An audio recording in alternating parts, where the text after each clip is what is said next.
I was 34 that summer, sweating my way through another dead-end season of construction jobs around southern Maine. I had just finished a 2-month drywall contract in Biddeford, and work dried up fast after that. I was staying with my cousin in Portland, sleeping on a beat-up couch that reeked of old beer and dog hair, and watching Craigslist like a hawk for anything that paid under the table. That's how I got the cabin job. It was a listing buried under general labor, posted by a guy named Arthur something. I don't remember the last name. He said he needed help finishing a remote hunting cabin in the woods near Sebec Lake. He'd provide tools, a generator, and supplies. The pay was $700 a week, cash. Said he'd already built most of the shell, just needed someone with basic framing and roofing skills to help get it weathertight by September.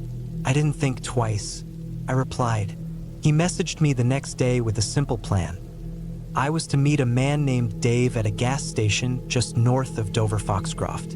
From there, Dave would lead me to the job site where I'd be staying alone for 2 weeks. It all sounded a little strange, but I was broke and desperate.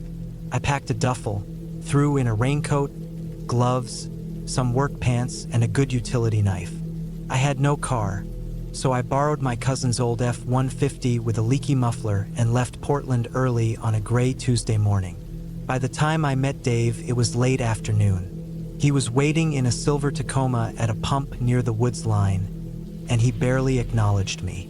He handed me a map scribbled on with pen, told me to follow closely, and led me north on a dirt road that disappeared into deep forest. It was bumpy, overgrown, and silent. After about 20 minutes of driving, we stopped at a small clearing with a stack of lumber under a blue tarp and a single half-built cabin standing there like a skeleton. Dave waved once, turned, and drove off. I stood there in the middle of the clearing, surrounded by absolute stillness. No cell signal, no radio stations, just the woods pressing in tight around a simple, unfinished wooden box that was to be my home and job site for the next 2 weeks. The cabin was basic, just a 20 by 24 wooden frame, no siding yet, roof half done. Inside was a single cot, a plastic bin with food and bottled water, a propane heater, and a battered old generator. No electricity beyond what the generator gave. No running water, just buckets and a jug for washing. The work wasn't bad the first few days. I got into a rhythm. Wake up with the light, eat something cold from the bin, fire up the generator, and get back to nailing, sawing, lifting. The forest around me was beautiful but quiet, almost too quiet. No birds, no bugs. I thought that was odd, but I didn't dwell on it. The third night, things changed. I woke up around 2 a.m. to the faint sound of metal scraping outside. At first, I thought it was the wind brushing tree limbs against the frame. I stayed in bed, listening.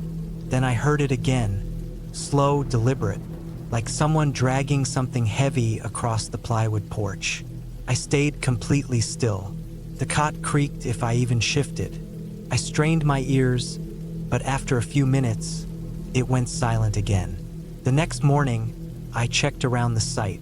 Nothing seemed out of place. Maybe an animal, I told myself, but the sound had felt too intentional. It didn't sit right with me.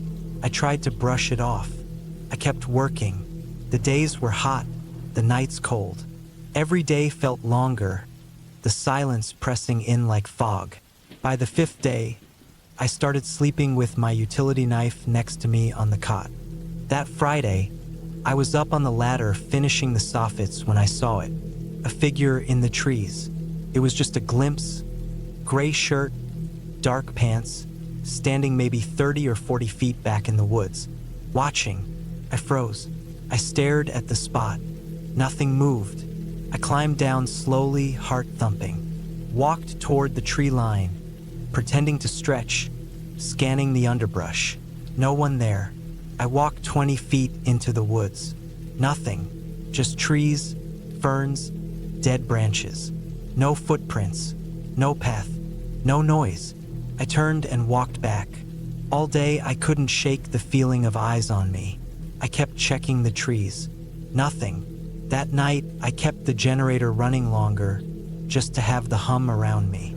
I didn't sleep much. I left the cabin light on, knife in hand. The next morning, I found tracks. Someone or something had circled the cabin. Bare footprints, human-sized, but uneven. They went around the whole structure, stopping once at the back window before disappearing into the woods. I stared at them for a long time, stomach twisting. I hadn't walked back there barefoot. Nobody should be out here. The nearest road was miles away. I hadn't seen another soul since Dave dropped me off. I didn't have a gun, just the knife. I spent the day working with my back to the wall. I made fast progress, pushed myself harder. I didn't want to be out there another week. That night, I didn't even try to sleep. I sat by the window, knife in my lap, ears tuned to every creak and crack in the woods. And then, around 1:30 a.m., I saw him, a man, standing in the trees.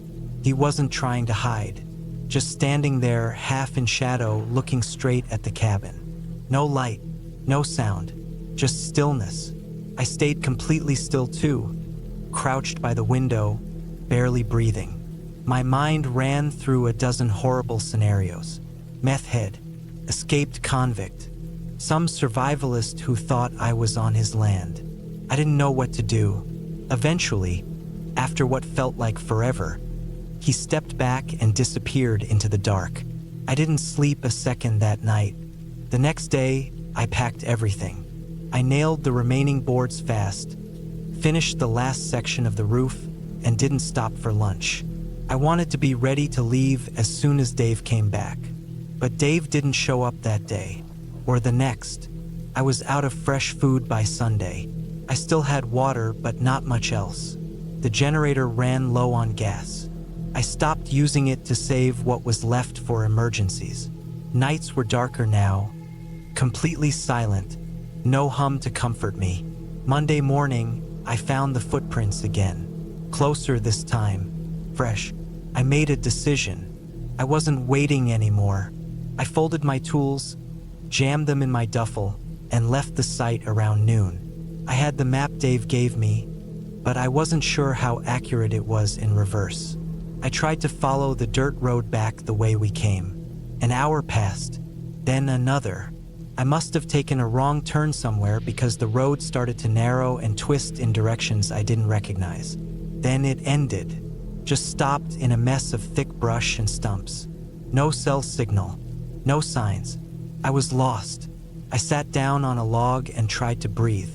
I had enough water for maybe a day. No food, no radio, no compass. I thought about turning back, but something told me not to. I didn't want to go near the cabin again. Not with that man out there. I started walking through the woods, keeping the sun over my left shoulder. I figured if I walked long enough, I'd hit a logging road or something. By dusk, my legs were jelly. I was scratched up, sweating, exhausted. I found a low spot under some thick pines and decided to hunker down for the night. I kept the knife out, listened to the forest breathe. Sometime after midnight, I heard footsteps, crunching leaves, steady, close. I didn't move, didn't breathe. The steps got closer, then stopped maybe 20 feet away. I didn't look. I stayed still until dawn. When the sun came up, I ran. Not a smart jog, full-on panic run. I kept going west, guessing. My whole body ached. I tripped over roots, fell into a muddy stream, tore my shirt on a branch. By mid-afternoon, I hit a clearing and found an old rusted hunting blind. It looked abandoned, but there was a half-decent view from the top. I climbed it, looked around, and spotted a roof glinting in the distance. Civilization. It took me another 2 hours to reach it. A ranger station, empty but unlocked. Inside was a radio. I called for help. Someone answered. They picked me up an hour later. A warden named Sam. I broke down in his truck, told him everything. He didn't look surprised. said hikers go missing up here sometimes. Locals blame animals, but he'd heard stories, seen weird tracks, found burned out campsites. I never saw Dave again, never got paid. I filed a police report, but no one ever followed up. I moved back to Portland, picked up a warehouse job, and tried to forget it all. But sometimes, in the early hours of the morning, I wake up and swear I hear that scraping sound outside my window, like someone dragging something heavy across wood. I always get up and check. I always keep my knife close, and I never go near the woods alone again.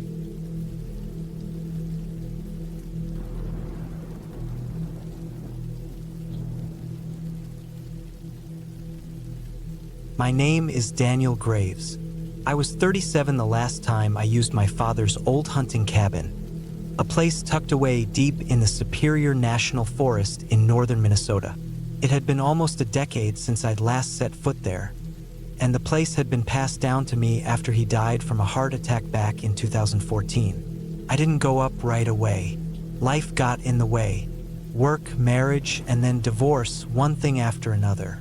But in the fall of 2022, I found myself needing to get away from it all, and the thought of that remote cabin came back into my head. Place where no one could bother me. No cell service, no noise, no distractions. Just nature and silence. It was early November when I made the trip. The colors had already dropped from the trees, leaving the birches and pines standing gray and green against a pale sky. I drove up from my place in Duluth with my old Ford truck, filled with gear, food, propane, bedding, 2 rifles, a Glock, and enough supplies for at least a week. I remembered the way well enough to not need GPS. You can't get a signal out there anyway. County Road 37, then an old logging road that narrowed the deeper it got. Finally, after 40 minutes of slow driving on that winding dirt path, the cabin came into view. It was smaller than I remembered. A simple log structure built by my grandfather in the late 60s. No electricity, just a couple of old gas lanterns and a rusting stove that used propane. No running water either. A hand pump well stood about 20 feet off to the side of the porch, just beside the remains of an ancient woodpile that had collapsed inward like a rotted rib cage. Everything was exactly as we'd left it. I unlocked the front with a key that still hung from the rearview mirror of my truck. Inside, the place smelled of dust and old pine, but it was dry and solid. The single room had a cot against the wall, a shelf with a few cans of beans and expired soup, a table with a rickety chair, and the old stove near the corner. A steel chimney ran up through the roof. There was a single window looking out over the slope behind the cabin where we used to drag deer down. I unloaded everything and settled in. That first night, I lit the gas lantern and warmed a can of chili on the stove. I sat at the table, listening to the wind push through the trees outside, that high whispering sound that only comes in the forest. The temperature dropped quickly after dark, but the cabin stayed warm enough. I slept light, half listening for coyotes or bears or whatever else was out there. But the woods were quiet. The first 2 days went well. I scouted the area, moved quietly through the brush in my camouflage, and found plenty of sign. Droppings, rubs, trails cut into the undergrowth. I even saw a young buck about 100 yards away, but I let him go. Too small. I figured I had time.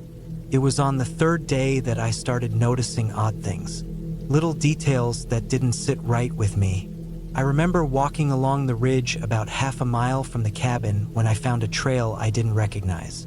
A narrow footpath not made by animals but by people. But the weird thing was how fresh it looked. The leaves had been brushed aside recently, and I could see boot prints in the soft earth beneath them. Big ones. Someone had walked through there not long before I did. I stood still for a long time, listening. The forest around me was dead quiet, not even birds. I didn't hear anything else, but that moment stuck with me. I figured maybe it was a hunter. The land wasn't technically private, just state land where our cabin sat on a long-term lease. So other people had the right to be out there, but it still bothered me. I hadn't seen another vehicle or heard a gunshot since I got there. I followed the path a short way, but it disappeared into thick underbrush, too tangled to keep going. I turned back and hiked to the cabin before the sun dropped too low. That night, I kept the Glock beside me on the table. I left the lantern on low while I tried to sleep, but I barely got a few hours. I kept thinking about those boot prints. The next morning, I woke up early and went out to fetch water. The air was biting cold, and frost had crept up the corners of the window. When I stepped outside, I stopped dead in my tracks. There were more footprints in the dirt by the cabin. I walked over slowly, my breath puffing out in little clouds. The prints weren't mine.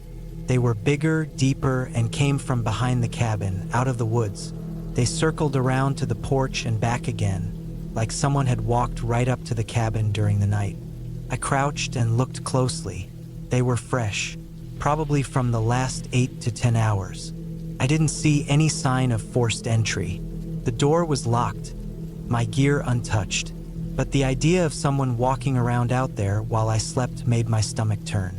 I went back inside, locked the door, and sat there with the gun in my lap for a long time. I told myself it was just another hunter. Maybe they saw the cabin and checked it out, figured someone was already using it, and left. But then it happened again the next night. Same footprints, same size, same path around the cabin. Only this time, I found something else. On the porch rail, there were scratch marks, 3 long gouges carved into the wood, right where someone's hand would rest. I ran my fingers over them and felt fresh splinters. This wasn't just someone passing by. They were watching me. I decided to leave the next morning. I packed everything I could, but I had a nagging sense of being watched the whole time. I kept looking out the window. The trees stood still. No sound, no wind, just that terrible silence. But when I went to start the truck, it didn't turn over. I tried again. Just a click. I popped the hood and checked the battery cables. They were loose, but not just loose, unscrewed, completely undone, like someone had been under the hood while I slept. My stomach dropped. I hadn't touched the engine since I arrived. That meant whoever was out there had walked right up to the truck and disabled it. I tightened the clamps and got it started, but by then I was rattled, shaking. I drove back to the cabin and locked myself in, thinking maybe I'd leave at first light. The thought of driving those narrow roads in the dark didn't sit right with me. That night was the worst. I didn't light the lantern. I didn't want to be seen. I sat in the dark with my gun on my lap, listening. I didn't sleep. Every creak, every gust of wind made my heart pound. Around 2 in the morning, I heard it. Footsteps, not animals, not deer, human, slow and deliberate, crunching through the leaves just outside. I held my breath, then silence, then another footstep, closer. I didn't move. I didn't even blink. Then came the sound of wood flexing. The porch. Someone was on it. I gripped the gun, heart thudding in my throat. A long pause. Then a soft scraping sound near the window, like a finger or a knife against the glass. I didn't move. I waited for hours. Eventually, the steps moved away, slowly. No rush. The first light, I looked outside. Nothing. No one. But they'd been there, watching. I didn't eat, didn't drink. I just got in the truck, gripped the wheel, and drove out. Fast. I didn't stop until I hit the paved highway. I didn't even look in the rear view. I never went back. That winter, I contacted the DNR and told them I was giving up the lease. I listed the cabin for removal. Someone else could take the risk. Months later, I got a call from a county deputy up in St. Louis County. They'd found something while surveying the area, a campsite about 2 miles from the cabin, hidden off a ravine. It had tarps, old cans, and piles of stripped clothing, boots, and bones. Not animal bones, human. They thought it was someone who'd been living out there for years, maybe off-grid, possibly dangerous. They never found the person. I changed my number, moved out of state. I still think about that last night. Those footsteps, the scratches, the disabled truck. Someone had been watching me, hunting me. If I had stayed another night, I don't think I'd be alive. That cabin gave me silence, all right? But not the kind I needed. The kind you only find right before something terrible happens. And I still wonder if they're out there now, waiting for someone else to show up.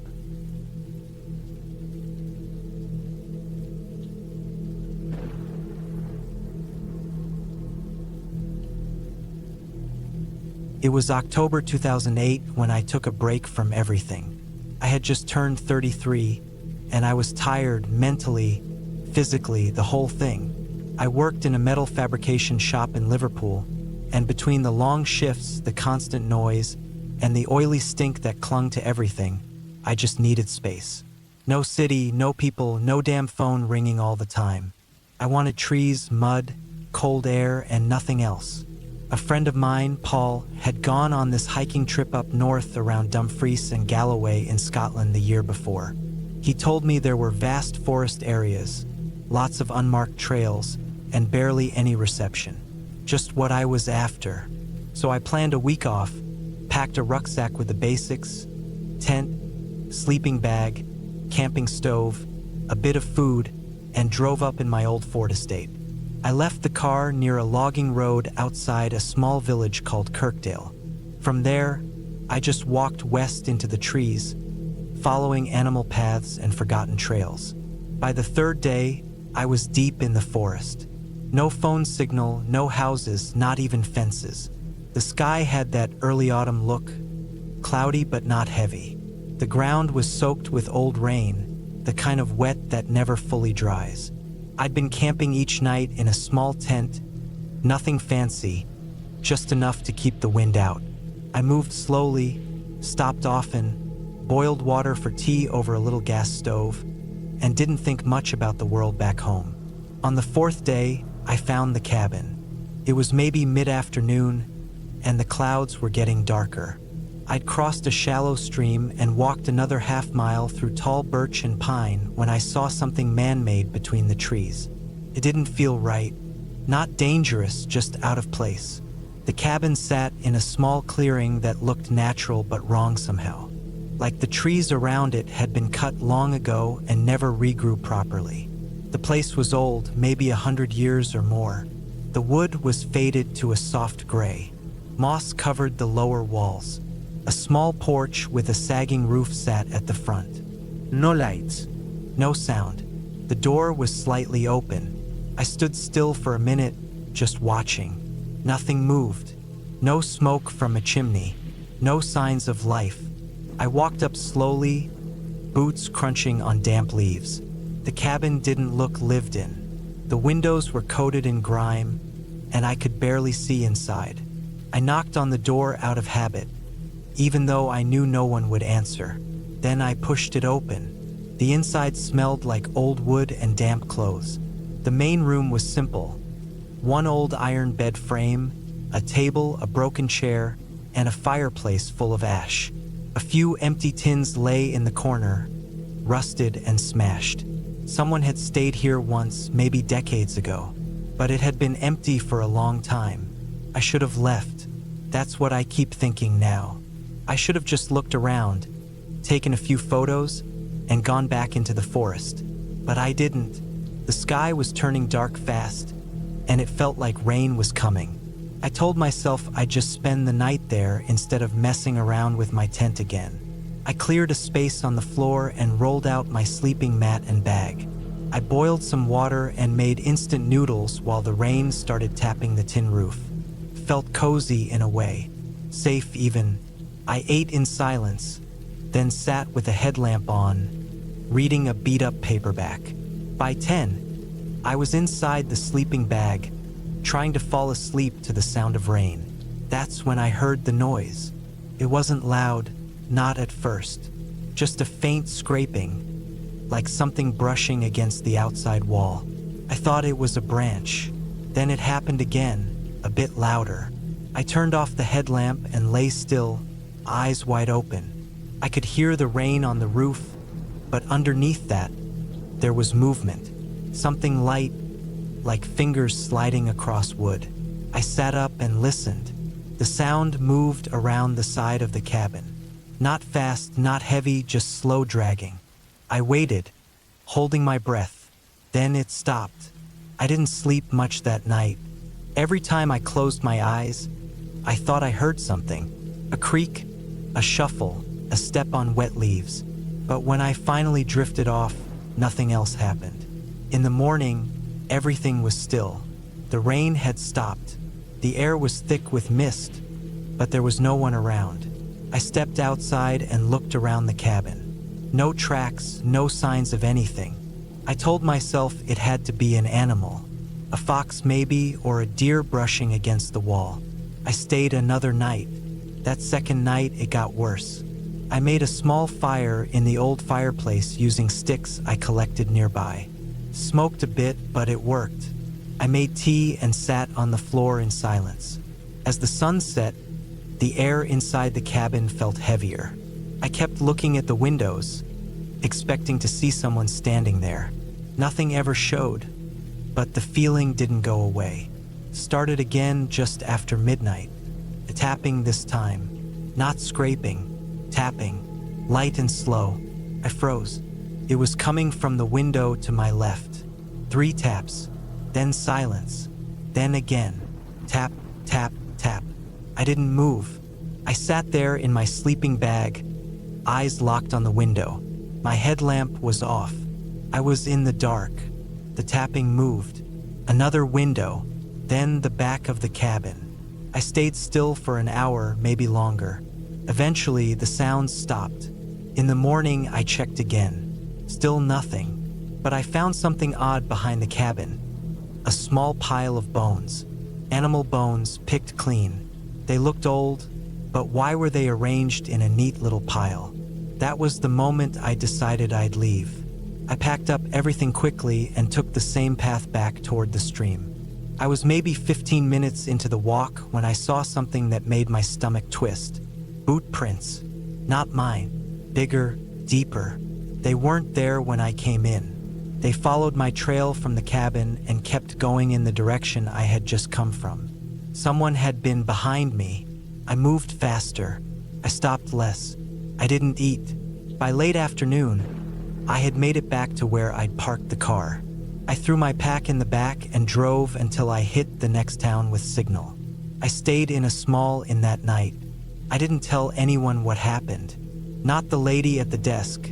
Not the old guy drinking coffee in the lobby. No one. I showered and slept in a real bed, locked the door and pushed a chair against it. The next morning, I drove home. I didn't go hiking again for years. A few months later, I was on the internet, reading through some old local history forums. I was trying to forget about the cabin, honestly, but curiosity got the better of me. I searched for abandoned buildings in Dumfries and Galloway. I found a post from 2004. A guy had gone camping around the same area. He mentioned finding a cabin that looked like it hadn't been lived in for decades. Same description, same clearing. He spent one night there and left because he thought someone was watching him. Then a reply under that. Different user. Said his brother had gone hiking there in 1996 and never came back.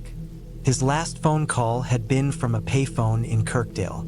They found his car, abandoned on a logging road. No trace of him. I stopped reading after that. I never told anyone the full story. Not Paul. Not my brother. Not even my wife years later. I sometimes still wonder about the cabin, about the sounds, the tapping, the prints.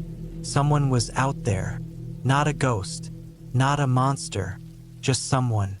And they're probably still out there watching the trees, waiting for the next person to decide they don't want to sleep in a tent that night. I got lucky. I didn't knock twice, and I never went back.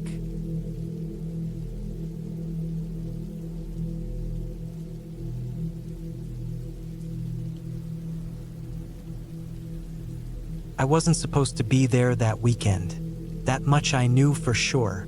But something about the silence, the cold wind cutting through the trees, and the long, empty dirt road up Black Pine Ridge had pulled me in. My name is Marcus. I was 28 at the time, and what started as a simple weekend getaway turned into something I won't ever forget. Not because of ghosts or myths, there were none, but because of what people are really capable of when they think no one is watching. The cabin stood alone, far from any town or road with paved asphalt. It was my uncle's place, a small wooden shack built back in the 70s. I had never been here before. He left it to me when he passed away a few months earlier. The will said I could use it whenever I wanted, but warned me that the area was not for the faint of heart. At first, I thought that was just an old man's way of saying it was rugged and remote. I didn't know then that it was a warning about something much more serious. I arrived late Friday afternoon. The sky was a soft gray, the sun dipping behind thick pine trees that rose like dark sentinels. The air smelled like wet earth and pine needles. I parked my rusty Jeep at the end of the dirt driveway, the wheels crunching over scattered rocks and fallen branches. I looked up at the cabin, a two-story structure with peeling brown paint, windows covered in grime, and a sagging porch. It seemed fragile, but it was sturdy enough to last decades. I felt a chill, but I told myself it was just the cold Vermont spring. The first night was quiet in a way that felt heavy. I unpacked my bag slowly. Inside, I had a small gas stove, some canned food, a couple of flashlights, and a basic first aid kit. The cabin had no electricity or running water, just a well outside and a wood stove inside for heat. I started a fire in the stove, watching the flames crackle and cast shadows on the wooden walls. I had brought a notebook, thinking I might write or draw, but after a few minutes, the silence pressed down too hard. I kept hearing things, branches snapping outside, a distant howl that could have been a coyote, or maybe just the wind twisting through the trees. I told myself it was nothing. I was alone after all. Nobody else was around for miles. I should have felt free, but the isolation felt like a weight. The next morning, Saturday, the cold was sharper. I woke early, shivering in my sleeping bag. Outside, the sun was barely touching the tops of the trees, casting long blue shadows on the forest floor. I brewed coffee on the gas stove and stepped outside to clear my head. The forest stretched endlessly in every direction, trees so close together they blocked the sky. The ground was thick with needles and damp leaves. I could see animal tracks, deer, raccoons, something bigger, but it was too faint to tell. The air smelled like moss and rain. There was a small path leading down the ridge, probably made by hunters or hikers, but it was overgrown. I wanted to explore but felt a strange reluctance to go too far. As the day went on, I set about fixing the cabin a bit. The roof leaked in places, and the door creaked when I opened it. I found an old toolbox with a hammer, some nails, and a few rusty screws. I worked slowly, thinking about how my uncle must have spent years keeping this place together. Every noise, the thud of the hammer, the scrape of wood, echoed in the quiet forest. Late afternoon, I decided to walk down the path a little. I took my backpack with water and a pocket knife, just in case. The woods were dense. Birds called somewhere high above, and a breeze stirred the branches. The further I went, the more the forest seemed to close in around me. The trees grew taller and older, their trunks wide and twisted with age. The smell of pine was stronger here, mixed with something else, something earthy and sharp. I didn't see any people. No signs of recent visitors except a few broken branches and a torn piece of cloth caught on a bush. It looked like it had been ripped off recently, maybe a jacket or a shirt. That small clue sent a ripple of unease through me, but I shrugged it off. Maybe an animal or a careless hunter. On my way back, the sky was turning orange and pink. I noticed movement out of the corner of my eye, something large, fast, moving between the trees. I stopped, holding my breath. The figure disappeared quickly behind a cluster of pines. It was too big to be a deer. I wasn't sure what it was. I didn't have a gun, just the knife and a heavy flashlight. My heart beat faster. When I reached the cabin, I locked the door, bolted the windows, and double-checked the wood stove. The night was settling in deep. The darkness pressed close to the windows like a living thing. I sat by the fire, trying to keep calm. Suddenly, I heard footsteps outside. Slow, deliberate, not like an animal. They circled the cabin. My first thought was to grab my flashlight and look out, but I stayed quiet, not wanting to reveal I was there. The footsteps paused near the porch, then moved away. After a few minutes, they stopped altogether. I didn't sleep much that night. Every sound made me jump. The wind rattling branches, the rustle of small animals, the creak of the cabin settling. At one point, I thought I heard whispering, but I convinced myself it was just the wind or my imagination. Sunday morning came cold and gray again. I decided I wouldn't stay the second night. Something wasn't right. I packed quickly, trying to ignore the sinking feeling in my stomach. Before I left, I took one last look around the cabin. That's when I noticed the back door was open, wide enough that I was sure I had closed it. The lock was broken, the latch hanging loose. I hadn't heard anything during the night, but someone had been there. Someone had been inside. I checked the small kitchen and living room. Nothing was stolen, but there were signs someone had moved through. Footprints in the dirt outside the back door, disturbed dust on the floor. It was clear I wasn't alone here.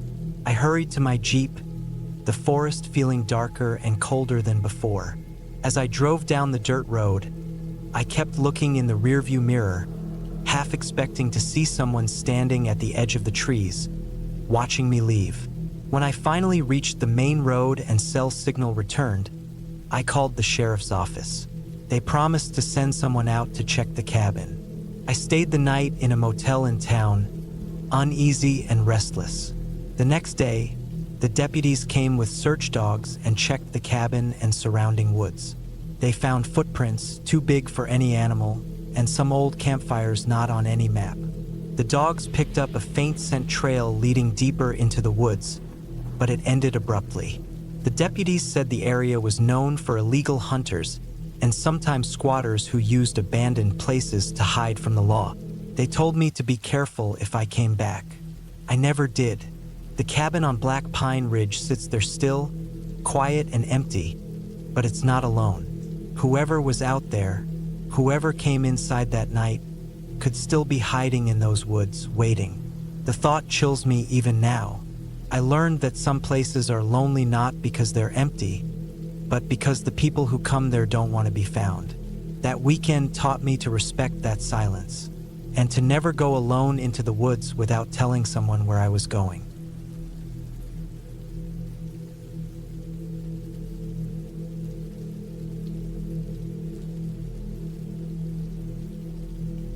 I never thought much about graveyards before that summer. I was just a kid from a small town, used to quiet streets and the hum of everyday life. My name's Ethan, and this happened in the summer of 1998, when I was 23 years old. I had recently moved out of my parents' house to get some space, to figure things out on my own.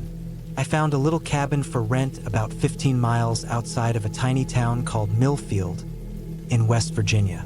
The cabin wasn't much: old wood, peeling paint, a creaky porch, but it had a lot of charm, and it sat right next to an old, forgotten graveyard.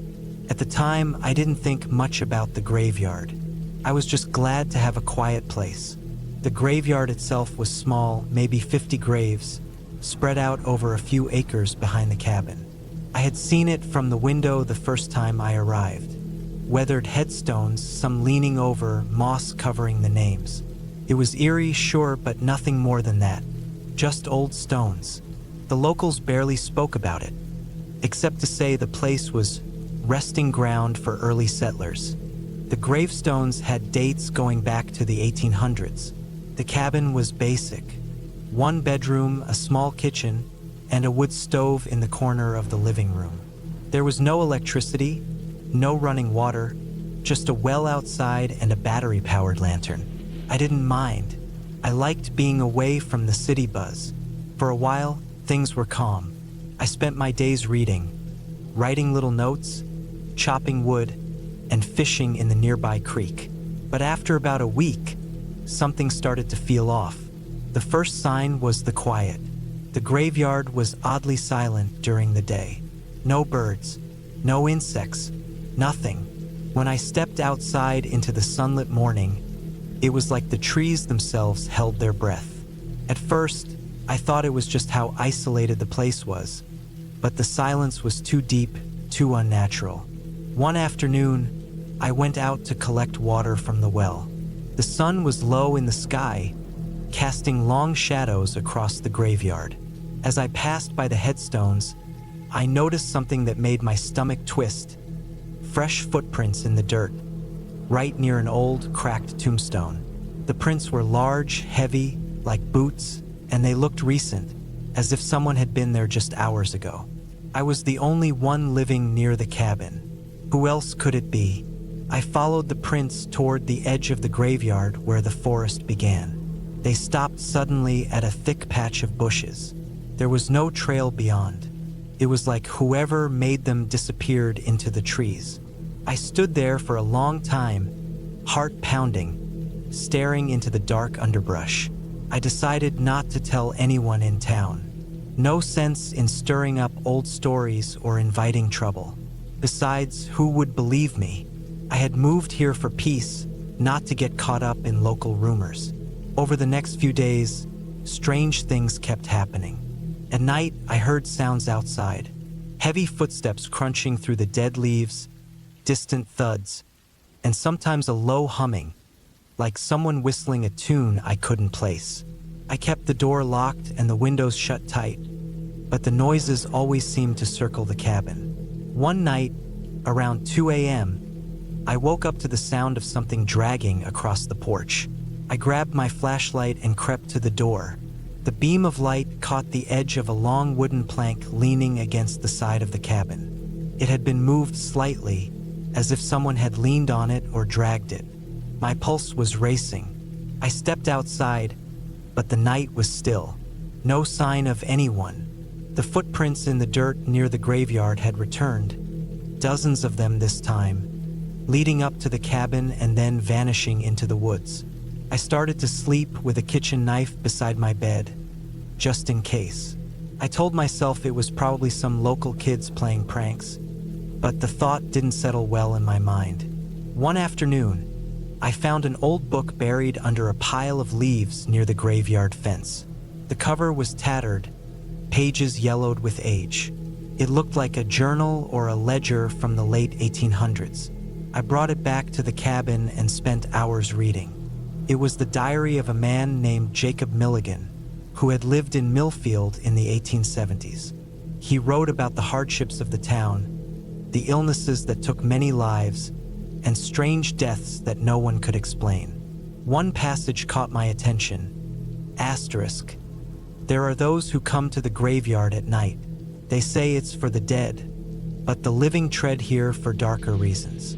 If you hear the footsteps and see no one, do not follow. They do not want to be found. Asterisk. I shivered, closing the book. I was beginning to understand the unease that hung over the place. The following nights grew worse. The noises turned into shouting. I couldn't make out the words, just angry voices, rough and harsh.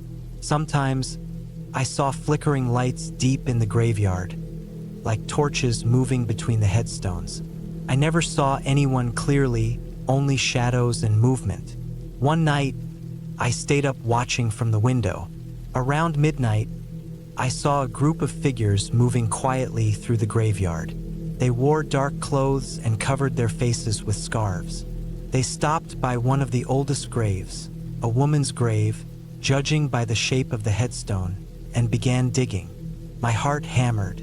I grabbed my flashlight and ran outside. The cold night air hit my face as I moved toward them, yelling for them to stop. But the figures scattered instantly, vanishing into the woods. The grave had been disturbed. The freshly dug hole was deep and wide. Whoever had been there had been digging for something. I called the sheriff the next morning, but when he came to check, the hole was filled back in, the dirt packed down as if nothing had happened. He didn't believe me when I told him about the group of people. Said maybe I was imagining things, or it was animals, but I knew what I saw. I stayed on edge for days after that. I kept my phone close, my door locked, and avoided going near the graveyard at night. The cabin felt less like a refuge and more like a trap. One afternoon, I decided to investigate the grave that had been disturbed. I approached cautiously, feeling like I was being watched.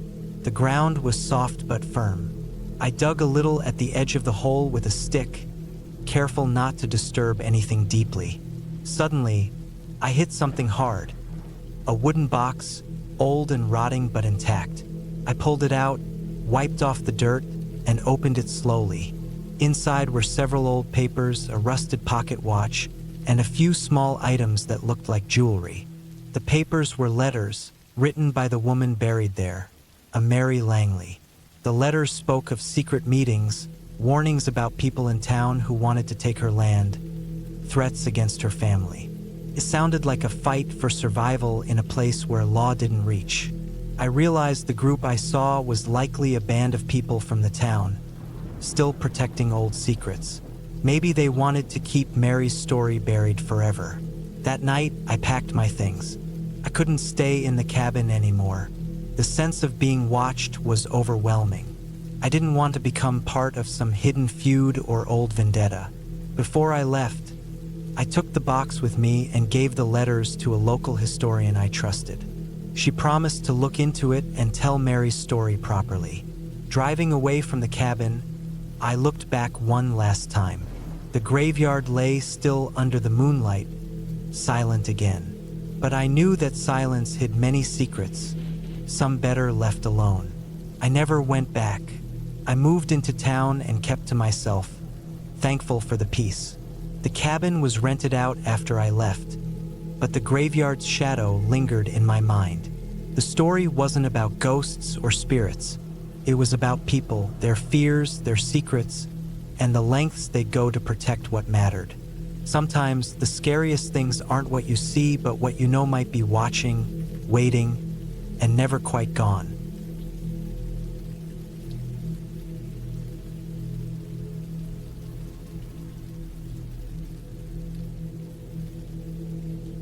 I was 34 the year I started building the cabin. I'd saved up for a while, worked construction in western Pennsylvania, mostly concrete and framing jobs, and by the fall of 2016 I had enough to buy a small piece of land just north of Ridgeway, maybe 20 minutes outside town, right near the edge of the Allegheny National Forest. The idea wasn't anything grand. I didn't want a vacation home or a fancy log getaway. I just wanted a place I could build myself, one room, something I could use for hunting or when I needed to get away. I was tired of leases, tired of landlords, tired of the noise. Out there, the closest neighbor was a mile off, and the land had a thick line of trees on every side. No trails, no paths. Just the gravel access road I carved out with a rented backhoe and some sweat. I started laying the foundation in late September. The weather was good then, cool mornings and warm afternoons, no bugs, no wind. I slept in my truck the first few nights and worked off a small generator and some battery lights when the sun dipped. I hauled in the lumber piece by piece, mostly from a local yard, and brought tools from home. I kept it all inside a locked metal box chained to a tree. I didn't trust anyone not to poke around, even that far out. By mid-October, I had the frame up. Walls were sheathed and tar-papered. No roof yet, but the bones were there, and it was starting to feel like a real place. I'd poured concrete footers, set the posts, even started roughing in a basic loft. It was simple but strong. Everything was level, square. Felt good. Felt like mine. Then the rain came. It wasn't supposed to be that kind of fall. Forecasts showed clear skies, and the ground was still warm. But the weather turned on me that third weekend. It started as a light mist in the early afternoon and stayed steady through the evening. I remember standing under a blue tarp I'd strung up between trees, eating a sandwich with my back to the wind, wondering if it'd clear up by morning. Didn't. By the next day, the mist had turned into cold, slanted rain. I had no cell service out there, no radar updates, just the sound of it beating against the plastic tarp and the half-built plywood walls. I tried to keep working, framing out the roof beams, but everything got slick. Tools slipped, gloves soaked through, and by mid-morning I gave up on roofing and started sealing off the door frame instead. I thought if I could get it closed up, I could sleep inside, maybe even stay dry. I didn't want to head back to town. I'd taken 4 days off for this trip, and I didn't want to waste it. I told myself I could tough it out. I slept in worse. By the time night came, the wind had picked up, and the rain turned heavy, constant. Everything was wet. My pants stuck to my legs. My boots were filled with water. The tarp ripped in one corner, and the trees creaked with every gust. I decided to sleep inside the shell of the cabin that night. I'd screwed a few boards across the window holes and draped the remaining tarp over the roof beams, trying to keep the worst of the water out. The floor was still rough plywood. I laid my sleeping bag down on a camping mat in the corner, where the ground sloped just a little. I kept the generator off to save fuel and used a small lantern instead, one of those dim yellow ones you hang up like a hook. The light barely reached the far corners. It was only about 7:30 when I laid down, but it was already pitch black outside. The trees were just shadows through the gaps in the wood. The rain kept tapping the tarp like someone drumming their fingers over and over. Couldn't sleep. Not just because of the rain. Something felt off. First, I thought it was the cold. I kept shifting in my bag, adjusting my shirt, tucking in the sides to stay warm. But that wasn't it. It was the feeling, like I wasn't alone. I'd been out in the woods plenty before. Hunting, camping, even overnight job sites. I knew the usual sounds. Wind, owls, coyotes, the occasional deer crunching through the leaves. But that night, the silence between the rain was too quiet, too flat, like the forest was holding its breath. I kept my headlamp within reach just in case. I turned the lantern off and laid in the dark, listening. Somewhere around midnight, I heard it. Footsteps, not fast, not stumbling, slow, steady. First, I thought it was a deer, maybe even a bear, but it was too deliberate. The steps had a rhythm, not 4 legs. 2, crunch, pause, crunch. They were close, maybe 20 feet from the cabin. I couldn't see anything. The rain blurred everything outside, and the tarp blocked most of the view anyway. But I could hear it, whoever it was moving through the wet leaves. I didn't move. I just laid there, breathing shallow, trying to stay quiet. The steps circled once around the cabin, all the way around. Then they stopped behind the rear wall, the far side, the side I hadn't sealed yet. For a long time, there was nothing, just rain and wind. Then I heard it again, closer, just one step, then another. This time it was on the porch, well, the makeshift porch, just a pallet I'd set outside to hold supplies. Whoever it was, they were standing right outside the entrance. I stayed still, didn't even sit up. I just listened. No flashlight, no voices, no knocks. Just standing there. Eventually the steps moved off again. Not fast, just walked away, slowly, into the woods. I didn't sleep at all after that. I laid in the dark until the sky turned gray and the rain started to ease. When it was light enough to see, I got up and went outside. Everything was soaked. The ground was churned up in spots, but it was hard to tell what was new. I looked for footprints, but the rain had made everything mush. Still, I found something. Near the edge of the clearing, by a tree I hadn't touched, there was a boot print. Big, white, deep. It wasn't mine. I checked. My boots had a different tread, thinner lines, tighter pattern. This one was blocky, square. A thick heel. Work boot, maybe. It looked fresh. No pooling water in it yet. No leaf debris. I scanned the tree line, but everything was still. Just wet bark and drooping branches. I told myself it could have been an old print from one of the survey guys. Maybe someone passing through. But it didn't feel like that. I didn't see anyone that day, or the next, but I kept finding things. A broken branch that looked stepped on, freshly split, still green inside. A torn plastic wrapper near my supply box. Not mine. Some kind of candy I didn't bring. A mark on the plywood wall, 3 horizontal scrapes, just under the window, like someone dragged something sharp across it. Not deep, just enough to show. I tried to keep working, put the rest of the roof up, sealed the windows, focused on hammering, sawing, measuring. I kept my headphones in, music low, just enough to drown out the silence. But I kept checking behind me, every hour. Every sound made me pause. I set up trail cams on the trees near the edges of the clearing. One facing the path, one toward the creek. Battery powered.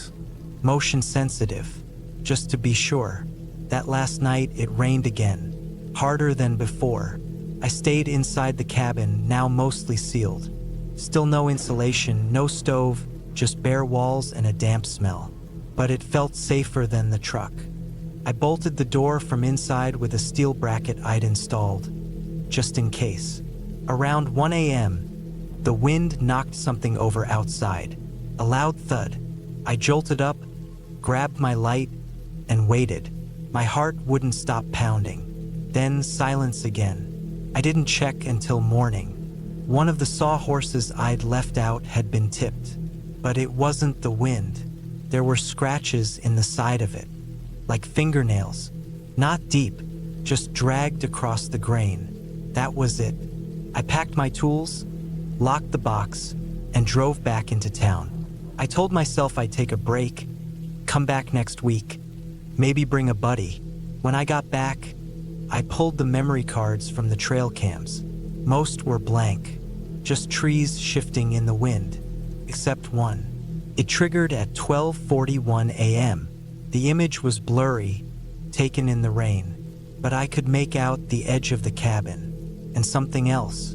A man, part of a shoulder and a head, just at the edge of the frame, wearing a coat, hooded, standing still, facing the camera, not moving, just watching. The next frame was empty. I haven't seen him since. I finished the cabin a few weeks later, brought a friend with me the next few times, carried a rifle even though it felt like overkill. Nothing else happened. No more prints, no more sounds. I still go out there now and then. The cabin's dry and warm, a good place to get away. But I always lock the door. I always check the cameras. And I never forget that first rainy night, lying in the dark, while someone walked circles around the walls I built. I don't know who he was, but he knew I was there, and he came back.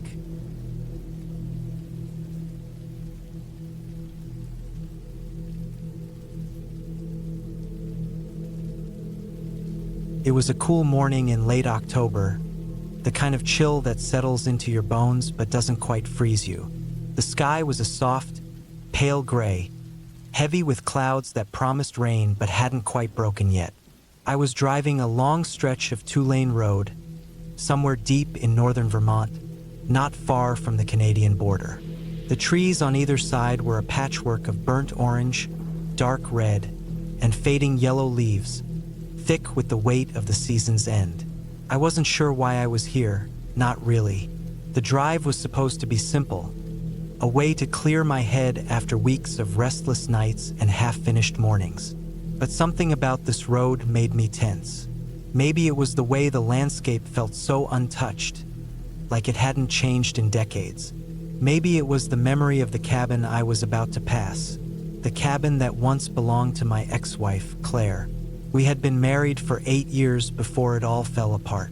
The cabin was built by her grandfather, a weathered structure that had seen too many storms, too many long winters. It sat alone at the edge of a small lake, surrounded by dense pine forest. I'd been there a few times with her, some good times, some not. Now, years later, it was hers still, but I was no longer part of that world. The road curved sharply, and I slowed down as the trees opened to reveal the cabin in the distance. It was almost hidden, half swallowed by the thick forest. The lake was just behind it, its surface glassy and motionless this morning. The wooden exterior was worn, the paint faded to a dull gray, shingles missing in places. It looked forgotten, like a relic from a time that had moved on without me. I didn't want to stop. The cabin was off limits to me now, and the thought of going near it made my chest tighten. But passing it was unavoidable on this route, and I found myself looking harder at it than I planned. The air smelled of damp earth and pine needles, mixed with the faint scent of smoke from a distant chimney.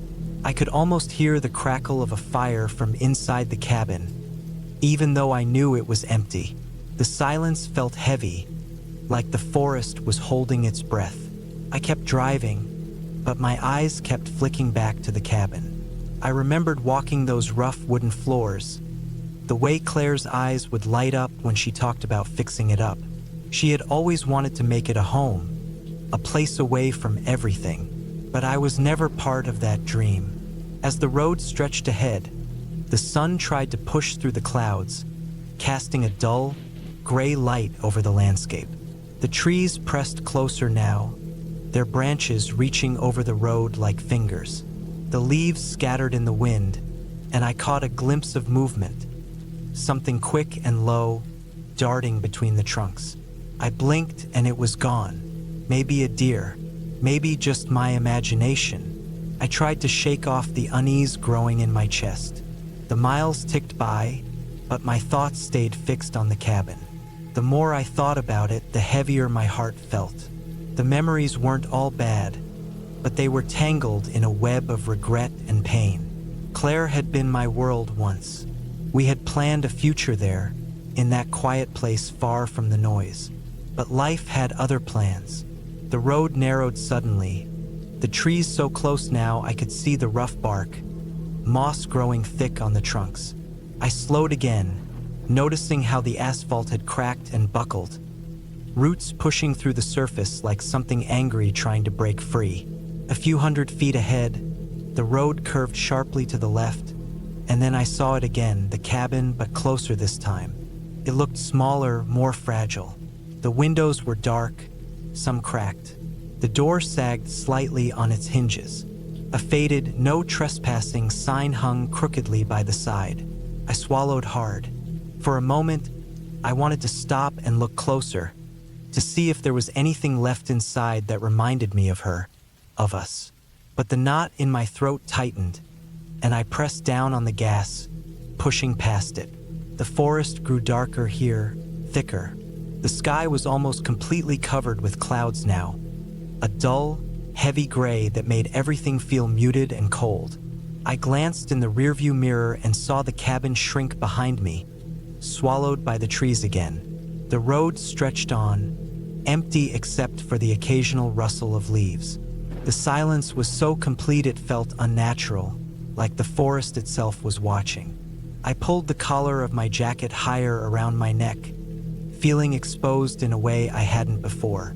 And then I saw it, a figure standing at the edge of the trees, just off the side of the road. At first, I thought it was a trick of the light or a shadow cast by the trees.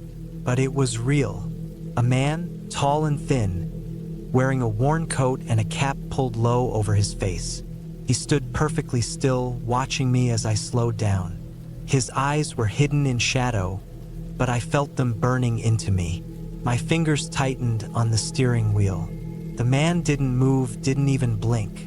He just stood there like he belonged there, like he had been waiting. The hairs on the back of my neck prickled. I looked away, trying to keep my eyes on the road. When I glanced back, he was gone. I told myself I must have imagined it, or maybe he slipped back into the trees. But the feeling lingered, an unease that settled deep in my gut. The road stretched ahead, winding through the forest and hills.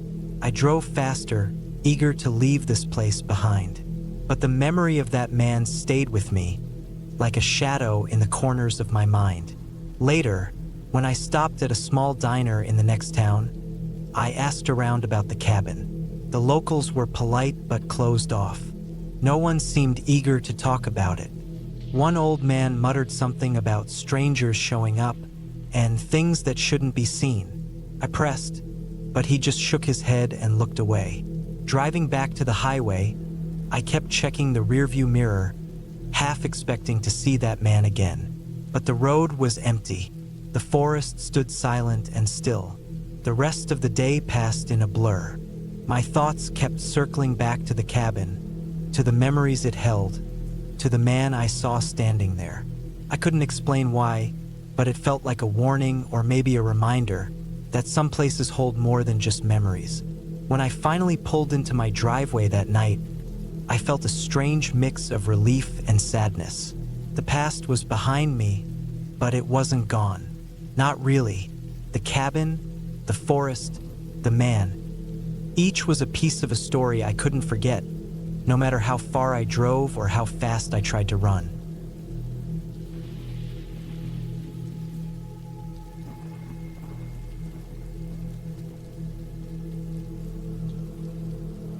I was 32 years old the summer I took the seasonal ranger job at Pine Ridge National Forest in northern Idaho. The year was 1998. I had spent most of my life around forests and mountains.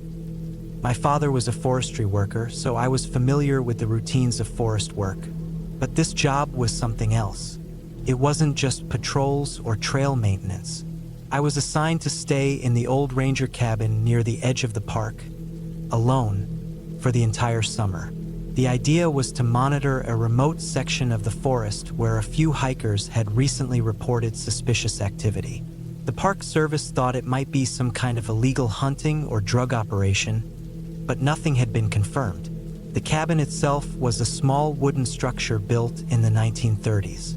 It was perched on a hill surrounded by dense pine trees and overlooking a wide valley.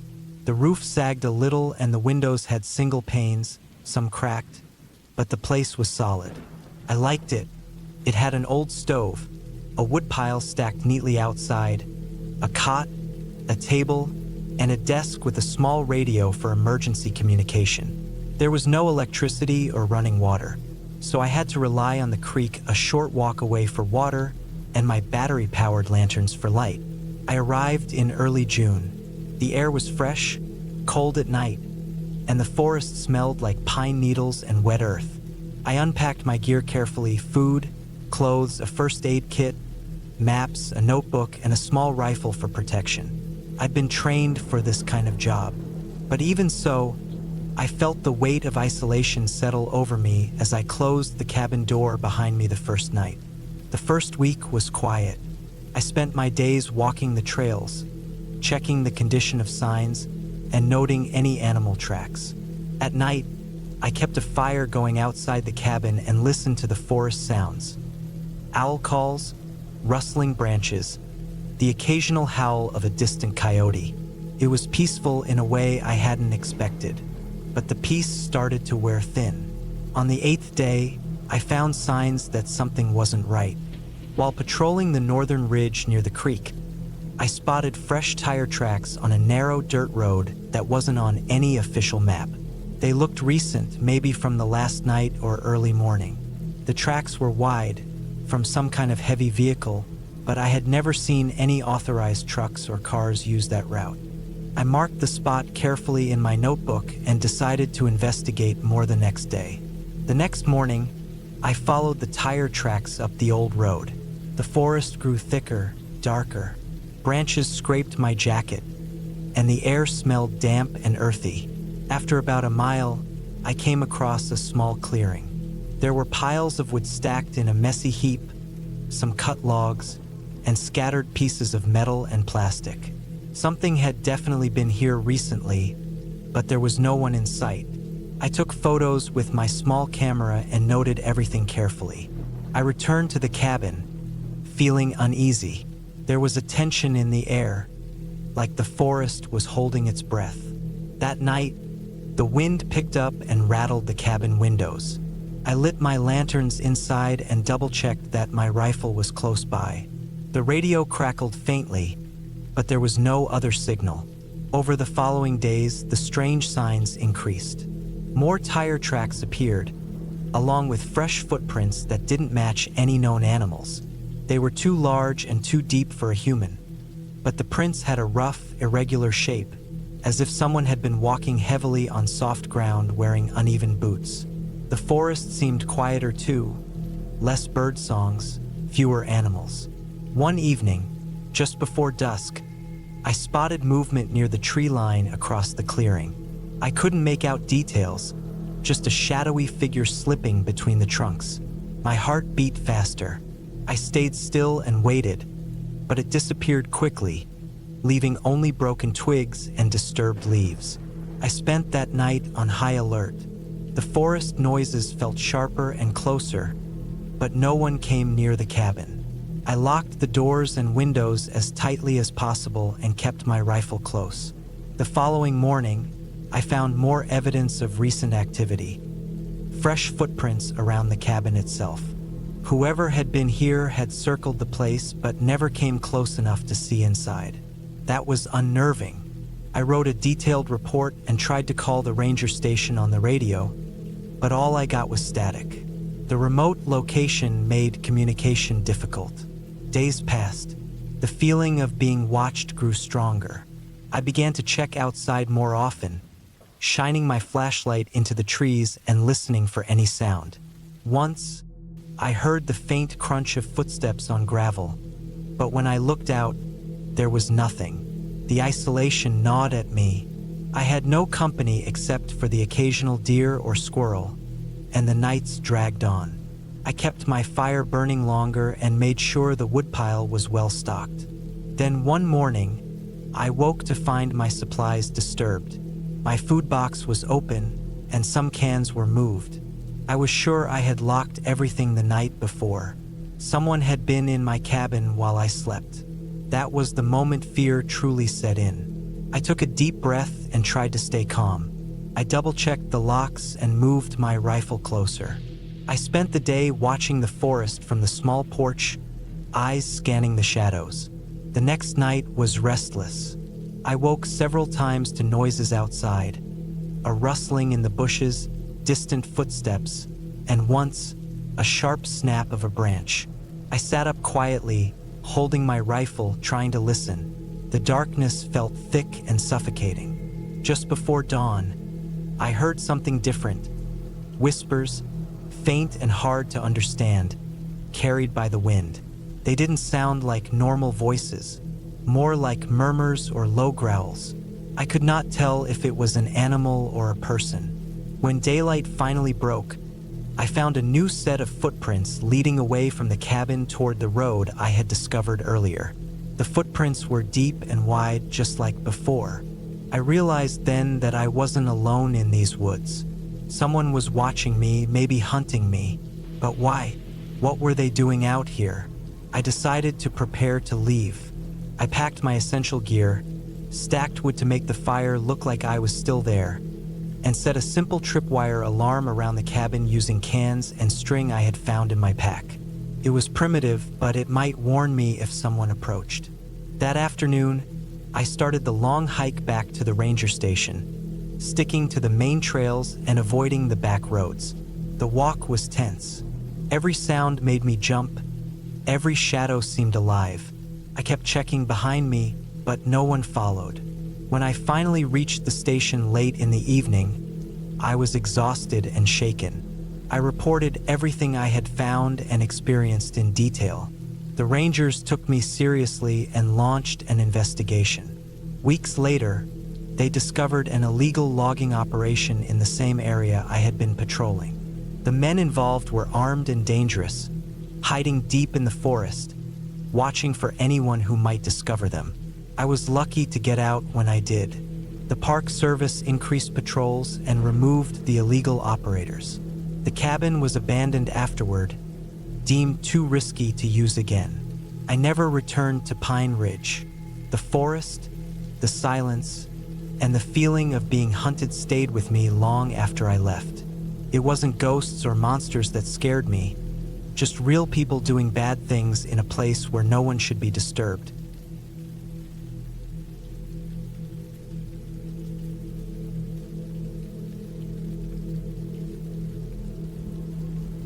It was late October, 1997. I was 29, living in northern Vermont, working a job that mostly meant long hours on a computer in a small-town office.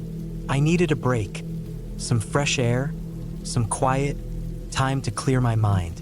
The city noise and stress had been building for months, and I couldn't think straight anymore.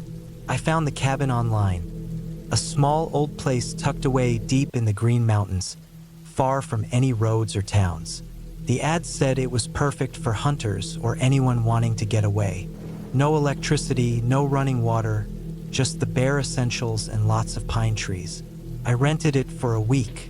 I packed a backpack with canned food, water bottles, a small camping stove, a sleeping bag, a flashlight, and a hunting knife. No cell phone service out there.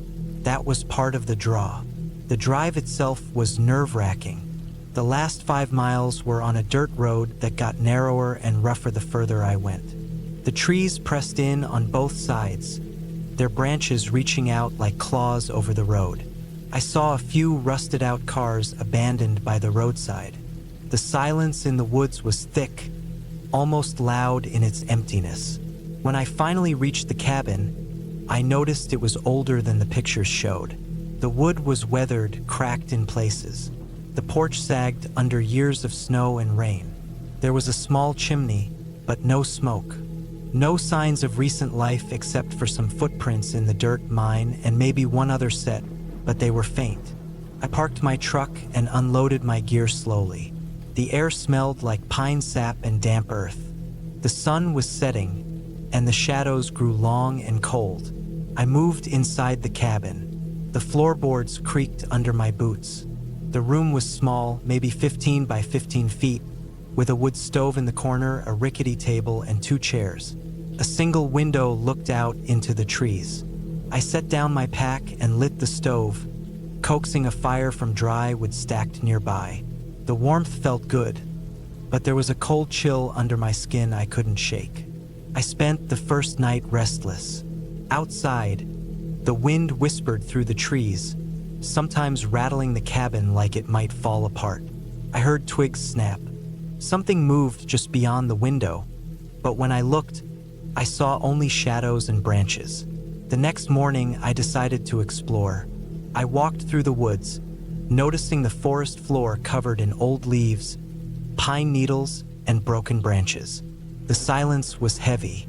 No birds sang, no animals stirred. It was like the forest was holding its breath. About a quarter mile from the cabin, I found something strange. A shallow hole dug in the dirt, covered with leaves. I knelt and poked it with a stick. It looked fresh. My heart beat faster. I pushed the leaves aside and saw a dark shape beneath. I pulled back more leaves, revealing a pair of worn boots. I swallowed hard and kept clearing away dirt and leaves. I uncovered a human hand, pale and stiff. I stepped back, my breath short, my hands trembling. I didn't want to believe what I was seeing, but the more I uncovered, the clearer it became. It was a dead body, buried hastily in the forest. Clothes torn, face caked in dirt, skin pale from being underground. I ran back to the cabin, grabbed my coat, and drove down the dirt road as fast as I could. I called the police from a gas station in the nearest town. They told me to stay put and that they would come out the next day. Couldn't sleep that night. The forest felt alive in a way that made my skin crawl. I imagined whoever this person was, how they died, and who had buried them there. The police arrived early the next morning, 2 officers and a detective. They followed me to the spot and began digging with proper tools. They confirmed the body was male, likely in his late 20s, and had been dead for months. The detective said they'd investigate, but asked me many questions about the cabin, the road, and if I'd seen anyone suspicious. I told them no, except for the footprints around the cabin, which I hadn't followed up on. Over the next few days, I stayed in the cabin under police orders to not disturb anything. I kept watch, always alert for movement in the woods. The stillness made me paranoid. I found more signs of someone else having been near the cabin. Broken branches, footprints larger than mine, and small piles of stones arranged oddly. One afternoon, I found a makeshift trap near the cabin. A snare made from wire, hidden in the brush. I didn't set it up, but it looked like someone was still using this area, maybe for hunting or worse. The police brought in search dogs, but they lost the trail near the cabin. The detective said the killer might still be out there. The thought chilled me more than the cold mountain air. On the last night, I was packing to leave. The wind had picked up and rain started pounding the tin roof. I double-checked the cabin, locking windows and doors. I wanted to get out of there before dark. As I turned to leave the cabin for one last look outside, I saw something near the edge of the forest. A figure standing still, watching me. I froze. The figure didn't move, just stared. I couldn't tell if it was a man or a woman, or if it was even real. Then the figure slowly stepped back into the shadows and vanished. I didn't wait. I grabbed my bag and ran to my truck, starting the engine with trembling hands. The headlights cut through the rain as I sped down the dirt road. I didn't stop until I hit the main highway. When I got home, I couldn't stop thinking about the dead man in the woods. The police later told me they found more bodies, all buried in shallow graves in the forest around the cabin. They never caught the killer. I haven't been back since. But sometimes, when I close my eyes, I see those eyes watching me from the trees, waiting.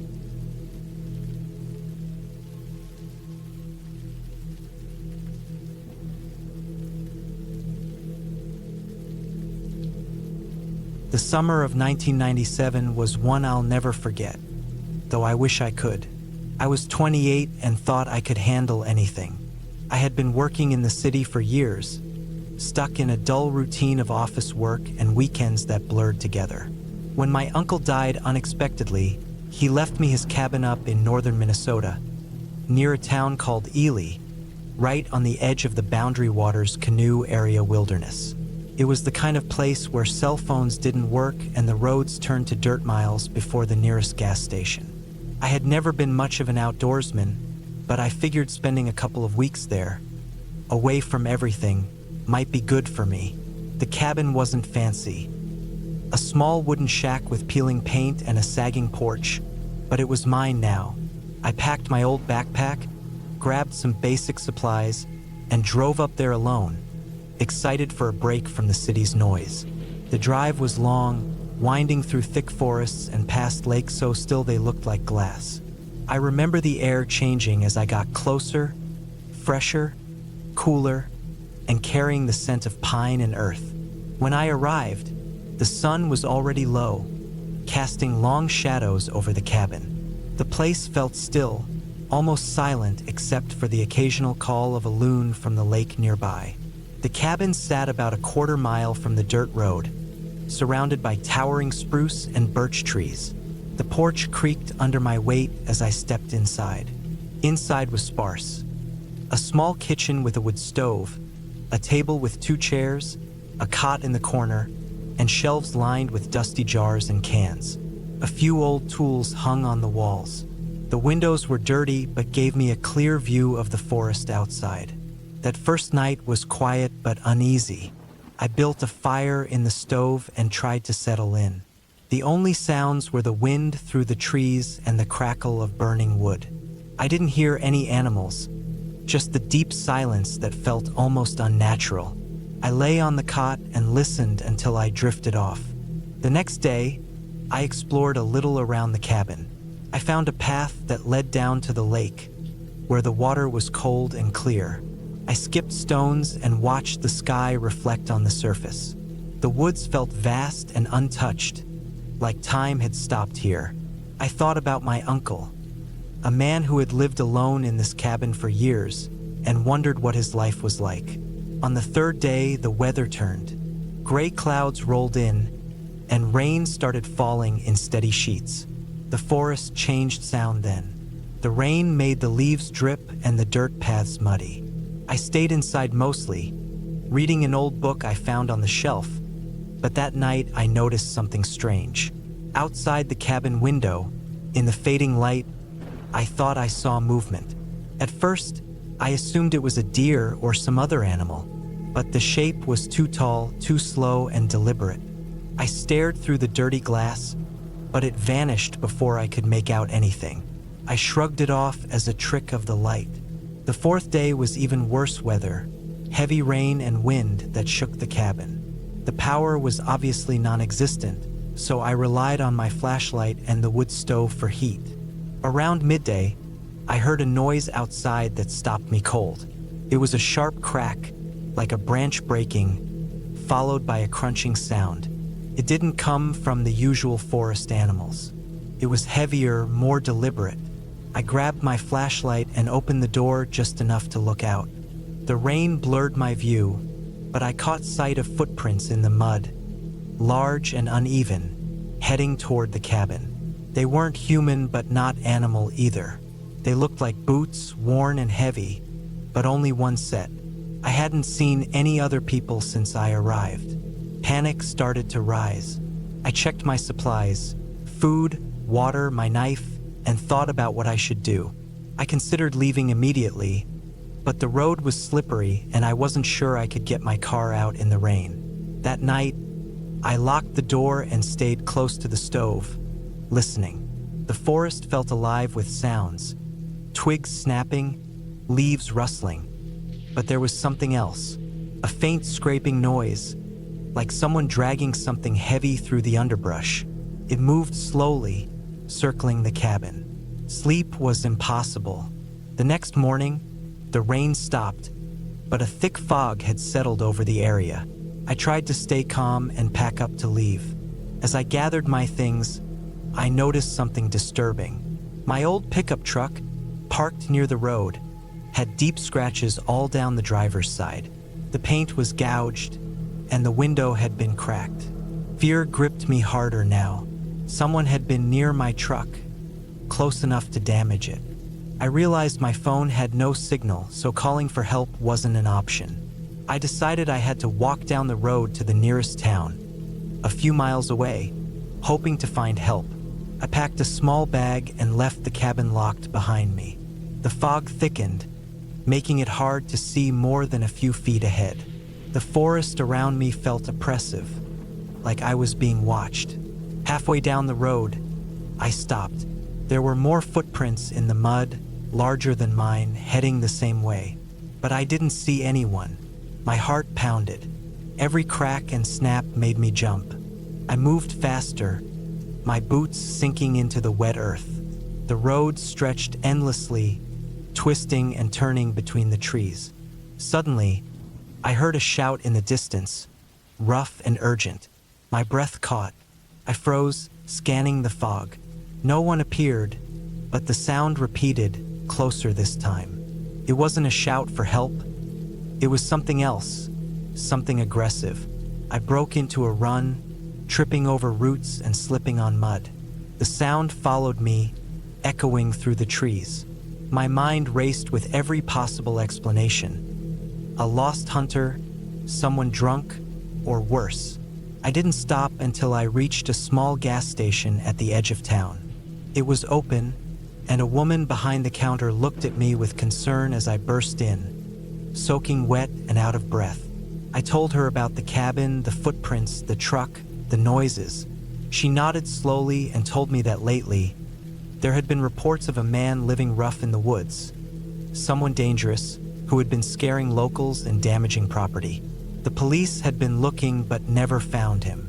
I stayed the night in town, feeling safe for the first time in days. The next morning, I called a friend who drove up to pick me and my truck. The damage was bad, but the vehicle was still drivable. When I went back with the police later, the cabin was empty and untouched. No signs of anyone inside except the footprints in the mud outside. The man was never caught, I never went back. That experience taught me how fragile safety really is when you're alone in the wilderness. It's not ghosts or monsters you have to fear. Sometimes it's just another human being, lost or dangerous, with no one around to stop them. The woods are beautiful, but they are also wild and unpredictable. And sometimes that's the scariest thing of all.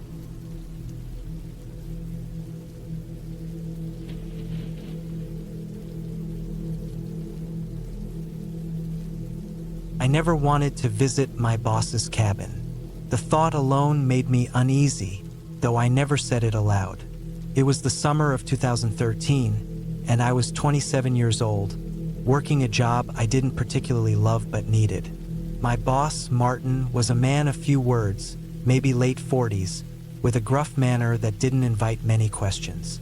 One afternoon, Martin casually mentioned that his family cabin on Red Pine Ridge was having some issues. He needed someone to check on it, make sure everything was all right, maybe fix a few small things.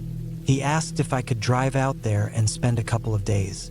I agreed because, honestly, I didn't have much else going on, and it was an opportunity to get away from the noise of the city. I figured it would be an easy job, a few repairs, a little cleaning, and then back home. What I didn't expect was how isolated, dark, and unsettling the place was, or how those 2 days would stretch into something far more complicated. The drive out to Red Pine Ridge was long and slow. The cabin was about 3 hours away from the city, deep in the woods of northern Montana.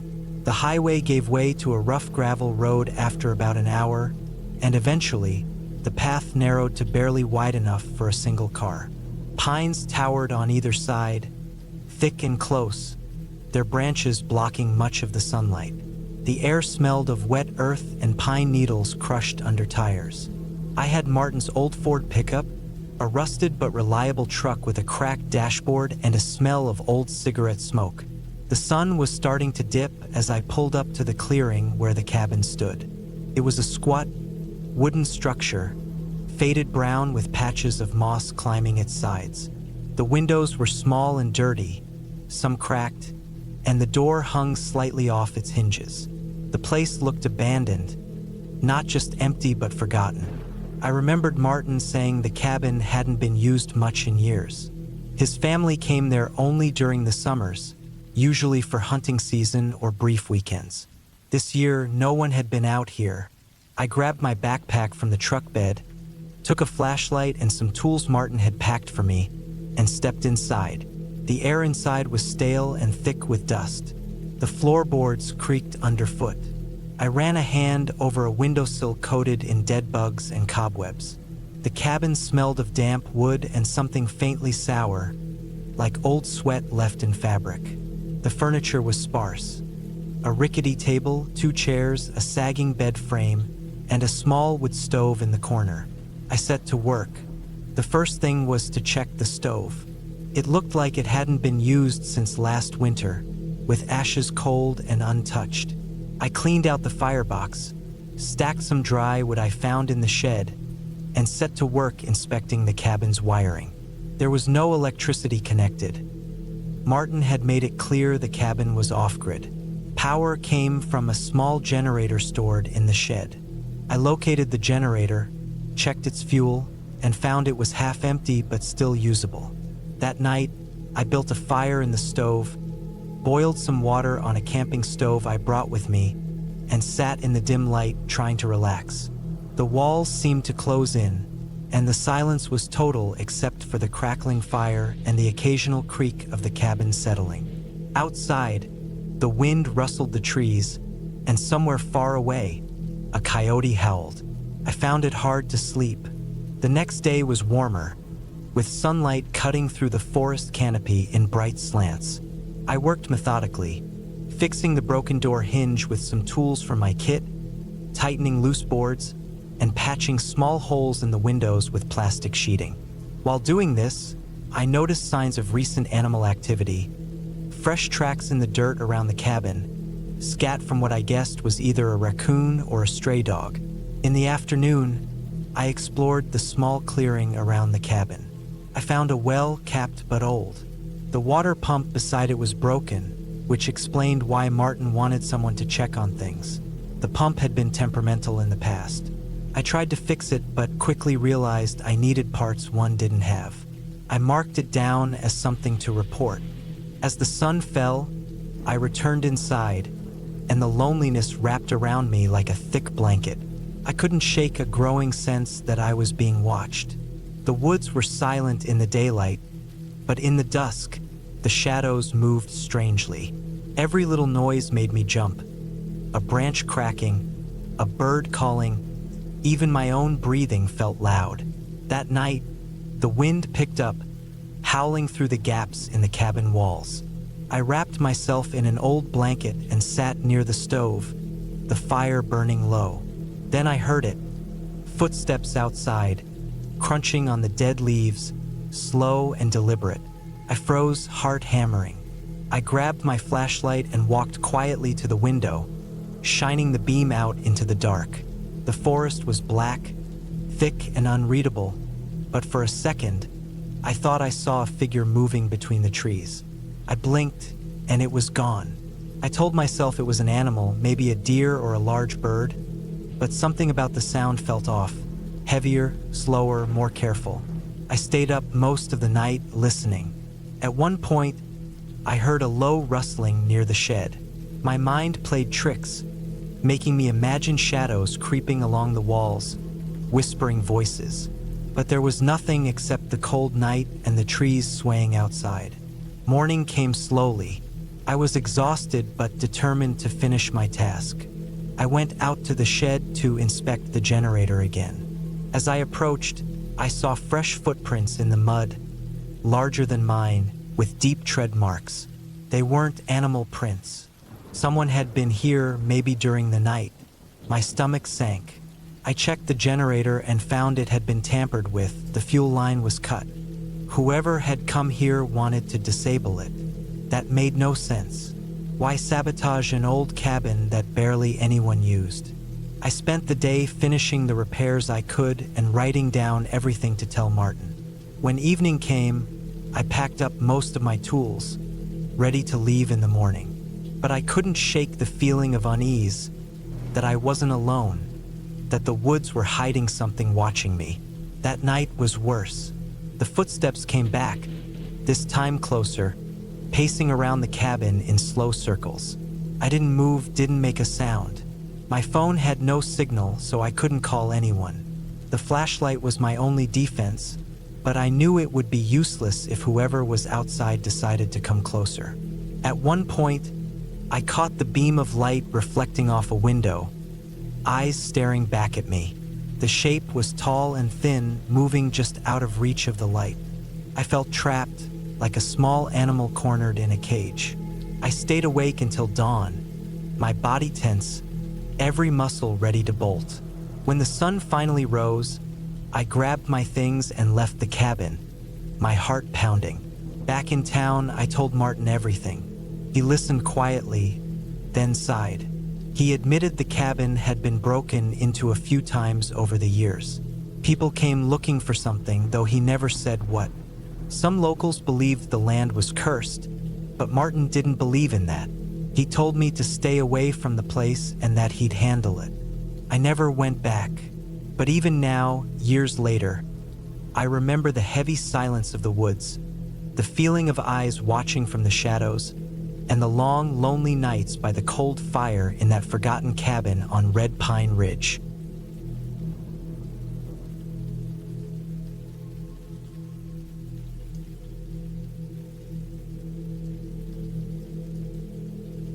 I was 32 when I took that job in northern Arizona, outside a little town called Taylor.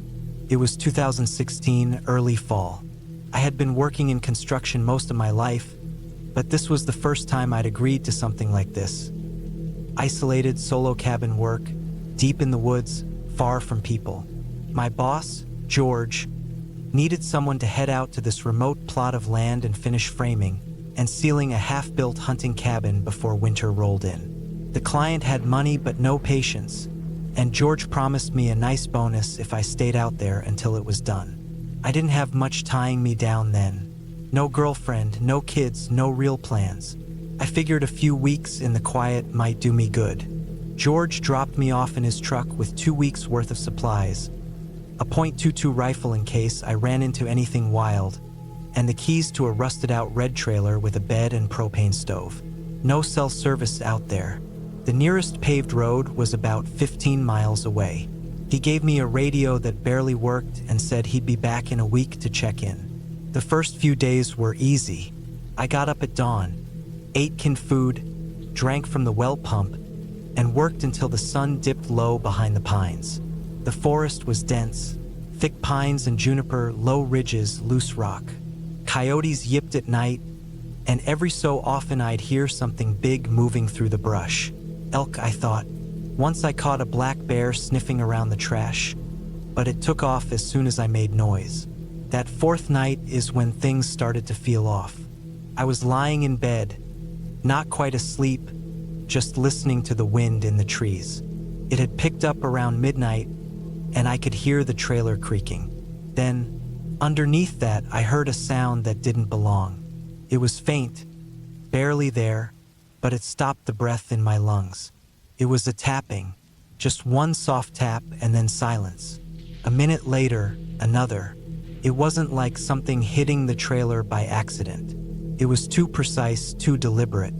I lay there, holding my breath, heart pounding, staring at the ceiling. Another tap came, this one on the side window. Slow and gentle. I didn't move. I didn't even blink. I waited, listening. After 10 minutes, nothing else came. Just the wind again. I tried to tell myself it was a branch or maybe something small brushing against the glass. But in the morning, when I stepped outside, I checked the side of the trailer. There were no low branches anywhere near that window. Nothing that could have touched the glass without being held there. I went about my work, tried to push the thought away, but I noticed I started looking over my shoulder more often, scanning the tree line. I catch myself standing still for no reason, just listening. On the 6th day, just after lunch, I found tracks near the edge of the clearing. At first I thought they were mine, but the shape was wrong. I was wearing heavy-soled work boots. These prints were narrow, long, almost barefoot. The toes splayed wide. Whatever made them wasn't wearing shoes. They led from the forest toward the cabin, then veered off and disappeared behind a thicket of manzanita. I told myself someone was messing with me. Maybe some hiker got turned around. Maybe someone lived off-grid out here. It was stupid to jump to conclusions. But still, I didn't feel right. I started sleeping with the rifle next to me, and I locked the trailer door, even though it barely held shut with that old latch. That night, I couldn't sleep. I kept imagining the shape of those tracks in the dirt. Around 2 a.m., I thought I heard footsteps outside. Not animals, not scurrying or thumping. Human footsteps, slow, crunching ones on dead pine needles. They circled the trailer, stopped, moved again. I didn't open the door. I didn't even sit up. I just gripped the rifle and waited until dawn. The next morning, I found the dirt disturbed around the back of the trailer. The same tracks again, but this time they were closer, right up against the wall, as if someone had pressed their face to the metal and looked inside. I found a smudge on the window. No prints. Just a faint oval where something had touched the glass. That day, I worked with one eye on the trees. I barely got anything done. When it started getting dark, I packed up early and bolted the trailer from the inside. I didn't light the lantern. I sat there in the dark with the rifle on my lap, listening to the wind outside. Just after midnight, I heard it again. First the footsteps, then the tapping. Not just one tap this time, 3 taps, then silence, then 2 more. They moved from window to window like someone testing the glass. I didn't move, couldn't. My body felt locked. Every hair on my arms was standing straight up. Then the footsteps moved around to the front. The latch on the door rattled. They were trying to get in. I raised the rifle, heart hammering, sweat pouring down my back. But the rattling stopped after a few seconds. Then silence. I didn't sleep that night. In the morning, the ground was churned up with those same bare footprints. They led from the woods, circled the trailer twice, then vanished back into the trees. Some of them looked different this time, more distorted, like the toes were longer, or like they'd been dragging. I kept trying to come up with a rational explanation. Maybe some crazy hermit, maybe a prank, maybe I was just losing it out there in the quiet. But deep down I knew that wasn't it. This thing, whatever it wasn't right. It moved like a man but didn't leave prints like one. It made noises like it wanted me to know it was out there. When George came to check on me that afternoon, I nearly broke down. I told him I needed more ammo. I didn't tell him everything. I didn't want him thinking I'd gone soft, but I made it clear something wasn't right. He laughed it off, said people out there tell stories about witch coyotes and forest ghosts, said I was probably just hearing things. But he gave me more rounds and he left me a spotlight. That night I didn't hear anything. For the first time in days it was quiet, but the quiet didn't last. 2 nights later, I woke up to a sound I'll never forget. Not footsteps, not tapping, but a voice. It was my own voice. It was outside the trailer calling my name. I sat up, frozen. The voice was perfect, same tone, same pitch, but the rhythm was wrong. It stretched my name out too long. The way it said it didn't sound like a person talking. It sounded like someone trying to mimic speech, like a recording played through broken speakers. I didn't move. I didn't make a sound. I just waited. The voice kept going, now saying random things I'd said out loud earlier that week. Phrases I'd spoken to myself while working. Hearing them repeated back, slow and broken, made my skin crawl. It was standing just outside the trailer, copying my own words back at me in that flat, mechanical way. Kept doing it for an hour. Then it stopped, and I heard the door handle turn again. I slept with my back against the far wall that night, rifle raised. The thing didn't come in, but I didn't sleep. At dawn, I opened the door. The ground was a mess, prints everywhere. I followed them to the edge of the clearing. That's when I saw it for the first time. It was crouched under a tree, maybe 30 yards away. Thin, naked, grayish skin, long arms, legs bent wrong. Its face was wrong, too narrow, too smooth, but its eyes were what stopped me. Human eyes. They locked onto mine. I didn't raise the rifle. I didn't move. Couldn't. We stared at each other for a few seconds, and then it stood up, slowly, taller than any man I've ever seen. It didn't run. It didn't rush. It just turned and walked into the trees, like it wasn't afraid. That day I packed everything. I didn't care about the job. I didn't care about the money. I loaded what I could onto the ATV and left the rest. I drove until I hit the dirt road, then kept going until I got signal. I called George, told him I was done. He picked me up 2 hours later. I didn't say much, neither did he. A week later, he sent someone else to finish the job. That guy stayed 2 nights, then quit. He wouldn't tell George why. I never went back. I moved to Oregon 6 months later, got a job with a company in Bend. I don't talk about what happened out there. Most people wouldn't believe it. I still don't know what I saw, but it wasn't a man. And it wasn't an animal. Whatever it was, it knew how to move like us. It knew how to make sounds like us. It watched me. It learned me. And I believe it wanted to become me. I haven't camped alone since. I don't go into the woods without company. And sometimes, when the wind is just right, I think I can still hear the sound of my own voice calling from the trees. But I don't answer it. Not anymore.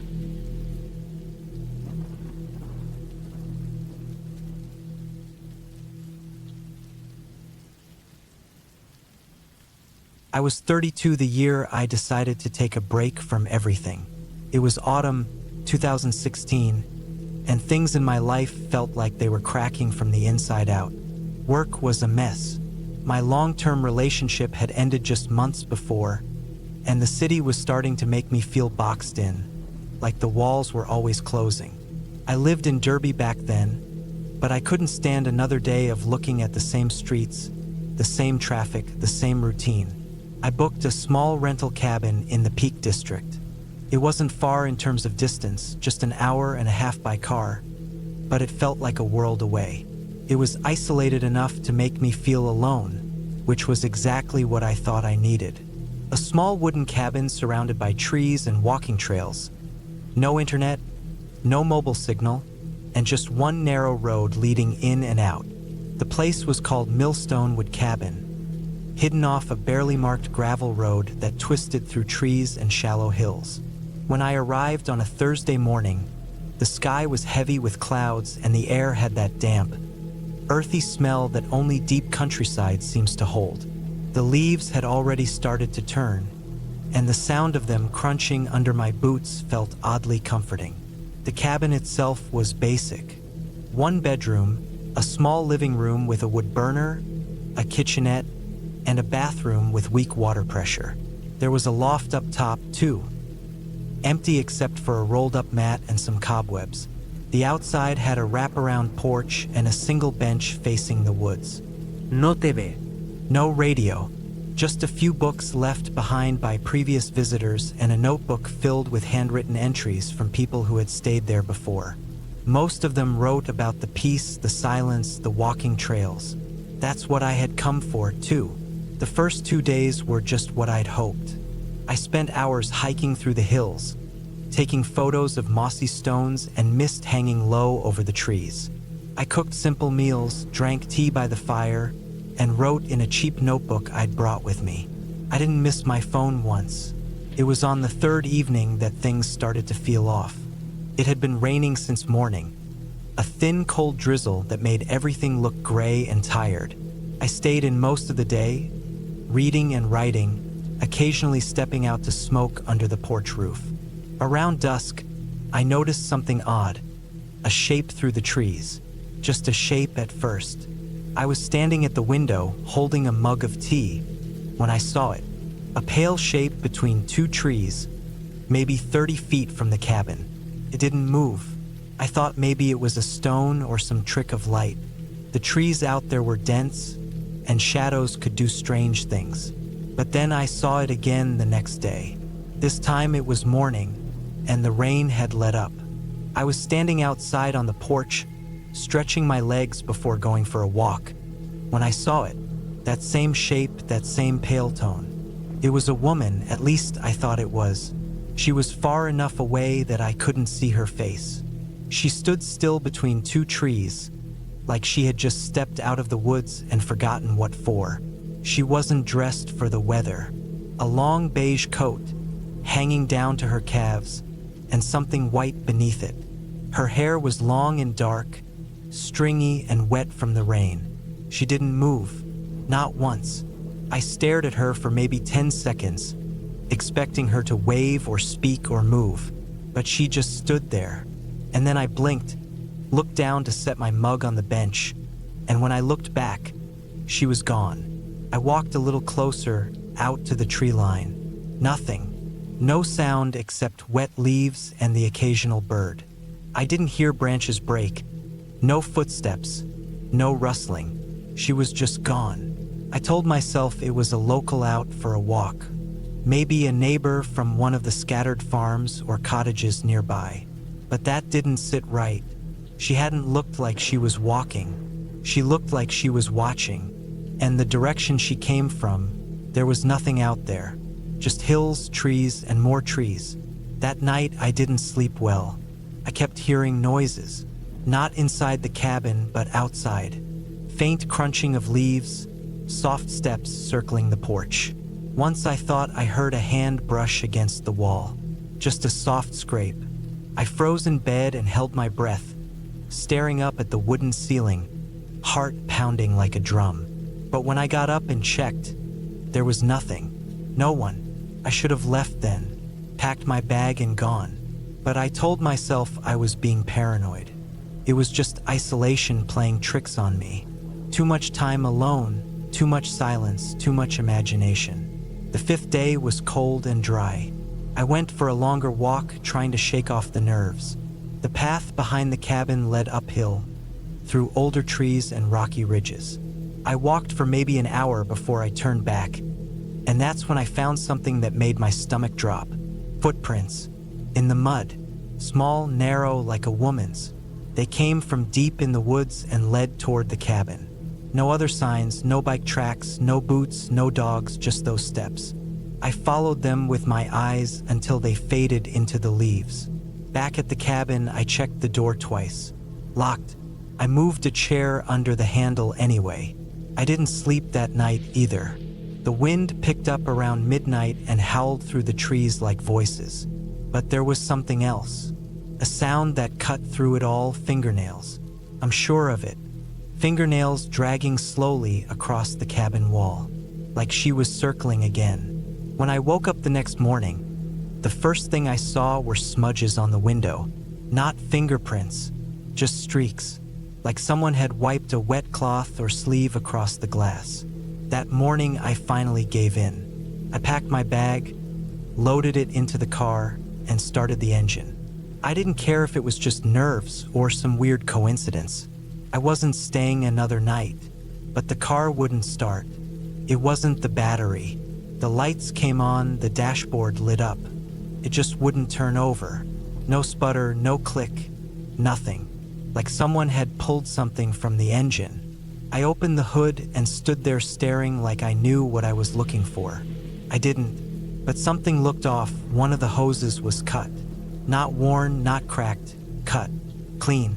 I stayed in the car for almost half an hour, hands on the wheel, eyes locked on the rearview mirror. Every time I thought I saw something move, I gripped the wheel tighter. Eventually, I got out and went back into the cabin. I locked the door, blocked the windows with pillows and towels. I moved the chair back under the doorknob. I didn't eat that day, just drank water and listened. That night was worse. The sounds started earlier, maybe around 10 p.m. Slow footsteps on the porch, a scrape against the wall, then silence. Then again, more footsteps, softer this time, like bare feet. Around midnight, I heard the doorknob shift. Not shake, just a single slow turn. But the chair held. I didn't move. I lay still in bed, holding my breath, gripping a flashlight like a weapon. I didn't sleep. At some point, I must have dozed off from sheer exhaustion, because I woke up to light in the sky. I jumped out of bed and checked everything. The door was still blocked. No one was inside. But when I stepped outside, something caught my eye near the base of the porch. A scarf. Beige. Soaked through, muddy, twisted around a branch like it had been dropped or left behind. I didn't touch it. I didn't move it. I just stared. I walked 5 miles to the nearest farm that morning. I left the car behind. When I reached the farmhouse, the woman who answered looked surprised to see me. I told her I'd been staying at the cabin. She said something strange then. Said the cabin hadn't been rented in months. Said the usual owner had pulled it from listings back in August. I told her I'd booked it online, showed her the email. She frowned, said she didn't know who'd made the listing. I left the keys with her and took a ride into town. I haven't been back since. A few weeks later, I got a call from the owner of the cabin, the real one. She'd gotten my number from the woman at the farm. She was confused, said she hadn't listed the place since summer. I sent her the confirmation email, the booking site. It was gone. Link broken. No trace of the page. No trace of the listing. No company records. She went to check the cabin herself a few days later. She said the place was a mess. Damp towels in the windows, mugs left out, muddy footprints across the floor. She also said something else, that there were scratches on the back wall. Deep ones, like fingernails or a knife. She asked if I'd seen anyone while I was there. I told her the truth. She didn't say anything for a while. Then she told me something I still think about sometimes. There was a woman who used to live near there, a recluse, No one really knew her, but she used to walk the woods. She wore an old beige coat, long hair, thin face. People said she was odd, but quiet. She disappeared sometime around 2004. Police never found her. She wasn't from the area. No family, no records. She just vanished. But the part that stuck with me, the part that really kept me awake for nights afterward, was what the owner said last. That cabin didn't have a loft. Not anymore. It had been sealed years ago. Floorboards nailed shut. No ladder, no access. Nothing. I remembered the mat I saw up there. The cobwebs. The empty space. I remembered how I never actually looked up while I slept. I haven't gone into the woods since. Not alone. Not ever.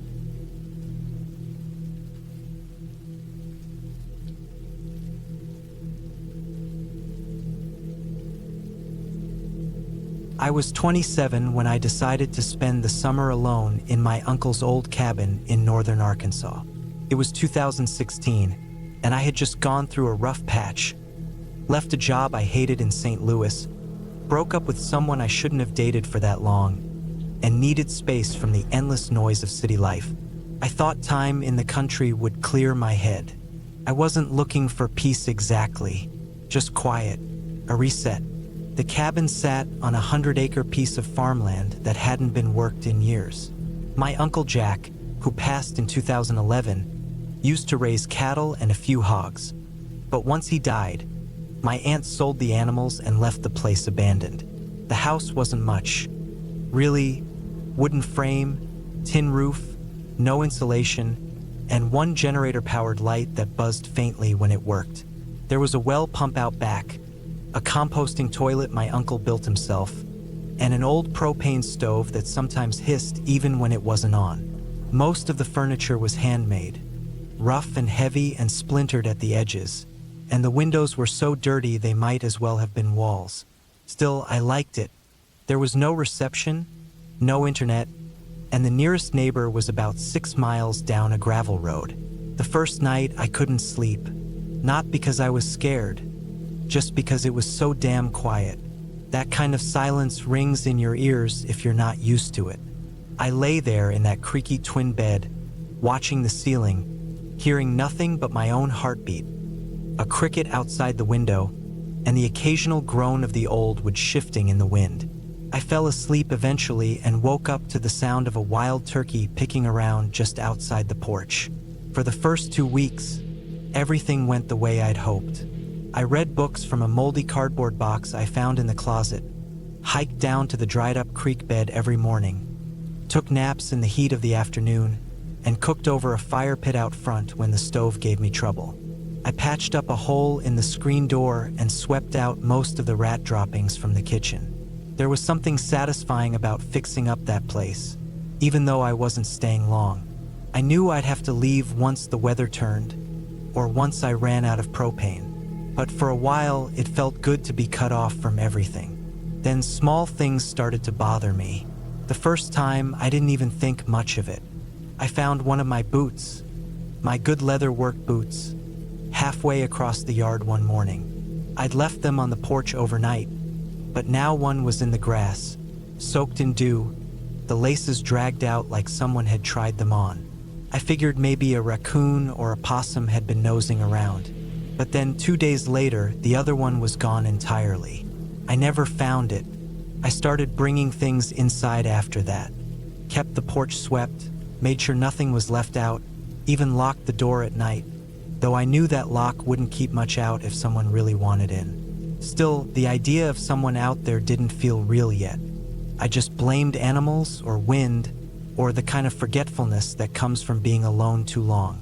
You lose your sharpness when no one else is around. But then I started noticing other things. I had a stack of old notebooks I was writing in, mostly just thoughts, sketches, sometimes rough maps of the property. One morning, I found one of the notebooks moved across the room. It was sitting on top of the fridge, open to a page I hadn't written in. My handwriting was the same, but the words weren't mine, just scribbles and odd shapes. I tried to brush it off. Maybe I'd done it while half asleep, Or maybe I was just getting bored and weird, but it made me uneasy. I burned that notebook in the fire pit that night. Not long after that, I stopped sleeping through the night. I'd wake up at 3 o'clock or 4 a.m., heart pounding for no reason. Sometimes I'd think I heard footsteps outside, crunching in the gravel or pacing across the wooden porch. But when I checked, nothing was there. Still, I started keeping a small hatchet by the bed. I told myself it was just in case of a wild animal. But deep down, I knew I was preparing for something else. By mid-July, I started keeping track of things. A strange scrape on the doorframe, a tuft of hair on the back steps, muddy prints along the path behind the house. They weren't animal tracks. They were boots, human boots. I took a photo of one with my old phone even though I had no way to upload it. I just needed some kind of proof that I wasn't imagining it. I started sleeping less and less. Ate only canned food because I didn't want to go outside to the pump after dark. Every sound put me on edge. I knew someone was out there. I started to think maybe they'd been there longer than I realized, watching me before I ever noticed. And then one morning I found the deer. It was hanging from the tree about 20 yards behind the cabin. Not gutted properly, not strung up the way hunters do. Its body was twisted like it had been pulled into place by force. Its eyes were gone. Its hooves were snapped backwards. The rope was frayed like it had been reused too many times. I stood there looking at it for 10 minutes before I even moved. My brain wouldn't process it. I didn't take a picture. I didn't touch it. I just walked back inside, locked the door, and sat on the floor for hours. After that, everything escalated. I heard voices, not ghost voices or anything like that, real human voices in the woods. Far off, muffled, like people talking just out of earshot. I couldn't make out the words, but I knew they were real.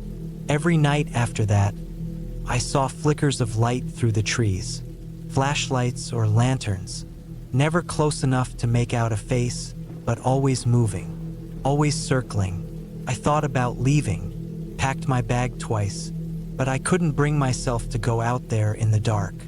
I kept thinking if I just stayed inside, they'd leave me alone. Maybe it was squatters or drug people or just some freak who liked scaring folks. Maybe they thought I'd leave on my own, but I didn't. On the last night, I woke up to the sound of someone trying the doorknob. It was subtle at first, a faint rattle. Then it stopped. Then came again. Then harder. It wasn't frantic. It was slow, testing, measuring. I sat up in bed with the hatchet in my hand, sweat rolling down my neck. The cabin was pitch black. I hadn't lit the generator light in days.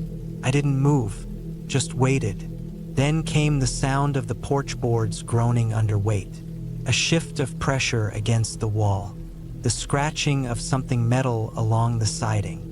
I held my breath and counted the seconds. 5, 10. Then silence again. I stayed like that until morning. When the sun came up, I found the side of the cabin covered in symbols, carved deep into the wood. Some looked like crude stick figures. Some were just lines crossed over and over again. And one was a set of numbers. I didn't recognize them at first, but later I realized it was the GPS coordinates of the cabin. Whoever was out there wanted me to know I wasn't just stumbled upon. They had found me on purpose. I left that day, left the propane tanks, the clothes, the books, the generator, left everything. I packed a single bag and walked 6 miles to the highway. Didn't wait, didn't call, just stuck my thumb out until a truck pulled over. I never told anyone the full story. I said there was a trespasser, maybe some poachers. Said I got nervous and bailed.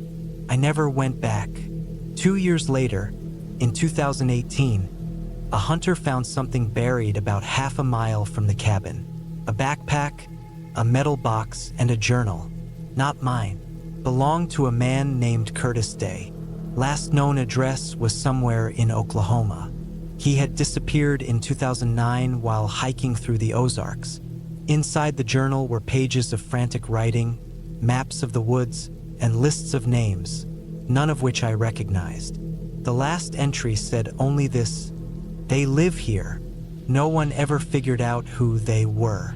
Police ruled it out as mental illness, a survivalist who cracked. But I don't think so. I think he found the same thing I did. And maybe he didn't leave in time. I think about that sometimes, late at night when the world gets too quiet. When I forget why I avoid cabins, why I check the locks twice, why I keep a flashlight and a knife by the bed. It all comes back. I don't know who was out there. I don't want to know. All I know is they were real. They were watching, and they knew exactly where I was. And that's enough.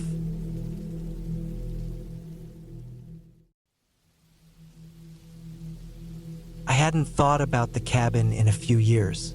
Not seriously, anyway.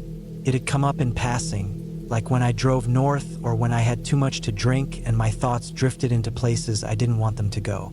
But I never planned on seeing it again. That road, that part of the state, it was part of another life.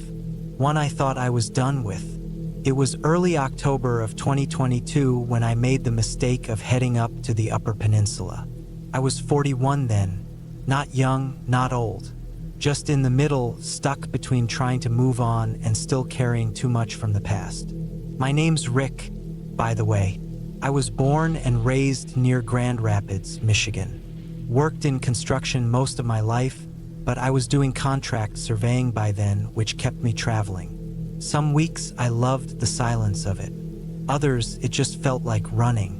The job I got that week was in a small town called Ironwood, not far from the Wisconsin border. The client owned a few hundred acres and wanted a property line confirmed before putting up fencing and maybe clearing a new access road. I'd been up that way once before, back when my ex-wife lived in that cabin, Claire. She bought that place in 2016. We were married for a few years before that. Things fell apart slow and quiet, the way they sometimes do. No screaming or cheating or betrayal.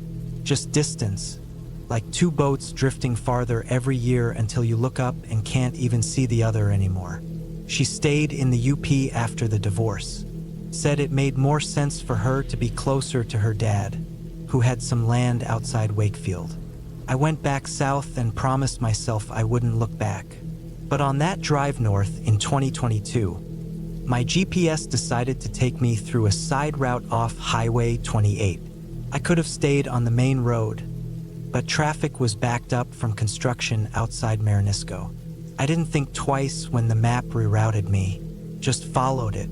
10 minutes later, I realized exactly where it was taking me.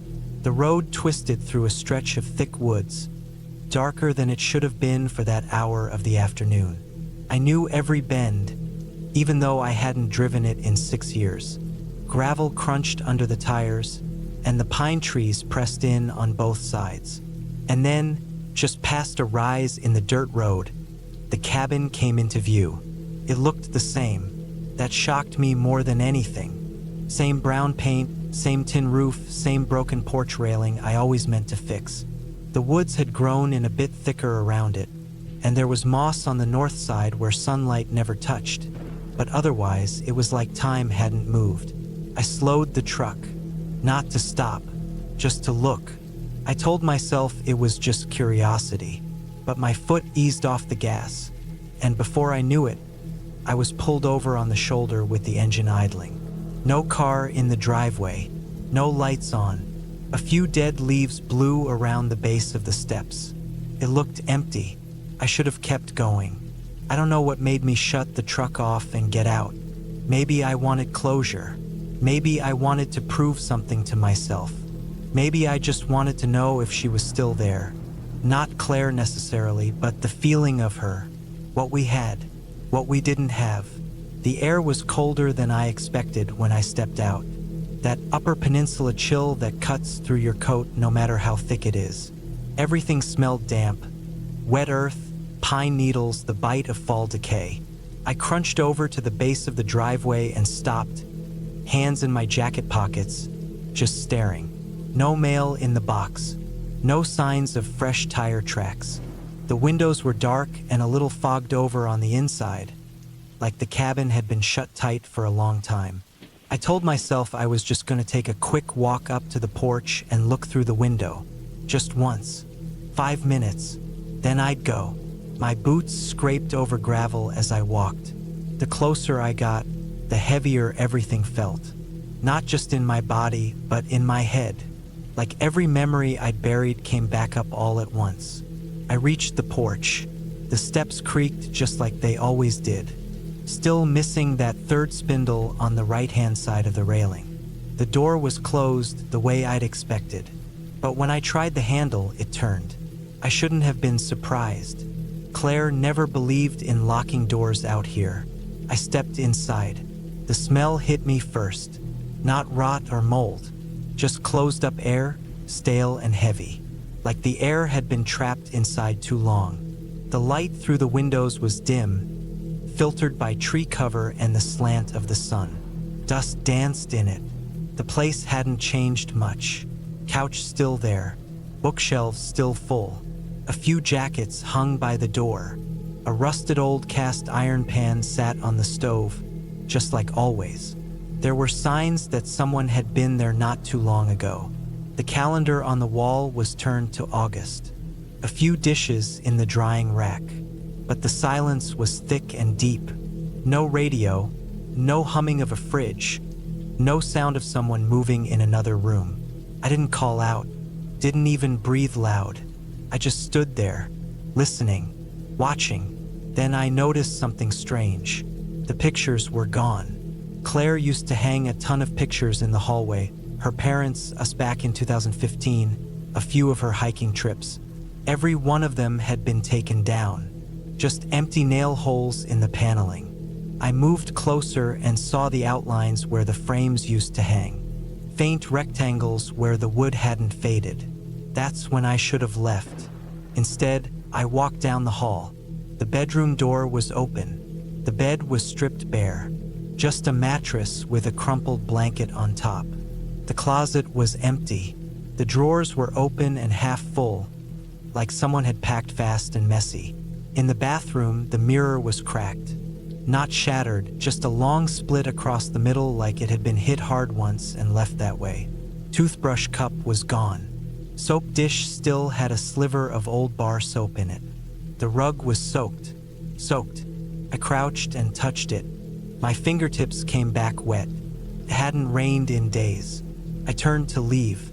That's when I noticed the attic door was open. It was barely visible. Just a square hatch in the ceiling with a cord hanging down. The ladder had been pulled halfway out. Something about it felt off. The ladder had never stuck out like that. Claire never used the attic. She was terrified of mice. I backed down the hallway, past the pictures that weren't there anymore, and back into the living room. I didn't know what I was looking for. My skin felt tight, like the air was closing in. Like the silence was watching me. Then I heard a sound. Not loud, just a shift, like weight moving upstairs. A creak. Not from the wind, from footsteps. I froze. Every part of me wanted to bolt, but I stayed still, staring up at the ceiling. Then something dropped. A soft, quick thump, like a small object falling to the floor above. That was it. I turned and left. Out the door, off the porch, back down the gravel drive. I didn't look back until I got to the truck. My hands shook as I fumbled the keys. When the engine finally turned over, I saw movement in the upper window. Just a shadow, but it moved. It leaned, like someone had been watching me the whole time. I peeled off that shoulder fast, sped down the road, dust flying behind me. Didn't slow down until I was 5 miles out and back near the main highway. I didn't go to the job that day. Called the client and made up an excuse. Drove 2 hours south and got a motel room in Watersmeet. Locked the door and stayed there until morning. The next day, I called a buddy of mine who used to work for the county up that way. Asked him if he'd heard anything about that old cabin. Said I used to know the owner and thought she might have moved. He got quiet. Told me it had been sold the year before, to a man from out of state. Said the guy didn't stick around long. Said something happened up there. Wouldn't give details. Just said the man moved out after a few months and left the place wrong. That's the word he used. Wrong. I never drove past the cabin again. Never asked more questions. Whatever I saw or almost saw that day, I didn't want to know the rest. But sometimes, when I'm in a quiet place, I still think about it. The attic door open, the wet rug, the missing photos, the shadow in the window. Claire was long gone. I checked. She'd moved out of state 2 years earlier, married again, had a baby. Her new life was somewhere warm and sunny. But the cabin, it wasn't empty. Someone was still there. And whatever they were doing, I had no business seeing it. It wasn't my place anymore. It never really was. And I thank God I didn't take one more step up those attic stairs.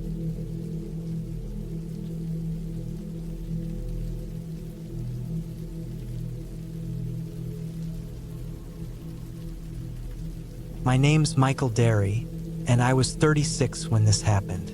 I've been working in construction for most of my adult life, but I burned out after a bad accident on a site in Leeds. Took a beam to the shoulder, messed me up for months. After I recovered, I didn't go straight back. Instead, I took time off. Thought I'd go off the grid for a bit, get away from the noise. That's when I remembered my Uncle Tom's cabin. He passed away in 2016, left the old place to my mom, but she never did anything with it. She didn't even like going up there. Said it reminded her too much of him. I asked her if I could stay there a few weeks. She said sure, gave me the keys, warned me that the road might be rough and the electricity spotty. The cabin was in Northumberland, near the Scottish border. Nearest town was probably Hexham, but the place was deeper inland than that. Propeku unticida. I loaded up my pickup with food, a few tools, sleeping bag, some clothes, and headed north in early May. The drive took nearly 6 hours. By the time I got there, the sun was starting to go down, stretching out long shadows across the farmland. The cabin sat alone at the edge of a wide field, behind a collapsed stone wall and an overgrown dirt path that cut through tall grass. It was small, just 2 rooms, main area and a back room that used to be my uncle's. Outside, it looked rough. The wood had gone gray in places, and there were signs that wind and rain had battered it over the years. But it stood solid. The door still locked, and the windows weren't broken. Inside, it smelled stale, dust, old timber, something earthy underneath. There was a single bed frame with no mattress, a wood-burning stove, shelves with tools, and a busted armchair covered in cobwebs. I cleaned up a bit, aired the place out, and set up my sleeping bag on a camping mat in the back room. The stove worked once I cleaned the ash out and lit it up with dry kindling from a box by the door. No phone signal. No Wi-Fi. I was completely cut off. That first night was peaceful. Too peaceful. No cars. No people. Just the wind in the grass and the occasional hoot of an owl. I didn't even hear crickets. I lay awake a while, staring at the low ceiling, listening to the sounds of the cabin creaking gently with the wind. I finally drifted off when the stove's warmth filled the little room. The first couple of days were just what I needed. I cooked simple meals, chopped some firewood with a rusted axe I found outside, and walked the nearby fields. There were old trails I remembered from childhood visits, and I followed one that led up a small rise where you could see the valley stretching out under the big northern sky. There were no other houses nearby, just miles of hedgerows, sheep fences, and the distant hum of wind turbines. Occasionally, I'd see a fox or a badger in the evening, but otherwise it was just me. On the 4th day, I noticed something strange. I was out near the edge of the field, checking a dry stone wall that had half collapsed from age. I found footprints. Not mine, they were too fresh, too wide, and too far apart. Big boots like steel toes. They came out of the tall grass from the north and stopped about 10 feet from the cabin, then doubled back the way they came. The dirt was soft enough to leave clear imprints. I stood there for a minute, staring down at them, trying to work out when they'd been made. It had rained lightly the night before, and these prints were sharp, no signs of rain softening. That meant they were from that morning, or maybe even the night before, but I hadn't heard anything. I walked back to the cabin, checking the door and windows. Everything was locked. Nothing had been moved inside. I even checked the small pantry to see if food was missing. Everything was as I'd left it.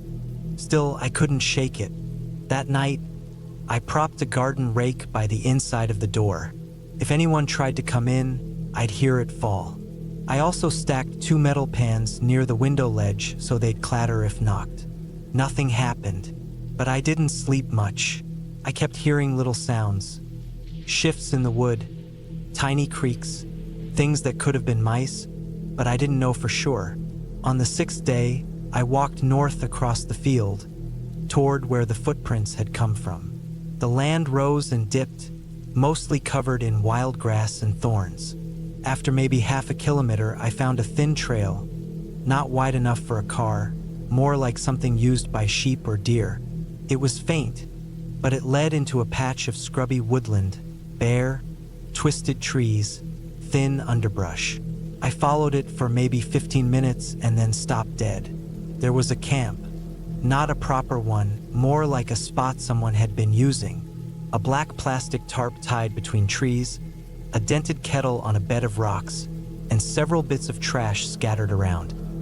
Empty tins, a boot with no laces, some plastic bottles, even an old ragged sleeping bag half covered in leaves. The fire pit was cold, but there were signs it had been used recently. Charcoal still fresh. No moss had grown on the tins. Whoever had been staying there, it hadn't been long ago. I didn't touch anything, just looked around quietly, then backed away. I didn't want to alert anyone if they were nearby. Back at the cabin, I felt uneasy. I kept thinking about how close that camp was, maybe a half-hour walk, and I hadn't seen or heard anyone, but they'd come right up to the cabin a few days ago, just walked around, then left. Why? I decided to pack my gear up that night and sleep with my boots on. Around 2 a.m., I woke up to a soft sound outside. Not wind, not rain, a slow, careful crunch of grass, like someone walking. I sat up and held my breath. The sound stopped. I waited, then a creak. The old wooden step outside. I didn't move. I reached slowly to my right where I kept a crowbar beside my sleeping bag. My heart was hammering in my ears. I didn't hear the door open, but I saw the shadow move across the small crack under it. Just a faint interruption in the moonlight from outside. Then silence. Minutes passed. Nothing. I couldn't take it anymore. I got up slowly and stepped toward the door. I gripped the crowbar in my right hand and flung the door open. Nothing. Just night air and the grass blowing gently. But something was off. To the left, the metal pans I'd stacked were gone. I stepped out, scanned the yard, and saw them, lying flat on the ground about 10 feet away, like someone had lifted them off gently and tossed them. That was the moment I realized this wasn't random. Someone had been watching me, maybe since I arrived. I didn't sleep the rest of the night. At sunrise, I packed everything into my truck and left. But before I pulled away, I walked out to the shed behind the cabin one last time. I hadn't gone in there all week. Inside, it smelled worse than the cabin: mold, rot, damp tools. But in the far corner, behind a pile of old wood, I found something that made my stomach turn. A stack of flattened cardboard boxes. Under them, cans of food, water bottles, a plastic tub filled with wrappers, and a coat. A heavy, green work coat that hadn't been there years ago. It was muddy, torn at one shoulder, and looked recently used. And next to it, a phone. No battery. Just the shell of an old Android. I backed out, locked the shed, and left. I drove straight to a petrol station near Hexham and called the police. Told them what I'd found, squatters, I guessed. They took my details, asked me to wait. I told them where the cabin was, explained the signs, the camp, the coat. I never went back. A few months later, my mom told me the police had gotten in touch. Said someone had been living rough in that area for at least 2 years, maybe longer. An ex-farmhand with mental health problems. Had gone missing from a nearby property in 2021. Had been seen once or twice by farmers in the area but never caught. They figured he'd been hiding out, moving from one old barn or cabin to another. They found the campsite, found more signs, bones from small animals, knives made from scrap, maps marked with circles. They didn't say if he'd hurt anyone, but they said I'd been lucky to get out when I did. One officer told my mom the coat I found had blood on the inside, dried into the lining. I never asked more after that. I still think about that week. The cabin, the silence, the feeling of being watched. I think about those footsteps, the careful way the pans were moved, the shadow at the door. It was no ghost. No monster. Just a man. Someone broken, alone, and dangerous. And I had no business being there. I haven't been back to the countryside since. I stay in cities now. Crowded places. Places with noise and lights and people. Places where if someone's watching you, at least you'll know.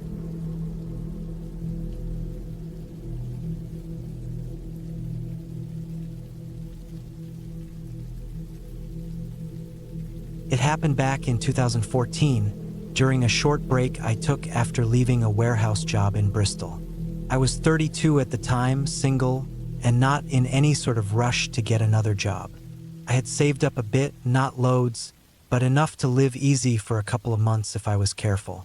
I didn't want to stay in the city. I needed space. I needed to get away from people.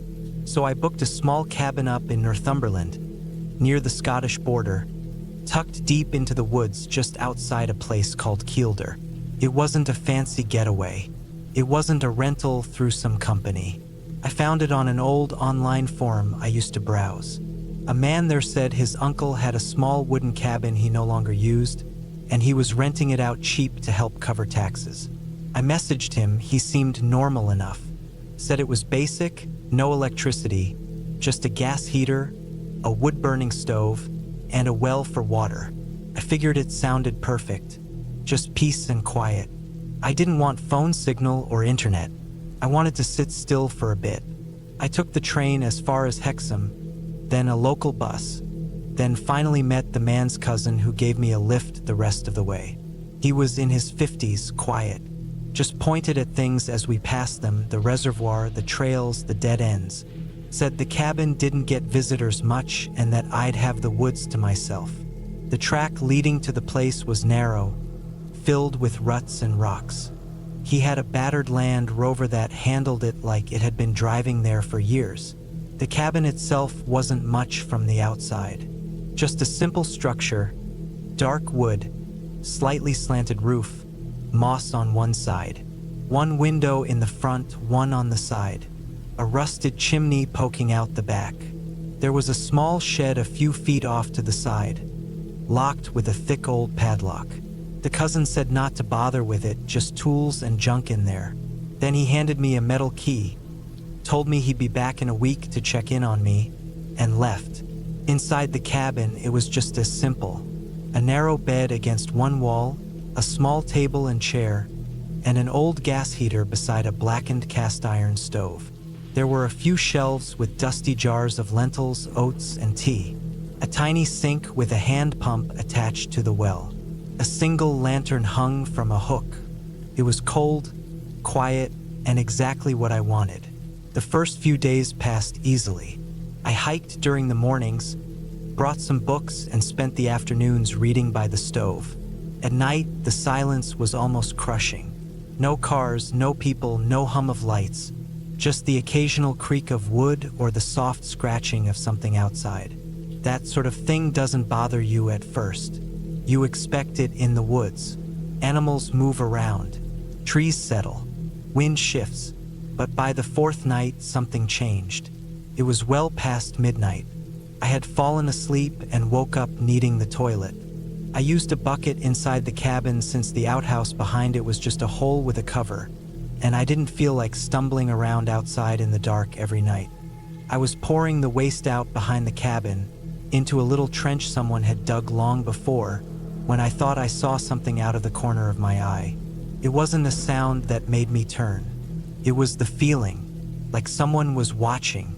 I looked out past the shed, across the faint clearing that led into the trees, and I saw her, a woman. At first, I wasn't sure if my eyes were just playing tricks on me. I stood still for a long time, my breath visible in the air. She was maybe 30 feet away, half hidden behind a tree. I couldn't see her clearly, just the outline of her face, pale in the moonlight. Her body was mostly hidden behind the trunk, but I could see her arm. She wasn't moving, just standing there completely still. I froze. My first thought was that maybe it was someone camping nearby, just walking around. But she didn't move, didn't speak, didn't act like a normal person who might say something like, "Sorry," or "Hi," if you startled them in the woods. She didn't flinch or shift her weight. She just stood there, watching. I backed into the cabin and locked the door. I didn't sleep for the rest of the night. I sat in the chair with the lantern burning, heart thudding in my chest, ears tuned to every creak and noise outside. But I didn't hear anything unusual. No footsteps. No knocks. Nothing. By sunrise, I told myself it had just been my imagination. Maybe a trick of the light or an animal that looked human for a moment. The next day, I tried to distract myself with a long hike. I walked out toward the edge of the forest, followed a logging road for miles, then looped back through a different trail. I didn't see anyone. No tents. No signs of people. Just woods, birds, and the occasional rusted can that had been left behind years ago. It helped a bit. I felt more settled when I got back. That night, I left the lantern on again, but I managed to fall asleep eventually. I woke around dawn, a soft noise outside the cabin. Not loud, just a sort of scraping sound like something brushing the wall. I didn't open the door right away. I waited, listening. The sound stopped after a few seconds. When I finally stepped outside, I found scratches along the lower edge of the cabin, below the window. Not deep, but long and curved, almost like someone had dragged their nails across the wood, or something had. I walked around the whole cabin, but saw no footprints. The ground was dry, so that didn't mean much. Still, it made my stomach twist. I checked the padlock on the shed. Still locked. I thought about calling the cousin, but I didn't have signal and there was no landline. The next night was colder. I stacked the stove and settled in with one of the books I brought. Tried to ignore the strange feeling in my gut. But sometime after midnight, I woke again. The room was cold. I must have let the stove go out. I sat up, wrapped a blanket around myself, and that's when I heard it again. The same sound, a scraping, brushing noise. This time closer. I crept to the window and looked out. She was there again. This time closer than before, standing just 10 feet from the window in the clearing. Her face was thin, her clothes loose and dark. She didn't look like someone out for a walk or camping. Her hair was long, tangled. I could see her more clearly now. Her skin looked dry, cracked. Her eyes wide, unblinking. She was barefoot. I stepped away from the window and grabbed the small hatchet I'd been using to split wood. I didn't know what I was going to do with it. I just held it in both hands and waited. I didn't sleep again. When daylight came, she was gone. I searched the clearing. No footprints. No signs anyone had been there, but the shed had been touched. I could tell. The lock was still on, but the door was slightly ajar, like someone had forced it and then tried to close it again. That afternoon, I opened it. Just tools, like he said. A rake, a dull saw, a rusted spade. But there was a folded tarp on the ground that I was sure hadn't been there before. It was damp, stained. Underneath it, I found something I didn't expect. A rolled up blanket. Thin, dirty, like someone had been sleeping on it. I checked every inch of the shed. Nothing else. No food. No bags. No ID. Just that blanket. I closed the shed and didn't lock it this time. If she had forced it open once, she could do it again. Better she didn't break it entirely. I stayed inside that evening. I kept the fire going. Didn't sleep. Around 2 a.m., I heard the front door handle rattle. Not knock, rattle, like someone was trying to open it quietly. I waited, breath held, heart racing. It stopped after a few seconds. Then I heard soft footsteps moving away. At dawn, I opened the door. The handle was smeared with something dark. At first, I thought it was dirt, but when I wiped it with a cloth, it was red. Not bright like fresh blood, darker, dried. I checked the clearing. Nothing. I started packing. I was supposed to stay another 3 nights. I didn't care. I threw my clothes into my bag, stuffed in my books, left the food I hadn't eaten. I started walking. No mobile signal. No way to call a taxi. I followed the logging road, hoping to find someone, a signal, anything. It took me 3 hours to reach a ranger's hut by the edge of the forest. It was locked, but there was a map posted outside. I marked the route and kept walking until I got to a village. Fallstone, I think. Small, quiet. I found a pub, asked to use the phone, and called a taxi to take me to Hexham. I didn't go back for the rest of my stuff. I messaged the man from the forum when I got home. Told him something weird was going on at the cabin. He didn't respond. I sent 2 more messages over the next week. Still nothing. A few months later, I checked the forum again. His account was gone. Deleted. I tried to find the cabin on a map. Couldn't. I had no address, no coordinates. I hadn't marked it. It didn't show up on Google. I tried remembering the name of the cousin who dropped me off. Couldn't. I had no number. No paperwork. It was like the whole thing had never existed. I don't know who the woman was. I don't know how long she'd been living near the cabin. I don't know if she was sick, lost, hiding, or just broken in the head. But she wasn't just some hiker. I know that for sure. She watched me. She came close. She touched the cabin. She tried the door. She wasn't trying to scare me. That's what still gets to me. She didn't make noise. She didn't threaten me. She didn't smash a window or scream in the night. She just watched, patient, quiet, like she had all the time in the world. And I left before she ever ran out of it.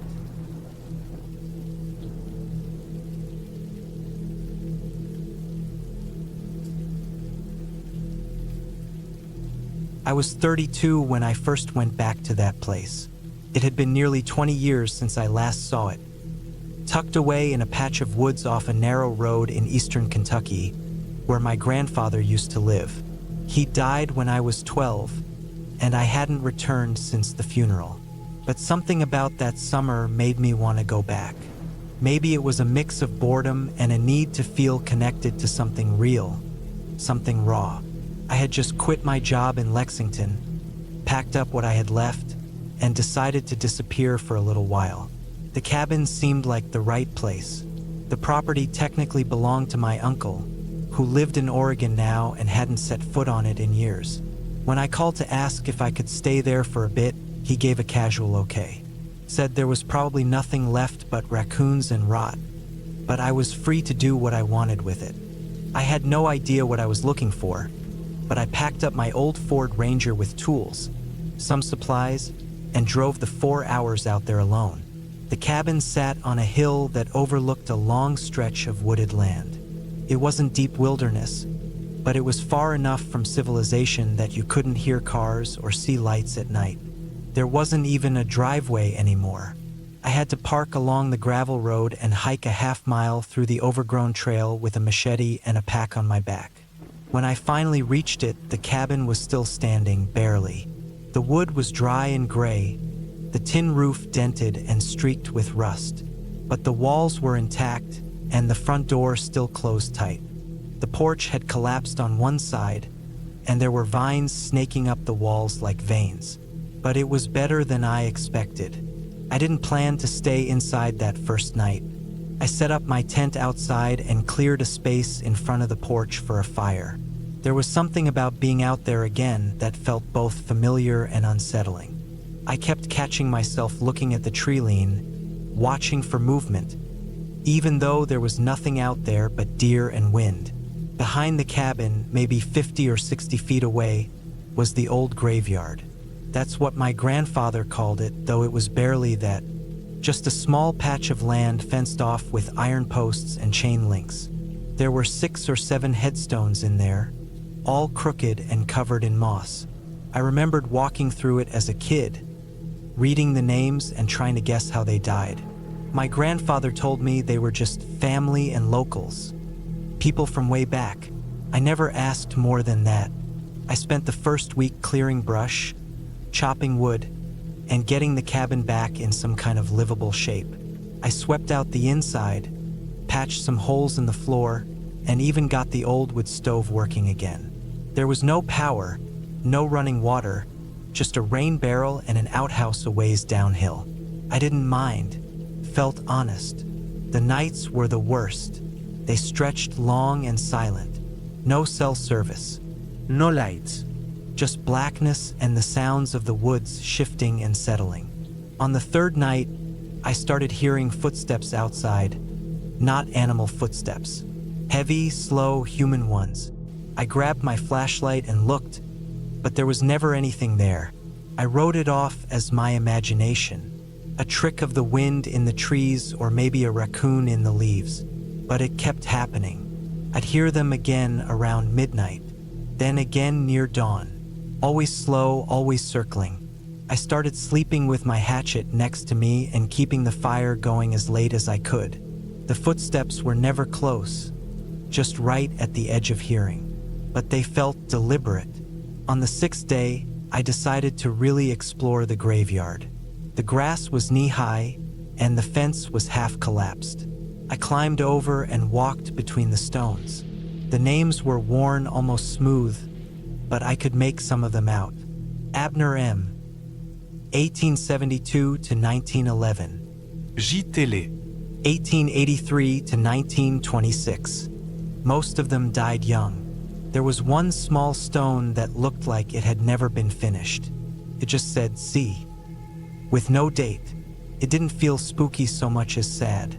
Forgotten, buried and left behind like the cabin itself. I took some photos with the disposable camera I brought and spent the afternoon clearing brush around the fence.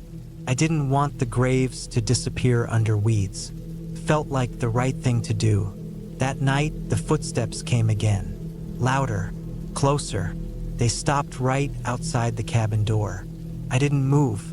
I just lay there on the floor, my back against the far wall, gripping the hatchet with both hands. There was no knock. No sound of retreat, just stillness. Then, after what felt like a full minute, they started again, moving around the side of the cabin, down toward the graveyard.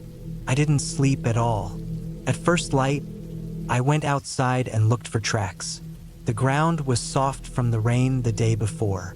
I expected to find boot prints, something, but there was nothing, just scattered leaves and damp dirt. I thought about leaving. I packed up half my things, loaded them into the truck, and sat there with the door open for an hour. But I couldn't make myself go. I told myself it was just some hiker messing with me, or maybe I'd imagined the whole thing. Sleep deprivation, isolation. I went back. The next day, I followed a small path behind the graveyard I hadn't noticed before. It wound downhill through thick trees and ended at an old wire fence I didn't remember. On the other side was a clearing, and in the middle of it stood a single structure, a shed, maybe 10 by 10, with a slanted roof and no windows. I climbed over and approached it carefully. The door was held shut with a loop of wire. I unhooked it and pulled the door open. Inside was empty, except for an old wooden chair and a pile of blankets in the corner. There were food wrappers, an empty can of beans, a half-burned candle in a glass jar. Someone had been sleeping here. The air smelled of sweat and mold. I stepped back out and stood there a long time, listening. Nothing. I left the door open and walked back to the cabin slowly. The rest of that day passed in a kind of fog. I kept thinking of that chair, that pile of blankets. Who had been staying there? How often? Were they still around? That night, I stayed awake with the fire burning hot. No footsteps came, just wind. The next morning, I returned to the shed with a notebook. I wanted to leave a message in case whoever it was came back. I wrote, "I'm staying in the cabin. If you need help or food, leave a note." I didn't sign it. I just left it on the chair. When I came back the next day, the notebook was gone. The blankets were gone too. But in the dirt, written in what looked like charcoal or soot, were the words, "Stay out." That was the moment I knew something was wrong. I felt it deep in my chest. This wasn't a prank. This wasn't a lost hiker. This was someone who lived out here, someone who didn't want to be found. I didn't go back to the shed. I started keeping my axe on me all day, and every night I blocked the door with furniture. Felt silly, but I didn't care. The next 2 nights were quiet. Then came the third. At around 2 a.m., I woke to a scraping sound on the wall outside, low, near the ground, like someone dragging a stick along the boards. I didn't move. The sound circled the cabin once, then again, then a third time. I was sweating through my shirt, barely breathing. After the 4th pass, the sound stopped, dead quiet. I waited 2 hours before I even sat up. When I finally did, I moved to the window and looked out through a crack in the boards. At the edge of the trees, maybe 30 feet away, stood a man. He wasn't facing me. He was turned toward the graveyard, his back to the cabin, wearing a long coat, hood up, hands at his sides, just standing there. I watched him for 10, maybe 15 minutes. He didn't move. Then, slowly, he walked forward into the trees and vanished. I packed everything the next morning. I didn't care about pride or exploration or nostalgia anymore. Something out there wasn't right, and I wasn't going to find out what it was. As I hiked back to the road with my gear, I took one last look over my shoulder.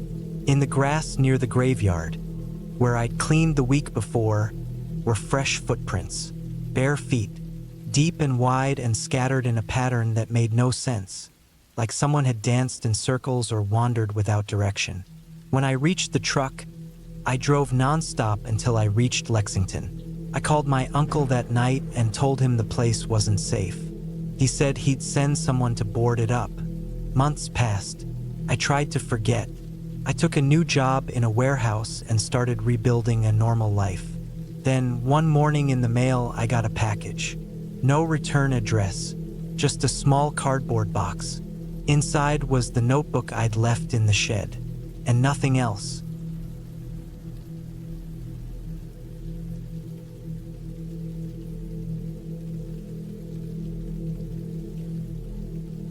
It was the fall of 2016, and I had just turned 37. I wasn't going through anything dramatic, no midlife crisis or emotional breakup. I just needed something of my own. After working as an HVAC tech for the better part of 16 years around Eugene, Oregon, I had saved up enough to buy a small patch of land about 2 hours southwest, close to the coast but buried deep in the forested ridges that ran between the ocean and the valley. No signal, no neighbors, no paved road. I bought the 5-acre plot online. Never saw it in person until I drove up there with my truck the following weekend. The land wasn't anything special, thick second-growth trees, tangled underbrush, steep inclines, but I didn't care. I didn't want to start a farm or rent it out. I just wanted a cabin, a real one that I built myself. I had no grand plans or architectural vision. Just a simple 12 by 12 box on a level stretch I found halfway up a narrow trail that veered off the logging road.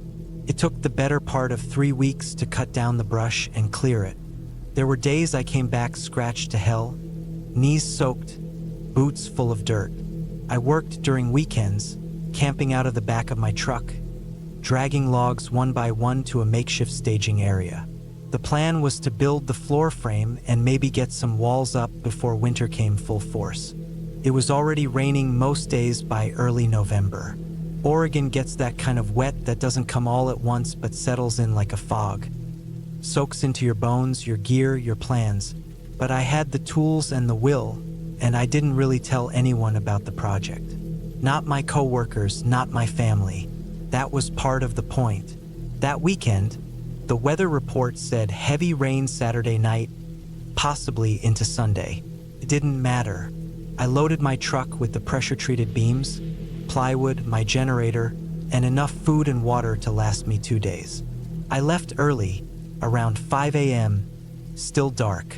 I parked near the base of the hill and hiked everything up in shifts, soaked in sweat before the real rain even started. By mid-afternoon, I had the floor joists leveled and bracketed. The platform was solid, no bounce, no give. I screwed down the subfloor and stood back, proud for a second. Just a plywood box in the woods, but it was mine. That's when the first real rain hit. Not drizzle, not mist, real, slanting, gusting rain that came in sheets through the trees. The kind that turns the trail to mud and makes your tools slick in your hands.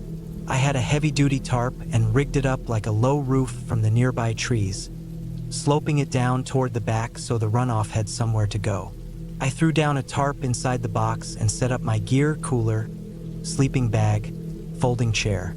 I was going to make a fire outside, but it was too wet, so I boiled some water on my propane burner inside the cabin platform, sitting cross-legged in the dark while the rain thundered on the tarp. I hadn't brought anything to do, no book, no radio, no phone service. I just sat there and listened to the wind hammer the woods. Something about that kind of isolation settles into you. You start to hear things even if they're not there. I'm not talking about ghosts or anything like that. Just the real, weird noises of deep woods at night. Branches snapping, leaves rustling. Something heavy moving through wet brush.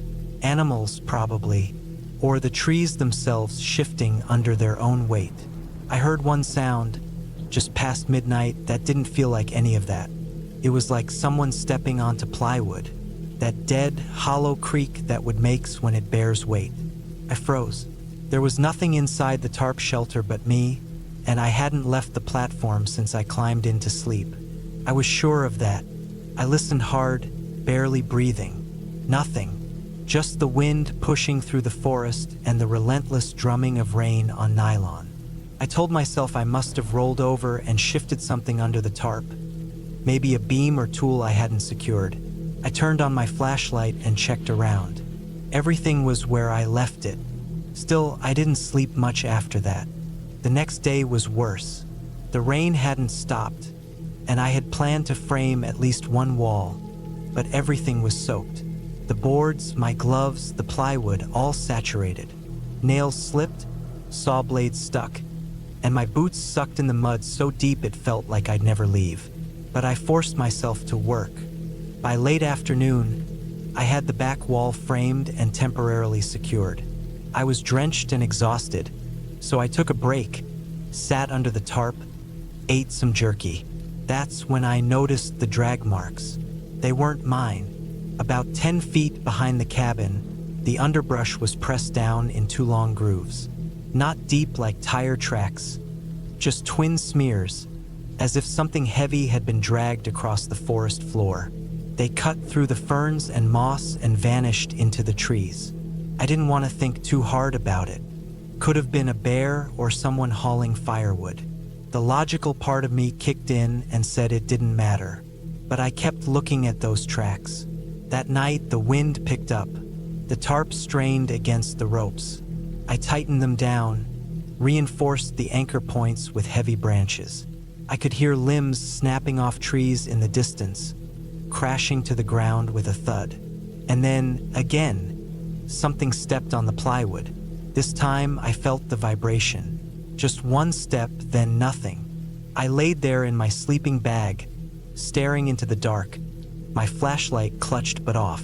I didn't want to spook whatever it was, animal or person. The rain drowned everything, made it impossible to hear footsteps beyond a few feet.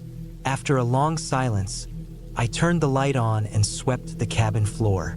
Nothing, but the corner of the tarp near the front entrance was pulled back slightly. Just a flap, no more than a few inches. I hadn't left it like that. Something had looked in. The next morning, I didn't eat. I packed up my gear, loaded my tools, and hauled everything back down to the truck.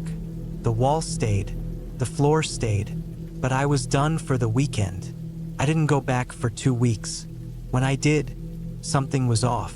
The tarp was shredded, not slashed, more like pulled until the grommets tore out. The back wall had collapsed inward.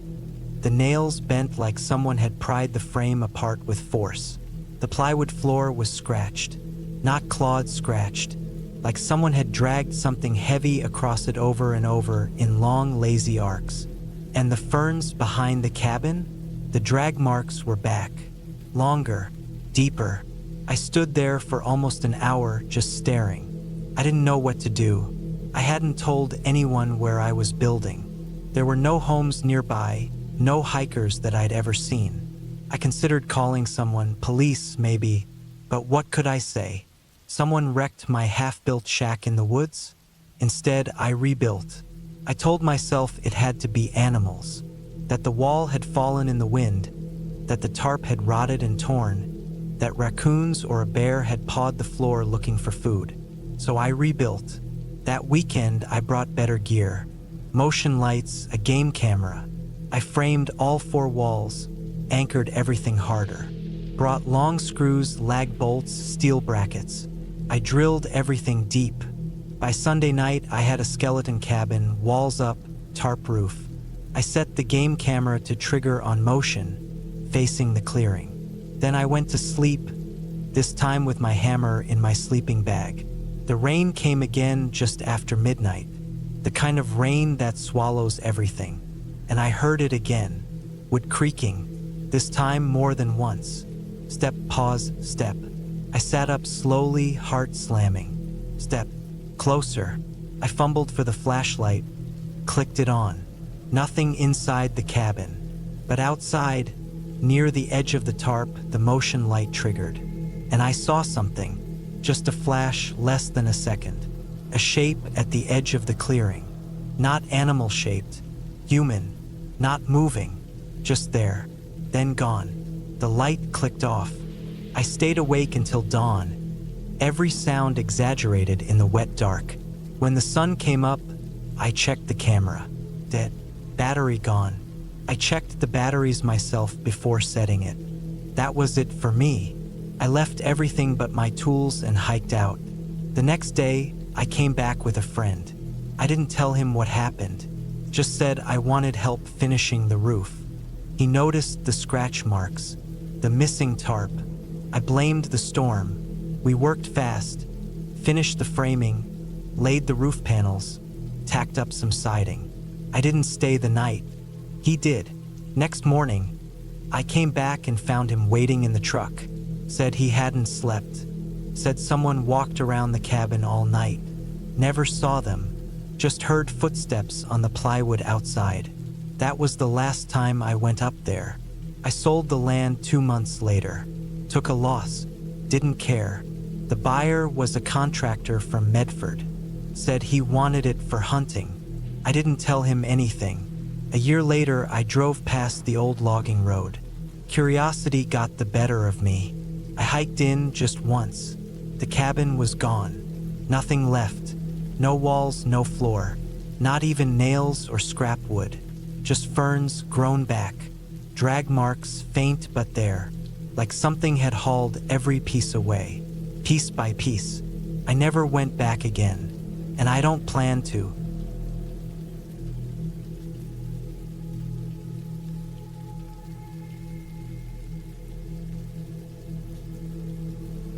I was 35 when I decided to take some time off work in late October of 2017. I'd been working construction jobs in Flagstaff, Arizona, for nearly 12 years without much of a break longer than a few days.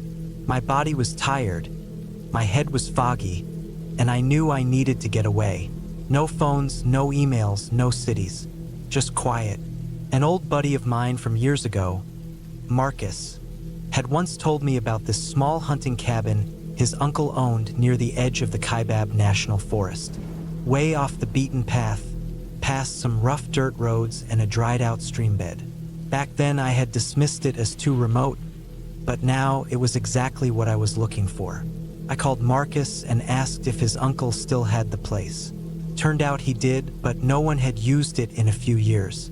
His uncle had moved to New Mexico, and the cabin had sat empty since around 2014. He said I was welcome to use it as long as I cleaned up after myself and didn't break anything. I loaded up my old Chevy truck with supplies: a rifle, a sleeping bag, canned food, 2 jugs of water, some tools, and a thick green tarp just in case the roof leaked. I packed a solar lantern, a battery-powered radio, and a little black and white notebook. I planned to stay 5 nights. The drive out there took nearly 5 hours. The paved roads turned into gravel roads, and those turned into narrow dirt trails barely wide enough for the truck. No cell service, no traffic, not even a mailbox in sight. Just junipers, pines, and dirt. I crossed an old dry creek bed Marcus had mentioned, then took a right up a bumpy slope surrounded by scattered boulders. The trees were thinner there, and I started to see signs of the property. An old wire fence, half collapsed, and a faded wooden post with a chain hanging from it. The cabin appeared slowly through the trees like something pulled out of an old photo. The wood was grayed and cracked. The tin roof looked intact but rusty. The porch sagged a bit on the left side, and the door leaned in its frame, but it was standing. About 50 yards behind it, a short ridge rose up, thick with dead pine and manzanita. It was perfect. I got the door open with some effort. It stuck near the top but gave in with a solid push. The inside smelled like dust, old wood, and mouse droppings. Sunlight pushed in through the 2 side windows, hazy and soft. The place was just one big room. A cot against the far wall, a small iron stove in the corner, a work table under the front window, and a shelf nailed to the wall above it. I swept the place out, wiped the cot with a towel, and unrolled my sleeping bag on top. The first night, I lit a small fire in the stove using some leftover kindling I found in a box near the hearth. It was quiet, too quiet almost. No wind, no birds, just the soft ticking of metal as the stove warmed. That night, I woke up around 2 a.m. to a strange sound. It wasn't loud, just wrong. A light tapping, almost like fingernails on wood. I sat up in my sleeping bag and held my breath. Came again. 3 short taps, then nothing. I thought maybe a branch had fallen or something was rubbing against the cabin. I stepped out with my flashlight. The cold slapped me instantly. My breath fogged the air. I swept the beam across the trees, the ridge behind, the dry grass. Nothing, but something felt off. The silence was heavy, unnatural.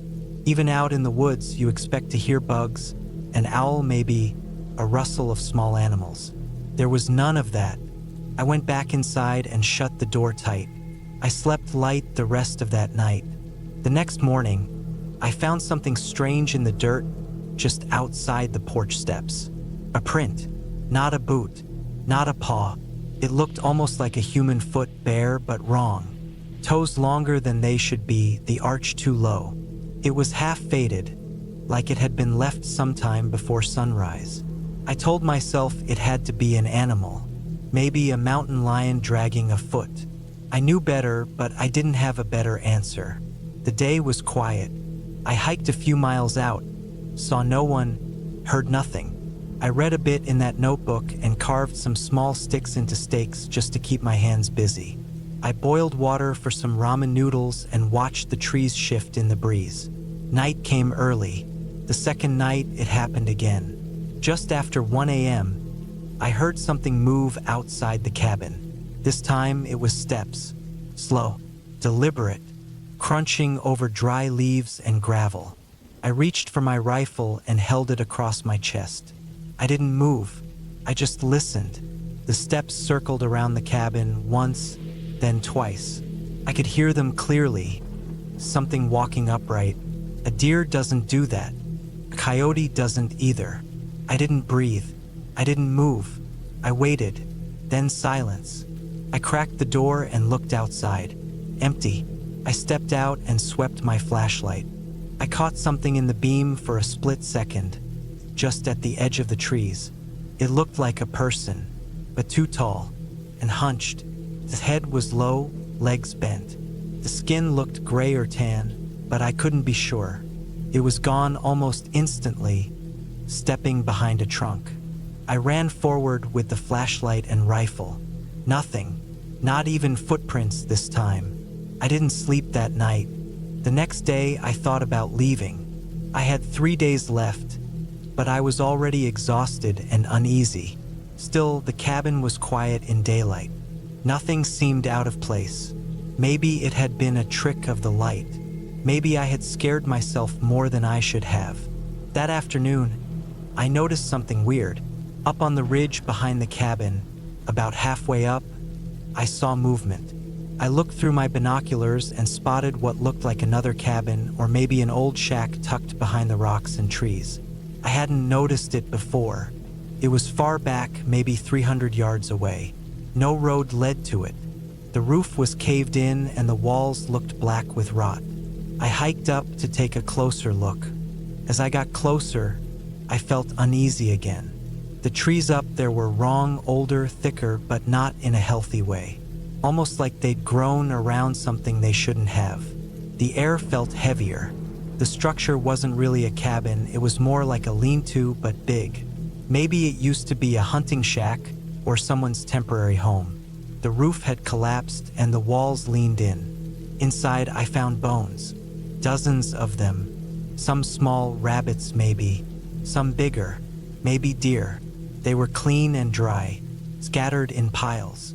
And in the center, something worse. A circle made of stones, arranged carefully. Inside it, ashes, blackened wood, and a few feathers tied with old string. I felt sick. I turned and left, fast, back down to my own cabin without stopping. That night, I blocked the door with the table. I kept the lantern on until it died. I heard it again. This time, it didn't circle. Came to the front steps. I could hear it breathing. Not loud, but there. A raspy, shallow inhale. Then a slow exhale, like someone who'd been running. I didn't move. I sat on the cot with the rifle pointed at the door. The breathing stopped after a few minutes. Then a sound I'll never forget. It spoke. Not in words. Not really. It mimicked me. It was my own voice. I don't know how to explain it. It said nothing specific. Just low sounds, like someone trying to repeat the rhythm of how I talk. The rise and fall. But it was wrong. Hollow, like an echo through a cave. And it came from just outside the door. I stayed frozen like that until dawn. When the light came through the windows, I stood and moved the table aside. I opened the door and looked out. Nothing. But in the dirt right in front of the porch, a mark had been scratched. A long, crude line with a loop at the top, almost like an upside-down question mark. Deep, as if made with a claw. I packed up that morning. I didn't care if I had more food. I didn't care if I'd only stayed 3 nights. I didn't want to know what it was. I didn't want to see it again. I drove out fast, tearing through the dry creek bed and over rocks that scraped the underside of my truck. I didn't stop until I saw pavement. I didn't even return Marcus's call when he asked how the trip went. For a while, I didn't talk about it. Not even to my brother. I just tried to forget. But a few weeks later, something happened that brought it all back. I was home, back in Flagstaff. It was late, maybe past midnight. I was watching TV with the sound low, half asleep on the couch. I got up to use the bathroom, and as I passed the front door, I saw something outside through the peephole. Just a shape, tall, still. It was gone before I could open the door and look. But I swear, just before it disappeared into the trees at the edge of the road, it moved the same way. Bent legs, low head, too fast. I installed cameras the next day. Nothing showed up after that. No one ever came to ask questions. No damage, no theft, just silence. I don't know what I saw, but I've read things since. Stories, warnings, native tales about something that can wear your voice. Walk like you, sound like you, take pieces of you. I think I saw it out there near that ridge. I think it knew I didn't belong. And I think I got lucky. I'll never go back to that cabin. I still have that notebook, though. The last page is torn out, and I never tore it.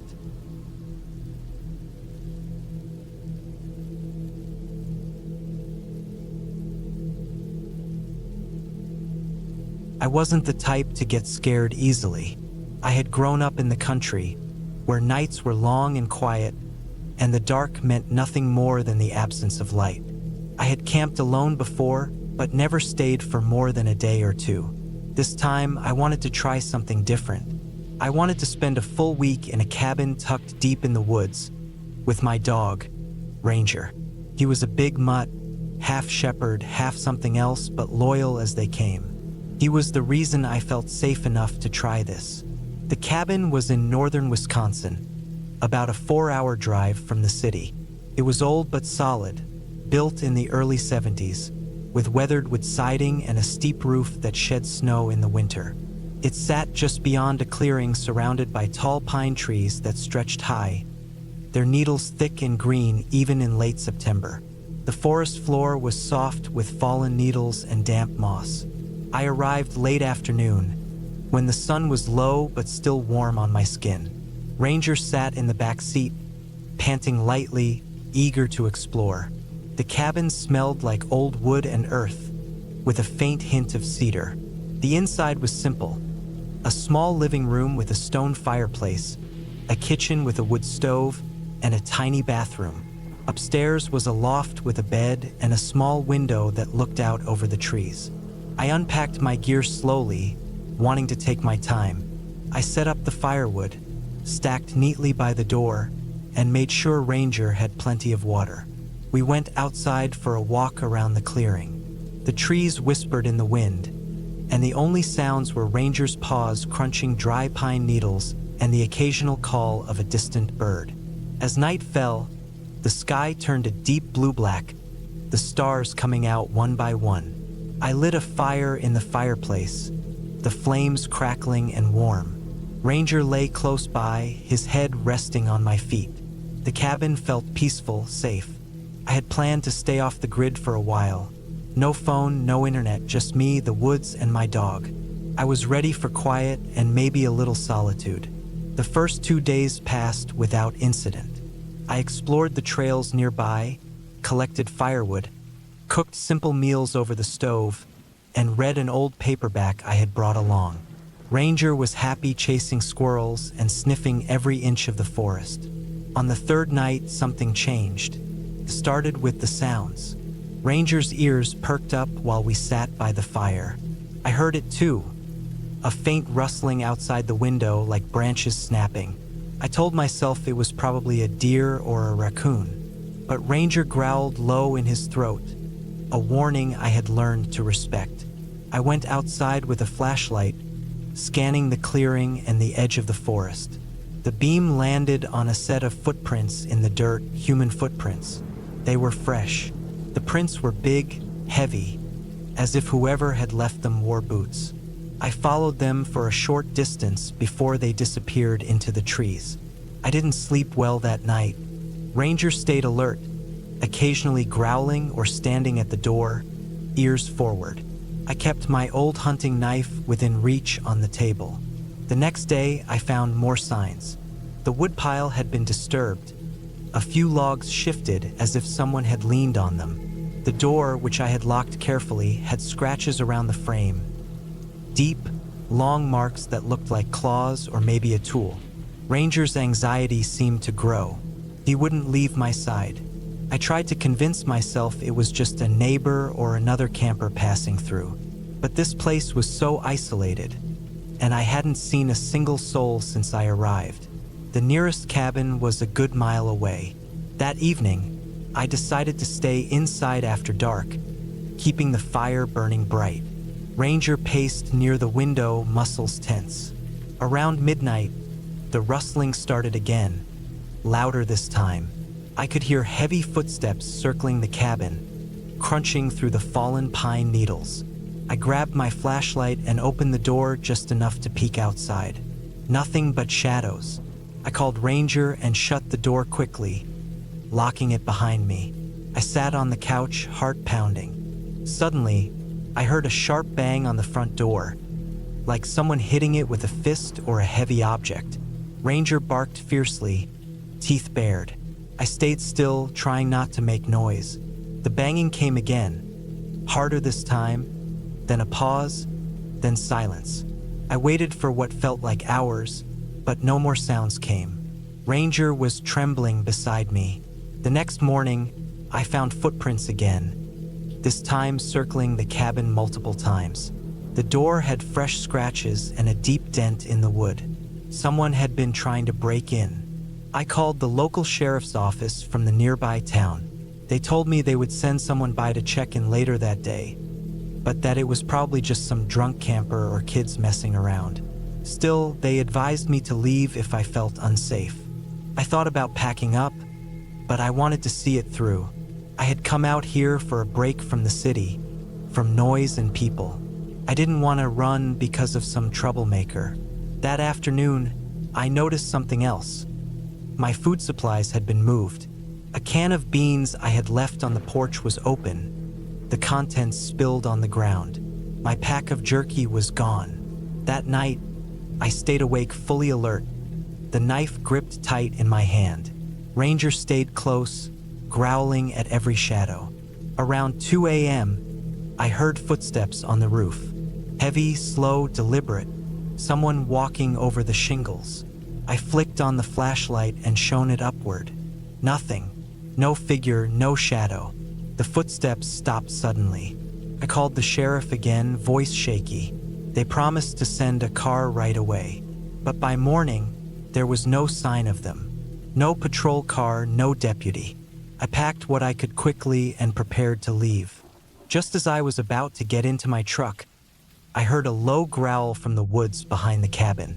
Ranger was alert, staring into the trees. Then I saw it, movement between the trunks. A tall man, thin, wearing dark clothes, eyes glinting in the morning sun. He didn't move quickly, just watching.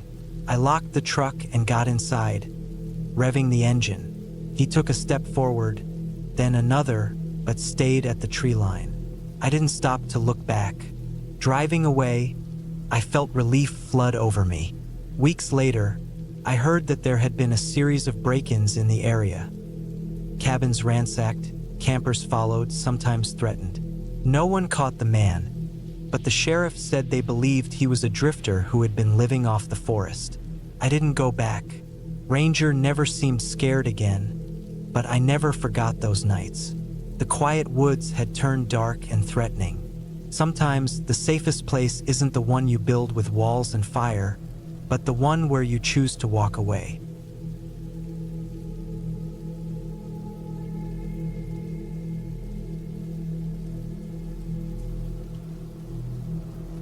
Back in 2017, I was 34 years old and working as a seasonal ranger for the U.S. Forest Service.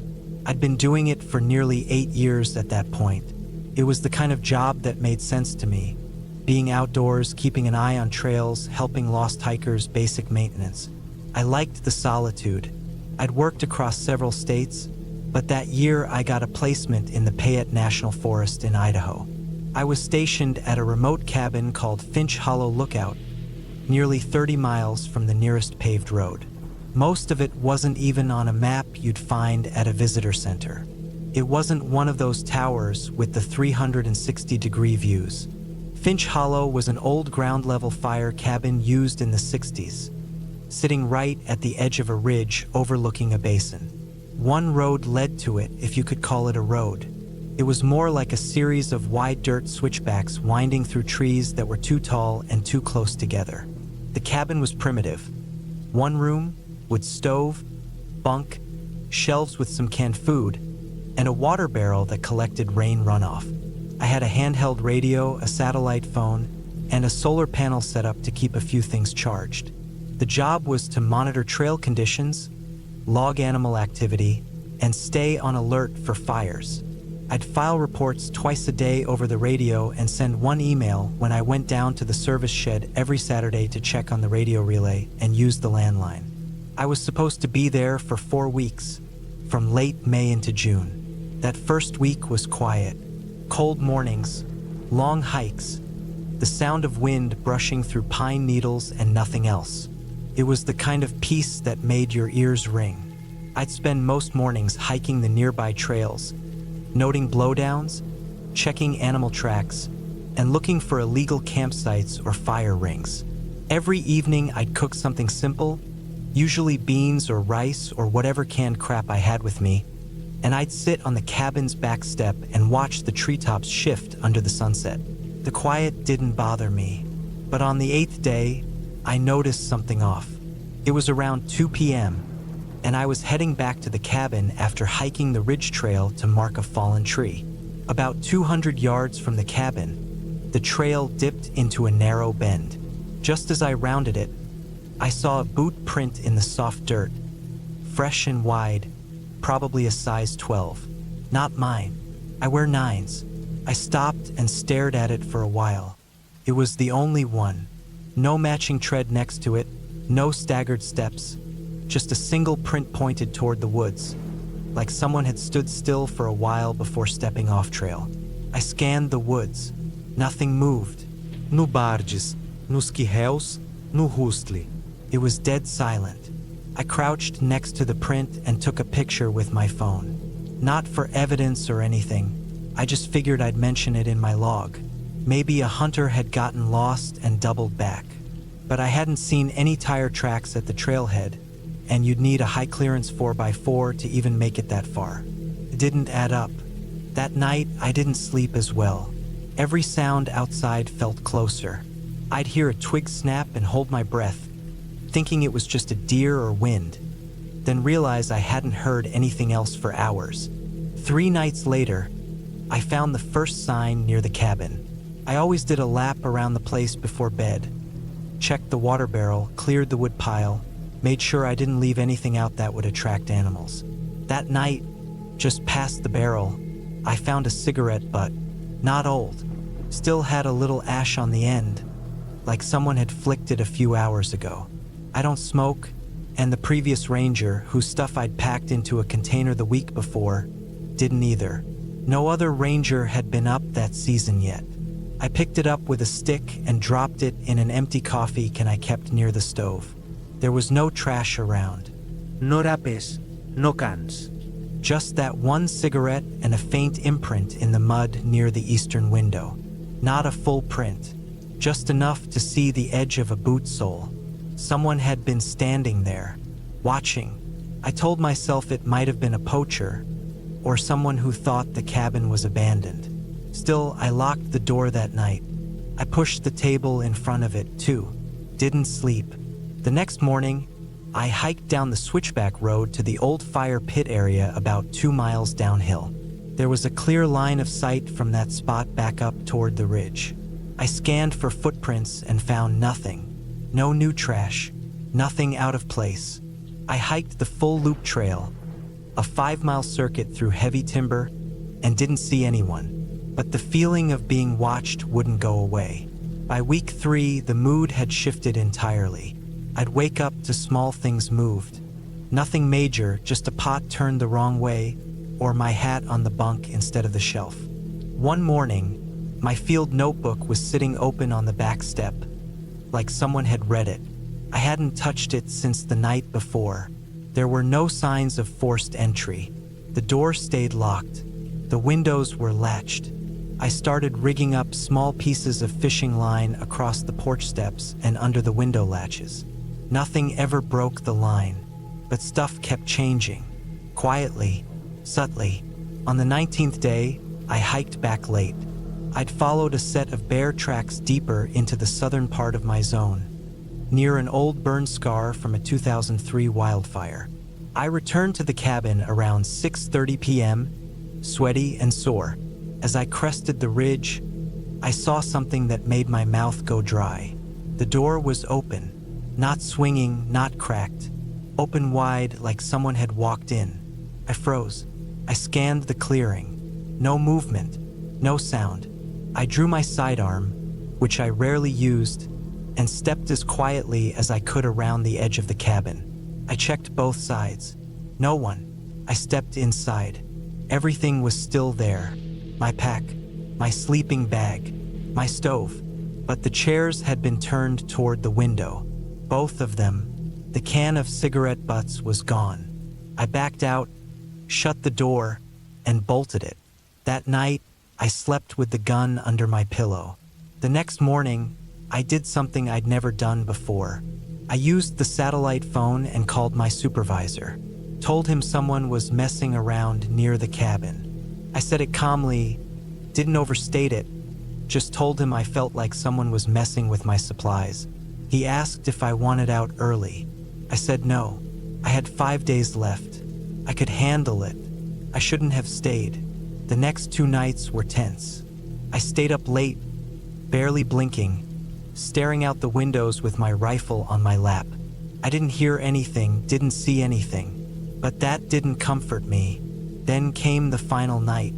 It was cloudy, no stars. I had the lantern burning low and was trying to write out my final report. I had a good stack of notes to organize.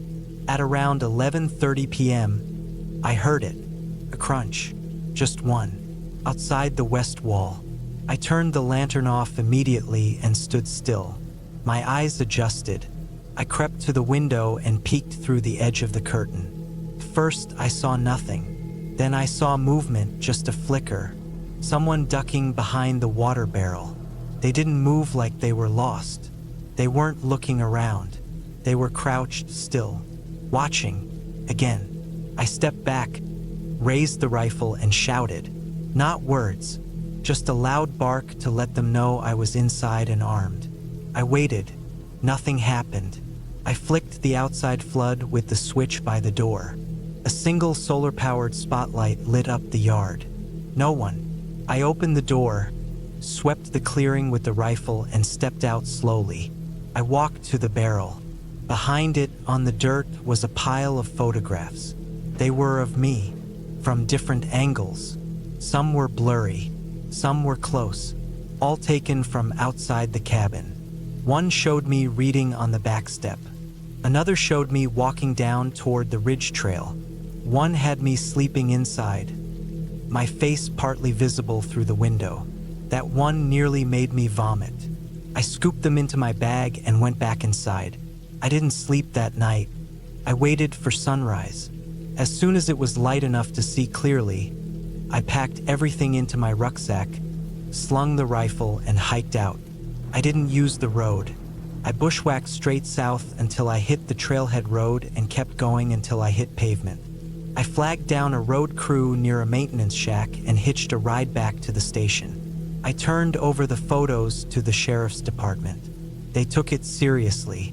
They sent deputies to search the area. They didn't find anything. No cameras, no gear, no prints. Nothing. 2 months later, a hunter found a crude shelter about 5 miles from the cabin.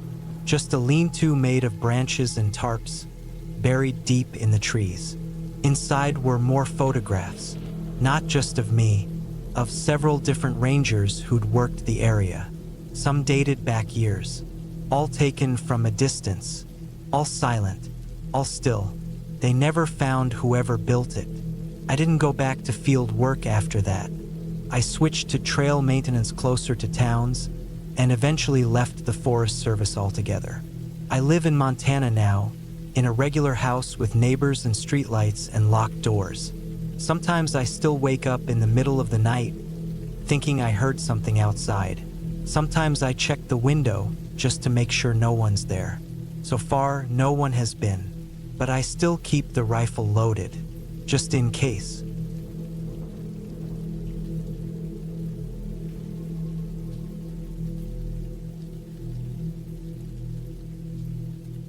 I didn't expect the cabin to look so old, not from the pictures I'd seen online. It was supposed to be a simple getaway, a place to clear my head and get some peace after the year I'd had.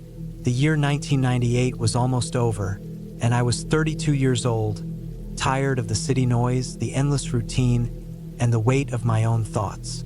That's why I chose a cabin deep in the forests of northern Maine, far from any roads, phone lines, or people. The drive was long. After leaving the highway near a small town called Millinocket, the paved road ended and gave way to gravel. At first, the gravel was smooth and well-kept, but after about 10 miles, the road narrowed and turned rough, full of potholes and deep ruts from winter thaw. I kept my speed slow to avoid damaging the car. Pine trees towered on both sides, dense and dark green even in late November. The sun was already low when I arrived, but enough light remained to see the cabin clearly. The cabin sat on a small clearing beside a shallow creek. It was made of rough, weathered logs that had darkened over decades. The roof sagged slightly, and the windows were small, old glass panes with a faint layer of grime. The porch creaked under my boots as I stepped inside. Inside smelled of old wood, dust, and something faintly damp. The floorboards were uneven, and the fireplace held cold ashes. I'd come prepared, bringing a duffel bag with clothes, canned food, a small stove, and a flashlight with fresh batteries. The cabin had no electricity, no phone signal. I wanted that real quiet, real isolation. It had been years since I'd spent time away from the city. Here, it felt like I was stepping back into another century. The first night was cold and restless. The wood stove barely heated the room, and every crack in the logs seemed to let in the chill. Outside, the wind howled through the trees like a living thing. I kept the fire going, listening to the creaks and groans of the cabin settling, the occasional snap of a branch against the roof. I told myself it was all normal, the sounds of old timber and nature. Still, when I lay down on the thin mattress in the corner, the silence seemed heavy. The next morning, I woke early to frost on the windows. I wrapped myself in my jacket and stepped outside. The air was sharp and cold, my breath making little clouds. The creek beside the cabin was frozen over in places, the water still flowing beneath thin sheets of ice. I walked along the edge of the clearing, taking in the endless forest around me. Pine and fir trees stretched as far as I could see, their needles dark and dense. I decided to explore the area a bit. There was a dirt path leading into the woods from the back of the clearing. I didn't have a map, only a compass, which I kept clipped to my belt. I walked carefully, stepping over fallen branches and moss-covered rocks. The forest floor was soft with a thick layer of dead leaves and pine needles. I spotted animal tracks, deer, rabbits, maybe a fox. The woods felt alive but empty. After about an hour, I found a small hill with a clearing at the top. From there, I could see the cabin's roof peeking through the trees. It was a quiet view, calming almost. I took out my water bottle and sat on a rock, letting the silence settle around me. No planes, no cars, no people. Just the distant sound of wind and birds. That afternoon, I went back to the cabin and built a better fire in the stove. I cooked some beans from a can and ate cold bread. The warmth filled the cabin and my mood lifted a little. I unpacked a notebook and started writing, wanting to record this strange time away. The words came slowly at first, then faster, as the solitude stretched on.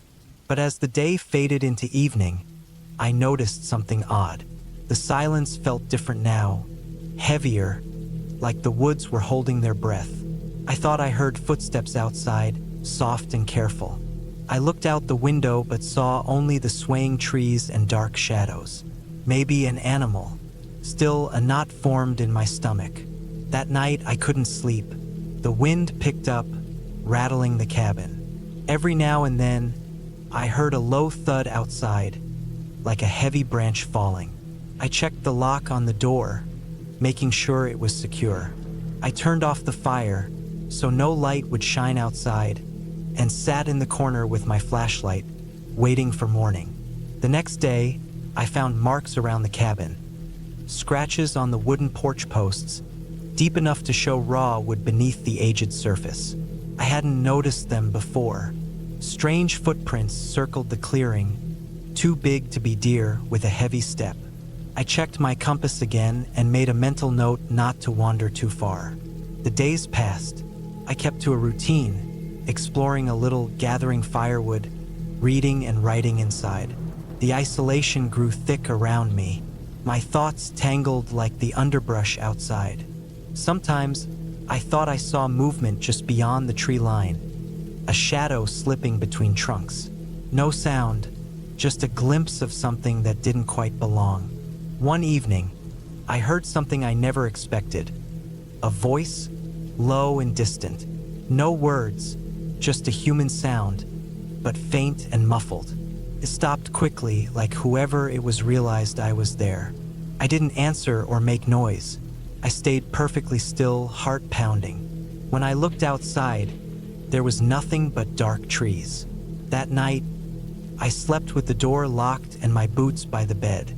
The wind was quieter, but the feeling of being watched grew stronger. Every small sound made me jump.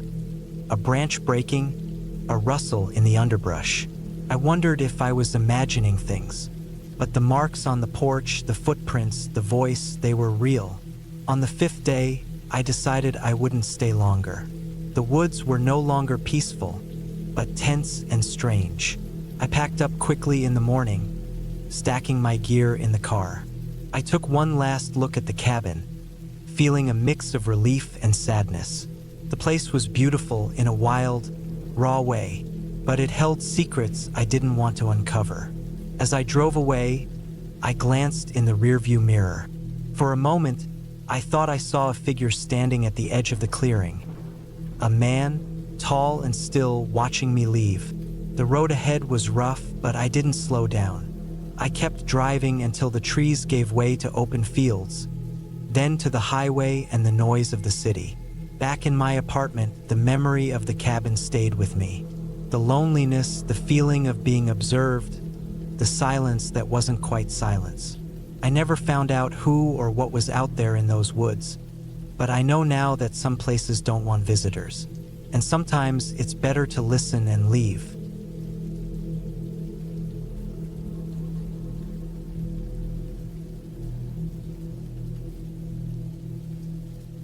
I was 35 the first time I spent a week alone in my uncle's old hunting cabin up in the northern hills of Idaho. The place sat about 12 miles past a little town called Marble Creek, which you could miss if you blinked driving through. I'd been there a few times when I was younger, back when Uncle Jim used to take my brother and me up for deer season, but it had been over a decade since then. Jim passed away in 2013, and the cabin just sat there collecting dust. My mom inherited it, but she never went back. Too many memories, she said. By 2022, I was going through my own kind of reset. I'd gotten divorced a few months earlier, lost a job I hated, and was getting tired of city noise. I thought maybe a week alone, out in the woods, might clear my head.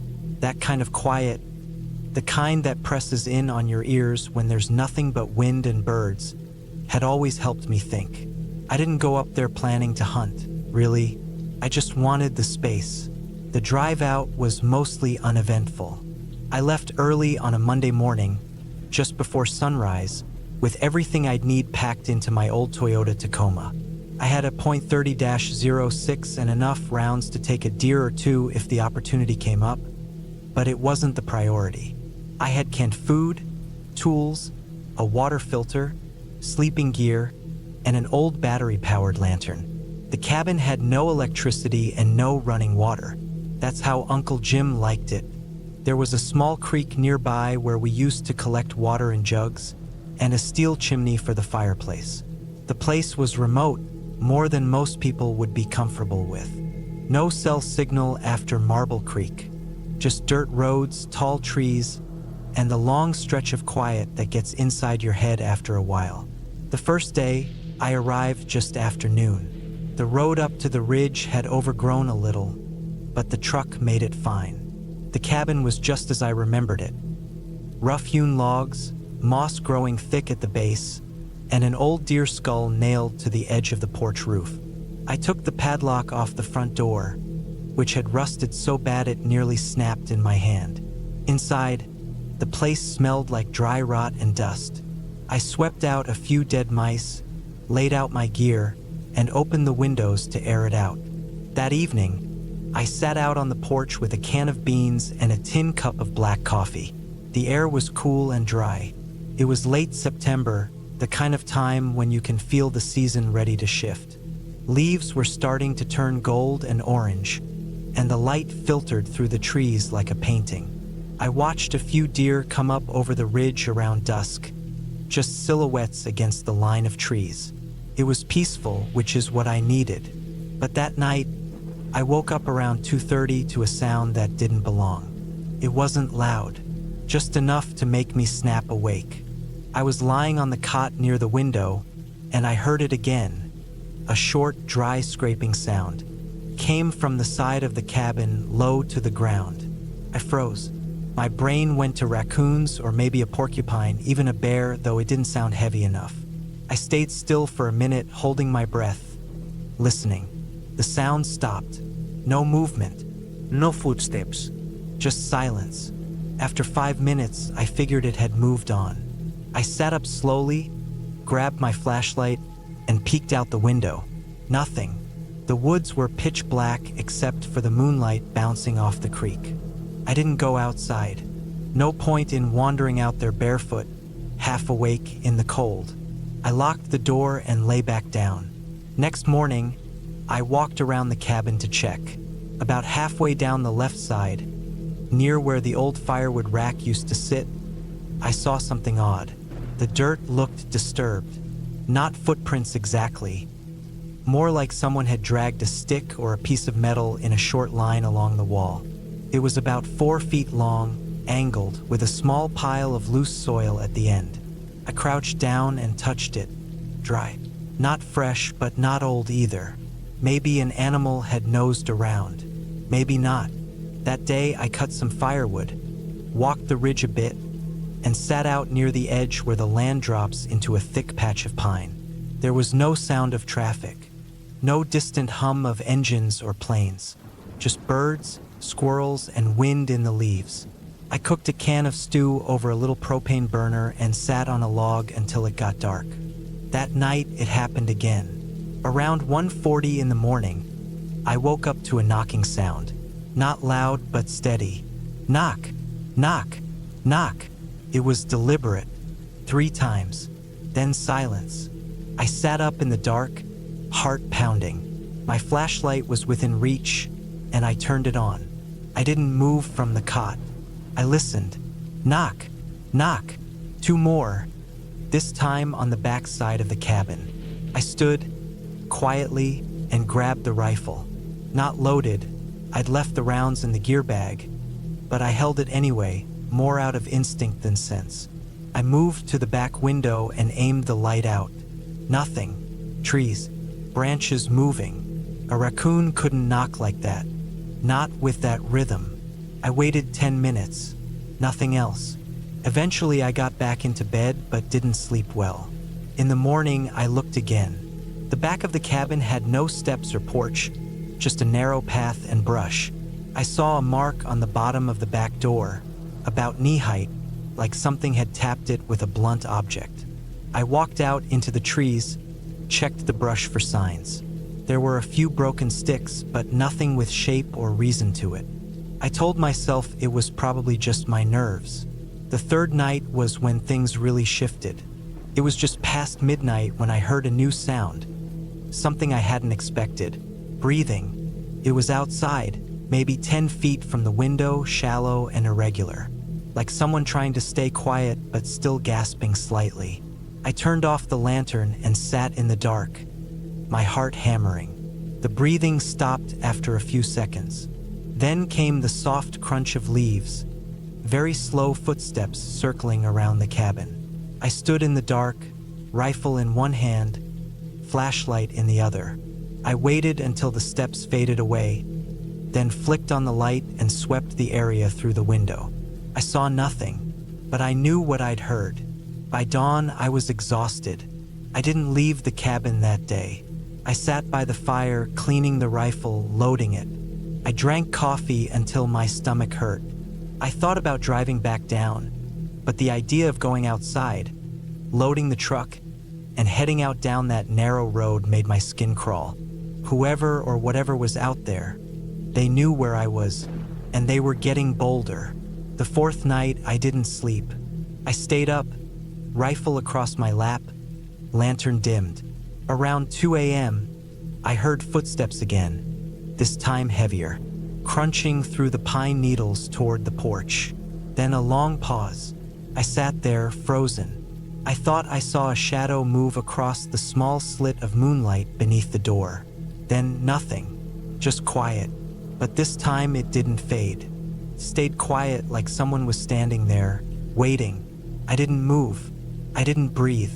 I just sat there for what must have been 30 minutes.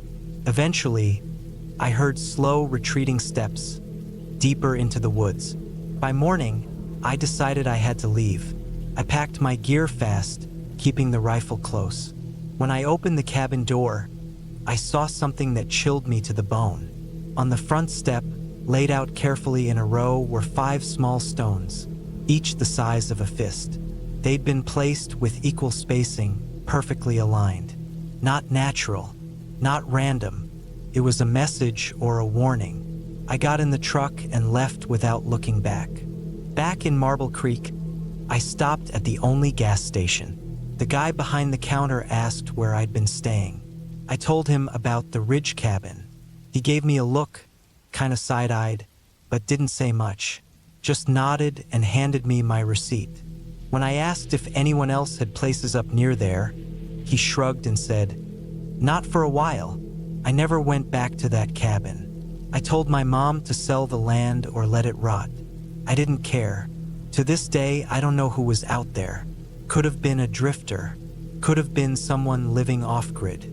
Could have been a squatter who didn't want company. But they watched me. They came close. They left no tracks, no voice, no light.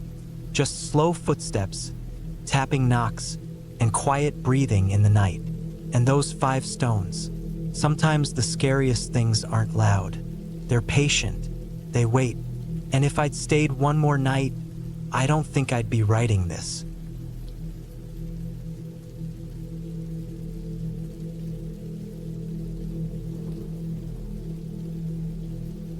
I was 34 the year it happened. This was in the fall of 2017, up in northern Michigan, somewhere along the edge of the Ottawa National Forest. I'd been going through a rough patch back then. Laid off, divorced, not much going right. My Uncle Greg, who I hadn't spoken to in years, called me out of the blue in September. He'd had a minor stroke and couldn't do much outdoors anymore. He told me I could use his hunting cabin for a while, get away from things, maybe help clear it out for winter. It was out in the woods, isolated, but it had running water and a wood stove. No cell signal, though. That was the deal breaker for most people. For me, it sounded perfect. I packed up a week's worth of canned food, bottled water, my dad's old .22 rifle, and drove 5 hours up from Grand Rapids. I didn't tell anyone where I was going. There was no one to tell. The turnoff to the cabin wasn't even marked, just a half-hidden gravel road off Route 64. The GPS lost me 10 miles out. From there, it was gut instinct and a handwritten map my uncle had mailed me. It was late afternoon when I pulled up. The place looked like I remembered. Weathered pine logs, tin roof, tiny porch with a broken railing, woods all around like a wall. I unlocked the rusted padlock on the front door and stepped inside. Dust everywhere. Smelled like old wood, cold ashes, and mouse piss. But it was dry. I opened some windows, let the air in. There were 3 rooms, Main living area with a stove and couch, a small bedroom with a single bed, and a cramped kitchen with a hand pump over the sink. The outhouse was out back, maybe 30 feet into the trees. By nightfall, I had a fire going in the stove, my sleeping bag laid out, and a pot of beans heating on the metal burner. I sat on the porch with a blanket, watched the sky turn dark over the treeline. No traffic sounds. No voices. Just the cracking of branches in the wind and the distant hoot of an owl. I felt better than I had in months. I slept like a rock that night, deep and dreamless. The next morning, I started cleaning. The place was full of junk. Broken chairs, rusted tools, old hunting magazines, boxes of ammo for calibers I didn't own. I found a locked trunk under the bed, too, but no key. I didn't think much of it. Spent most of the day chopping firewood and stacking it behind the cabin. Saw a deer at dusk, just standing still in the treeline, watching me. It didn't run. I went inside after that. The third day, little things started to bother me. I noticed marks on the doorframe that hadn't been there before. Long, shallow scratches, maybe from an animal. I figured it was a raccoon or something trying to get in. That night, I heard something outside, heavy footsteps on the porch. I sat up in bed, heart racing, waited. The steps didn't come back. I wrote it off to wind or maybe the cabin settling. But I started checking the door first thing every morning. On the fourth day, I found more scratches and muddy prints on the porch steps. Not boots, not shoes, just bare feet. Big ones, wide with long toes. They led down the steps and vanished into the brush. I stood there for a while, staring at them. I don't know what I expected to feel. Fear, maybe, but it was more like confusion at first. Like I couldn't quite make sense of what I was looking at. Then I got this creeping feeling in my stomach, like when you realize you forgot to lock your car in a bad part of town. I loaded the .22 and kept it next to the bed from then on. I also dragged a metal shelf in front of the door before I slept. Not because I thought it would stop anyone, just so I'd hear it if someone came in. On the fifth day, I tried to hike out a few miles just to get my bearings, maybe catch a signal. I brought a pack, some jerky, a compass.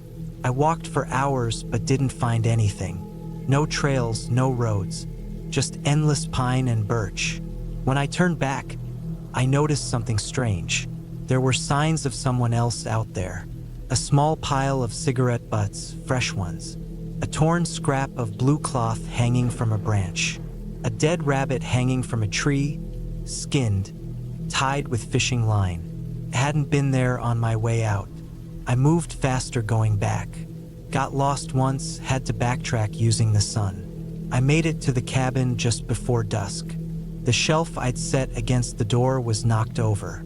Nothing was missing inside, but things had been moved. My rifle was on the couch instead of by the bed, and one of my cans of food was open and half-eaten. No teeth marks. It had been opened with a knife. I sat there for a long time, holding the rifle, listening. No sounds but the wind. I didn't sleep that night. On day 6, I found the tree. It was maybe half a mile from the cabin, down a shallow ravine. It looked like someone had used it as a message board. Carved symbols in the bark, layers deep, some fresh, some old. They weren't letters, just crude shapes. A triangle with a line through it, a stick figure with no eyes, a spiral. Around the base were bones. Not big ones, maybe squirrels or raccoons, cleaned and stacked. There was also a pair of old glasses cracked in half. I didn't touch anything. I just stood there, staring at the tree, heart hammering like a drum. Something about it felt wrong in a way I couldn't explain. Like it wasn't just weird, but wrong. The kind of wrong that sinks down into your bones and doesn't let go. I went back to the cabin and packed. I didn't care that I'd only been there 6 days. I'd seen enough. I loaded everything into my truck, but when I turned the key, the engine didn't catch. Tried again. Nothing. I opened the hood. The battery cables were gone. Cut clean. Not chewed. Cut. I slammed the hood and backed away. I couldn't think clearly. I was sweating even though it was 40 degrees out. I locked the truck and ran back inside, pushed the shelf back in front of the door, loaded the rifle, sat down by the stove and waited. Night fell like a curtain. No mon. Just black outside the windows. I didn't light the lamp, just kept the fire low, listening. Around midnight, I heard it again. Footsteps, slow, careful, moving across the porch. The shelf rattled slightly, then nothing. For 2 hours I sat there, heart pounding so loud I thought I'd pass out. At one point I thought I saw a face at the window, just for a second. Pale and still, then gone. The rest of the night passed in silence. Just the fire crackling and my breath. I didn't sleep, just waited for dawn. When the sun rose, I checked the truck again. The hood was open. The spark plugs were gone now, too. I went back inside, grabbed my pack, and decided to walk out. I didn't care how long it took. I was getting out of there. I left a note inside in case someone came looking, just in case. I started walking east using the sun and a compass. I moved fast, didn't stop to rest. No brakes. Just miles and miles of trees. At one point I found an old trail, barely visible. I followed it. That's when I saw the cabin. Not my cabin, a different one. Smaller, older, looked like it hadn't been used in decades. Roof caved in, moss growing on the walls. But there were signs someone had been there recently. A tarp over the doorway, ashes in the fire pit, a deer skull nailed to the door. I didn't go inside. I backed away and kept moving. It took me a full day and a half to find the main road. I must have looked like a ghost. Filthy, wild-eyed, holding a rifle with shaking hands. A guy in a pickup pulled over and called the sheriff when I told him what happened. I gave a statement, told them about the cabin, the tree, the footsteps, the person or people out there. They nodded, took notes. A week later they called me, said they went out there, found the cabin. Nothing inside but some food and an old rifle. No signs of forced entry, no tree with bones, no second cabin, just forest, miles of it. I asked if they checked the truck. They said yes. Battery was there. Cables fine. No damage. They drove it back. They asked if I'd imagined it, maybe. Said sometimes isolation plays tricks. I hung up and didn't answer when they called again. I moved to Indiana that winter. Got a job at a warehouse. Kept my head down. Haven't been back to the woods since. I still have that .22. Stays under my bed. Loaded. Sometimes I think about the tree, the bones, the symbols. I wonder if someone still lives out there, just far enough off the trails to never be found. I wonder if they watched me the whole time, waited until I was alone, until they knew I couldn't leave. All I know for sure is this: something was out there with me, something human or close to it. And if I hadn't left when I did, I don't think I'd be writing this now. That cabin's still out there, somewhere in the pines. I don't care if I ever see it again.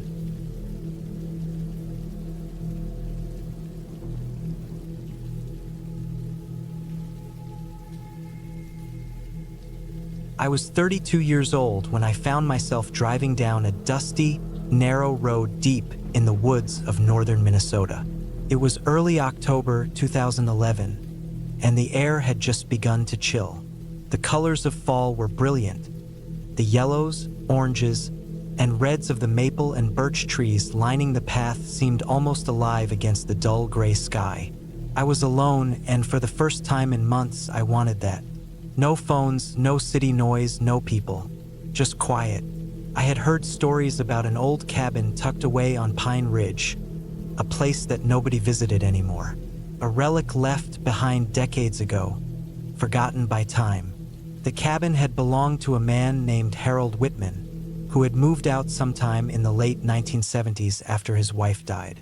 Since then, the place had been left to the woods, the elements, and whatever else roamed the forest. I wasn't looking for ghosts or anything supernatural. I don't believe in that stuff. I wanted to see the cabin for myself, maybe write about it. I'm a photographer, and I'd been stuck on a project for months. Maybe the solitude would clear my head. The road became rougher and narrower, gravel mixed with patches of dirt. Trees grew closer to the edges, their branches scraping the roof of my old Subaru. The sound of the tires crunching the gravel was the only noise except the occasional caw of a crow or the rustling of leaves stirred by a cold wind. After about an hour, the road ended abruptly in a small clearing. There it was, the cabin. It looked worse than I expected. The roof sagged in the middle, shingles missing, revealing dark wood beneath. The walls, once painted white, were now covered with moss and peeling paint. Some of the windows were broken or boarded up. The front door hung slightly off its hinges, creaking in the wind. I grabbed my camera and stepped out. The cold air bit my cheeks, and I pulled my jacket tighter. The ground around the cabin was uneven, covered in dry leaves, fallen branches, and patches of moss. It smelled damp but not musty, like the forest was swallowing the place slowly. I took a few pictures from the outside, close-ups of the peeling paint, the rusty nails sticking out of the porch, the broken window glass catching the weak sunlight. I wanted to be respectful. This was someone's home once. I moved to the front door and pushed it slowly. It groaned and gave way, revealing the dark interior. The air inside smelled old. Dust, wood rot, and something faintly sour, like spoiled food or stale sweat. The floor creaked under my boots. I switched on my flashlight. The beam cut through the gloom, revealing the living room. A collapsed sofa lay near the back wall, cushions torn apart by time and animals. On a small table, I spotted a dusty, cracked photo frame, the glass shattered. Inside was a faded picture of a smiling woman and a man, Harold and his wife, probably. I explored cautiously, stepping over broken floorboards and debris. The walls were covered with old wallpaper, faded and peeling. A few broken plates and rusty cans littered the floor. The fireplace was cold and filled with ash that hadn't been disturbed for decades. As I moved through the cabin, I noticed how still everything was. No animals or insects inside, no breeze. The silence was almost deafening. It made my skin crawl in a way I couldn't explain. The kitchen was a mess. The sink was clogged with leaves and dirt. The counters were covered in grime, and an old stove sat against the wall, rusted and useless. I found a cracked tin can of beans on the floor, long past its prime. The cold metal was sticky with rust. I looked around the small bedroom. A broken bed frame sagged in one corner, tangled with a dusty mattress. A closet door hung open, revealing empty shelves. On the floor, scattered papers and old clothes yellowed and torn. The bathroom was tiny, the toilet cracked and stained. The sink faucet was rusted and stuck in place. I saw an old, broken mirror hanging crookedly on the wall. My own reflection was distorted and pale in the weak light. I decided to check the back porch. Outside, the woods pressed close, the trees dense and dark. I noticed a faint path leading away from the cabin, almost hidden by fallen leaves and brush. Curious, I followed it. It wound through the trees and led to a small, overgrown clearing. There was a shallow grave, marked by a wooden cross that looked handmade and weathered. The name was hard to read, but I made out Margaret Whitman. The dates told me she had died in 1975. The spot felt heavy, and I suddenly understood why the cabin was left alone. Harold had lost his wife, and after that, the place had fallen into ruin. I felt a strange sadness, standing there in the quiet woods, the cool air brushing past my face. I turned back toward the cabin, but something made me pause. The woods had become darker and quieter. The wind stopped, and I felt eyes watching me. I didn't see anyone, but the feeling was real. A presence, maybe a person hiding, waiting. I told myself it was just nerves, the isolation playing tricks on me. Still, I quickened my pace back. When I got to the cabin, the door was now shut tight. I hadn't closed it. A chill ran down my spine. I tried the door, it wouldn't budge. I rattled the handle, but it was locked from the inside. That didn't make sense. I checked the windows. Most were boarded or broken, but none were open enough to slip through. No other doors. I felt a surge of panic. If someone had locked me inside the cabin, why? Was I being watched out there? Was someone in the woods? I looked for another way out, but found none. The back door was nailed shut. The cellar hatch was gone. The sun was setting fast. The clearing dimmed as shadows stretched over the trees. I was trapped. I sat down on the floor, breathing hard. My flashlight battery was low. I wished I had brought a phone, but I'd left it in the car for silence. I tried to calm myself. Maybe someone was just playing a prank or had come back to check the cabin. But who? I thought about shouting, but no one was close enough to hear. I decided to wait until dark and see what happened. Hours passed. The cold grew worse. I heard noises, twigs snapping, leaves crunching, low grunts far off. Maybe animals, maybe not. I didn't dare move from the spot. Around midnight, I heard footsteps outside, heavy, slow. They circled the cabin once, then stopped. I held my breath, heart pounding so loud I thought it would burst. Then came soft tapping on the window nearest me. A slow, deliberate tapping. I didn't look. I stayed frozen. After a long pause, the tapping stopped. I didn't sleep. I tried to think of a way out. At dawn, I tried the door again. This time, it opened. I stepped out cautiously.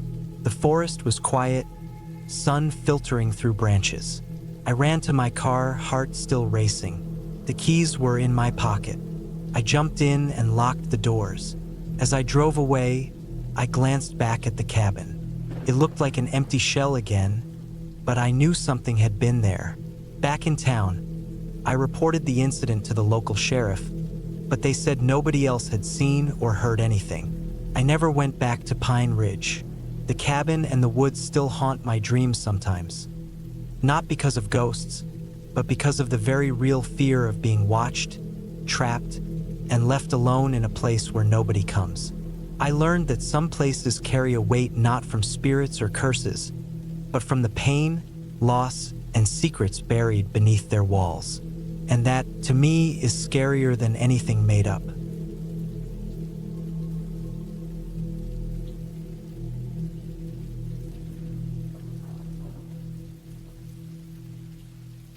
It was the summer of 1998 when I first went to my friend Nate's grandma's cabin. Nate and I had been close since middle school, and he often talked about this old place deep in the woods near a small town called Mill Creek in northern Minnesota. His grandma owned the cabin, an old, creaky structure built back in the 1940s, which she hardly used anymore. She wanted to rent it out sometimes, and Nate's family often visited during holidays. That summer, Nate invited me to come along for a few days. I didn't think much about it then. Just a chance to escape the city heat and spend time in the woods. I had no idea how much that trip would stay with me for years. The cabin was about a 2-hour drive from Minneapolis. We left early one morning, with Nate's dad driving his rusty old pickup, the kind that rattled over every bump. The road was mostly paved but quickly turned into gravel and then dirt as we neared the forest. I remember the smell of pine and damp earth getting stronger the closer we got. The car windows were down, and the cool morning air mixed with the scent of wildflowers and moss. The drive ended at a narrow dirt path that led to a small clearing. There, the cabin sat, tucked between tall pines and thick underbrush. It wasn't large, maybe 600 square feet, built of rough logs with chinking cracked in places. The roof sagged a bit, covered in old green metal sheets rusty in spots. A thin trail of smoke drifted from the stone chimney. Nate's grandma must have started the fire early. I stepped out, feeling the soft dirt beneath my boots. The forest was quiet except for the occasional chirp of birds and the faint rustle of leaves. Around the cabin were scattered flower beds, mostly overgrown with weeds. A wooden porch wrapped around the front, with a couple of creaky rocking chairs that looked like they hadn't been used in a while. Inside, the cabin smelled of wood smoke, old pine, and a faint hint of mothballs. The floorboards creaked underfoot. The main room was simple: a stone fireplace, a sagging sofa covered with a faded quilt, a small wooden table with mismatched chairs.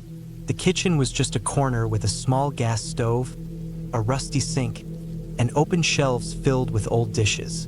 There was a tiny bedroom with a narrow bed, a dresser with peeling paint, and a closet stuffed with moth-eaten clothes. The bathroom was a tiny room with an old clawfoot tub and a rusty sink.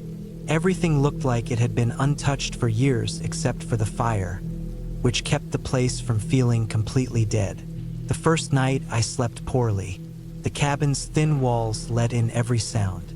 I could hear the wind shift through the trees outside, branches scraping against the roof. The old wood groaned as the temperature dropped. At one point, I thought I heard footsteps on the porch, slow and deliberate, but when I looked, there was no one there. The next day, Nate and I explored the nearby woods.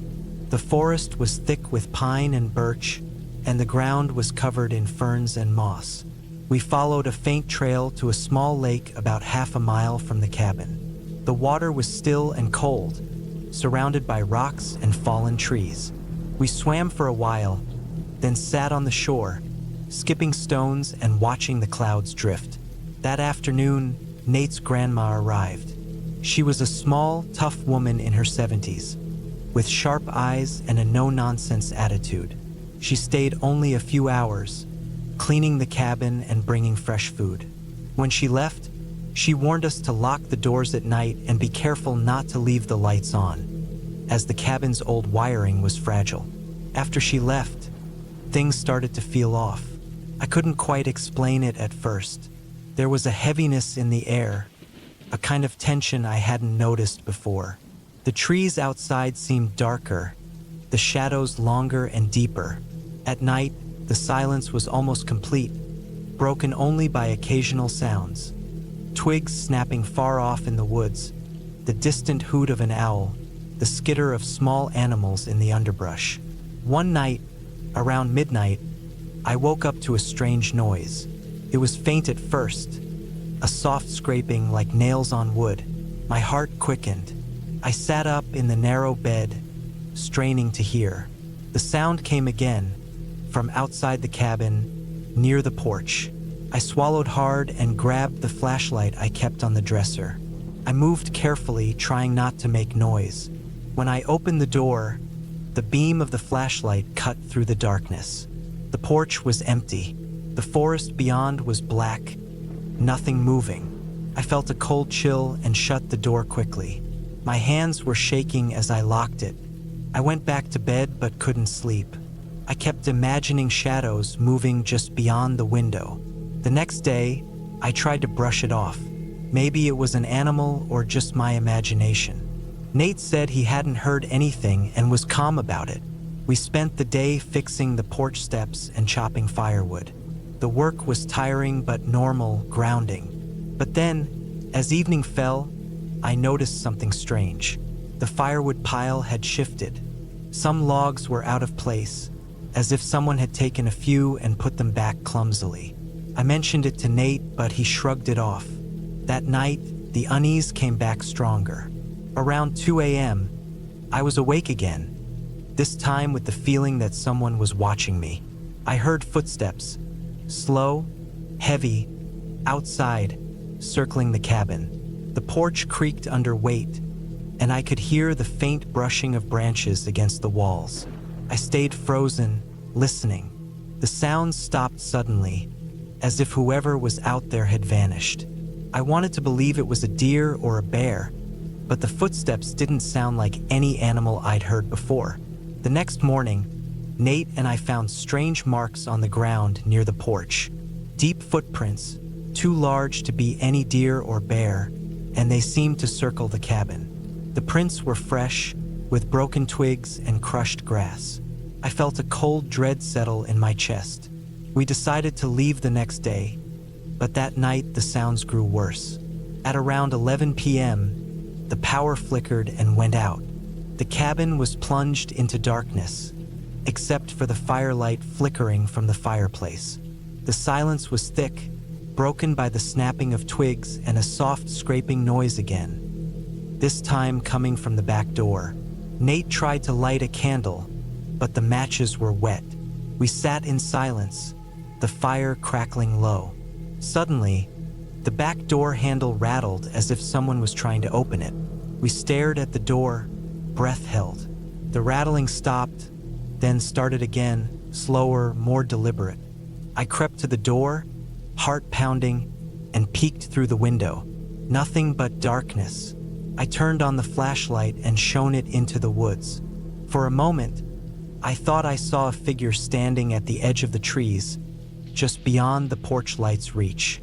But when I blinked, it was gone. We stayed awake until dawn, never letting the fire die. When the first light came through the window, I felt some relief, but the fear didn't leave completely. That morning, we packed quickly and left. The trip back was quiet. Nate didn't say much, and I was deep in thought. I wanted to believe it was just some stranger fooling around or my imagination running wild in the dark woods. Years later, I learned from Nate that his grandma's cabin had a strange reputation in the town. There had been reports over the years of people sneaking around the property at night, sometimes stealing firewood or supplies. Some locals said the woods nearby were used by hunters or campers who didn't always respect the land. Others whispered about someone living off the grid, hiding in the forest, watching from afar.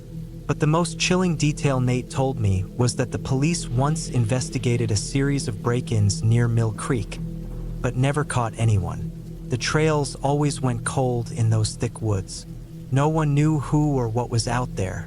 I never went back to that cabin. I still remember the weight of the darkness, the feeling of unseen eyes in the trees, the cold touch of fear creeping in when the lights died and the footsteps circled the porch. That trip taught me how real fear can be without any ghosts or monsters. Sometimes it's just the unknown, the people you don't see, the sounds you can't explain, and the quiet threat lurking just beyond the edge of the light. And sometimes that's enough.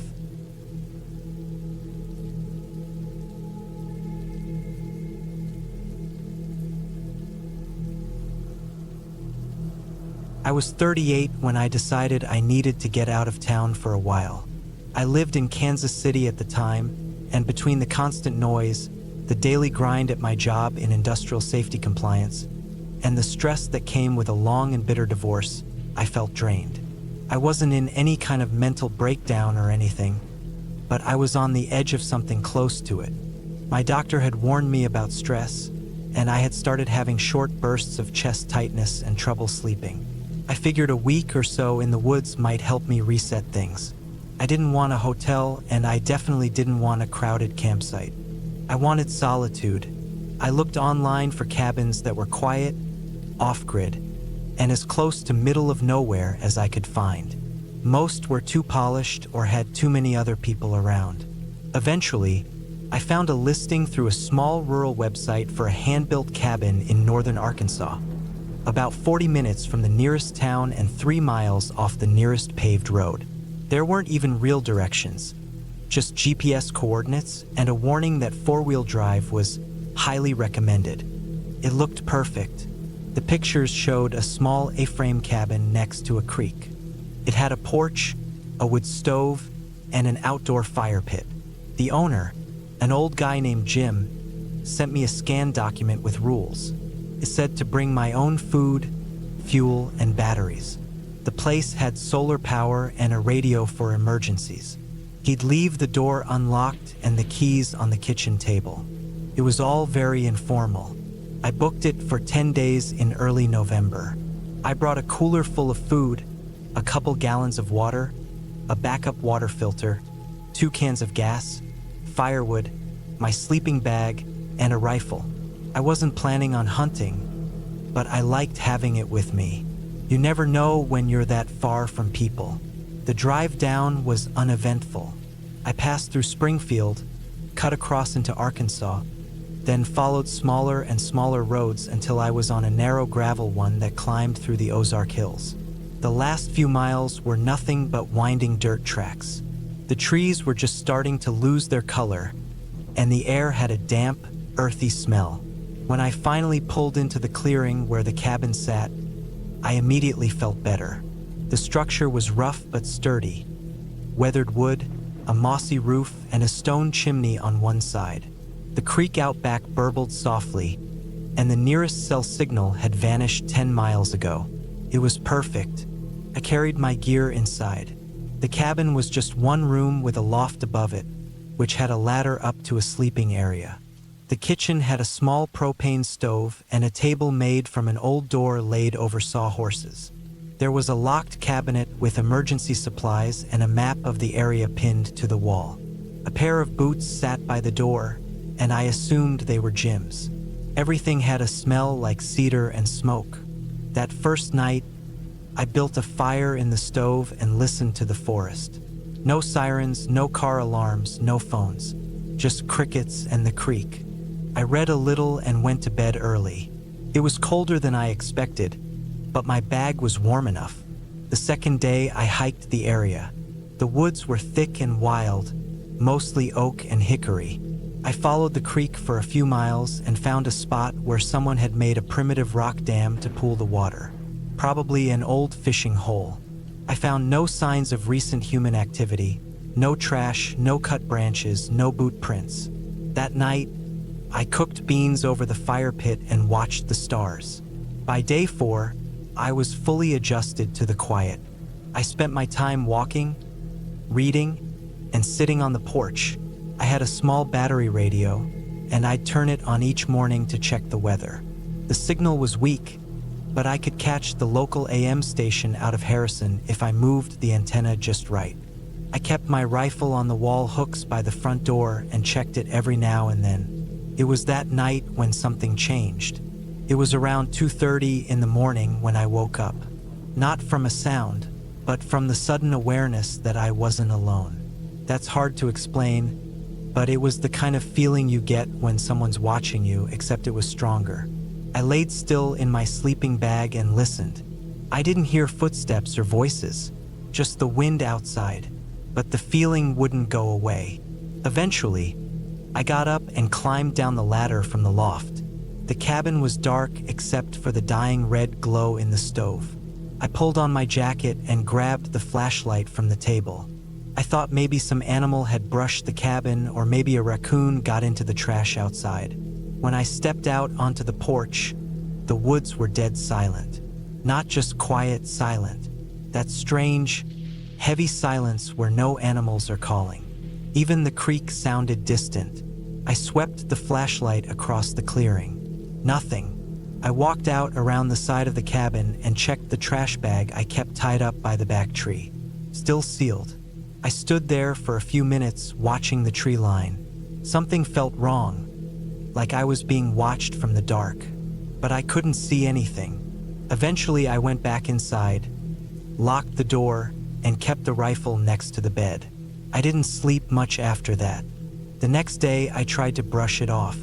I told myself I was just jumpy from being alone so long. Still, I stayed close to the cabin and didn't hike as far. I checked the windows, reinforced the door latch, and cleaned the rifle, just in case. That night, I kept the fire going low and listened hard for any sounds. Nothing. On the 6th day, something was different.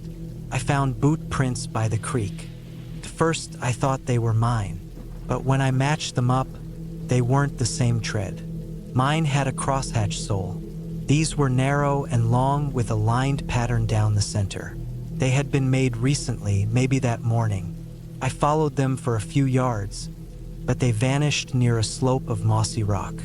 I checked the area in a circle, trying to pick up the trail, but the leaves were thick and damp, and the prints didn't carry far. It wasn't a hunter. No one comes that deep without a reason, and I hadn't heard a single gunshot all week. Whoever it was had come in quietly and left just as quietly. That night, I didn't sleep at all. I sat in a chair near the window, rifle in my lap, eyes fixed on the tree line. The porch light was solar-powered and weak, and it barely reached past the first row of trees. At some point around 1 a.m., I heard it, a faint crunch of leaves, just once, then again. I turned off the lamp and crept to the front door. I listened hard. The steps were slow and spaced out, someone walking carefully. I stayed low and looked through the side window. I couldn't see anything, just shadows. Then I saw a shape. It was at the edge of the woods, near the spot where the trees start to thin. A figure, tall, thin, not moving. I couldn't make out any features, just a dark outline. They stood completely still, facing the cabin. No flashlight. No movement. I watched for what felt like a full minute. Then I blinked, and they were gone. Not like they ran, just gone. I scanned the whole tree line, but nothing moved. I didn't sleep the rest of the night. When dawn came, I packed my bag and walked the entire perimeter of the clearing. No tracks, no sign of anyone. But I knew what I saw. I don't get spooked easily, but this was different. It wasn't some lost hiker. It wasn't some curious neighbor. There were no neighbors. I thought about leaving that day, but I had 3 days left, and part of me didn't want to run. That may have been pride, or stupidity. The next night was worse. Just after midnight, I heard the doorknob rattle. Not loudly, just a soft testing click. I was already awake, sitting on the floor with my back against the stove. I froze. I didn't breathe. The door rattled again, then stopped. I stood up slowly. The rifle was in my hands before I realized it. I stepped to the door and shouted. I didn't even think, just shouted a warning. No answer. I opened the door fast, rifle raised. Nothing. The porch was empty, but on the ground, laid neatly across the welcome mat, was a dead squirrel. Its neck was broken, and the body had been placed there. Not dropped, placed. I kicked it into the bushes and slammed the door. I blocked it with the table and moved the ladder to the trapdoor that led to the loft. I stayed up there until morning, rifle across my chest. I left the next morning. I didn't clean the cabin. I didn't send Jim a message. I threw everything into my truck and drove. I didn't stop until I was 2 hours north, in a motel with working locks and cameras. I didn't sleep there either. I just stared at the ceiling. I never found out who that was. I told the sheriff's office in Harrison what happened. They took my name and said they'd look into it. I never got a call back. I doubt they ever went out there. I still think about it sometimes. The boots that weren't mine. The figure in the trees. The dead squirrel laid like a gift. Whoever that was didn't want to talk. They didn't want to be seen. They wanted to scare me, and they did. And the way they moved, the silence, the patience, it didn't feel random. I don't go to cabins anymore, and I haven't slept through the night since.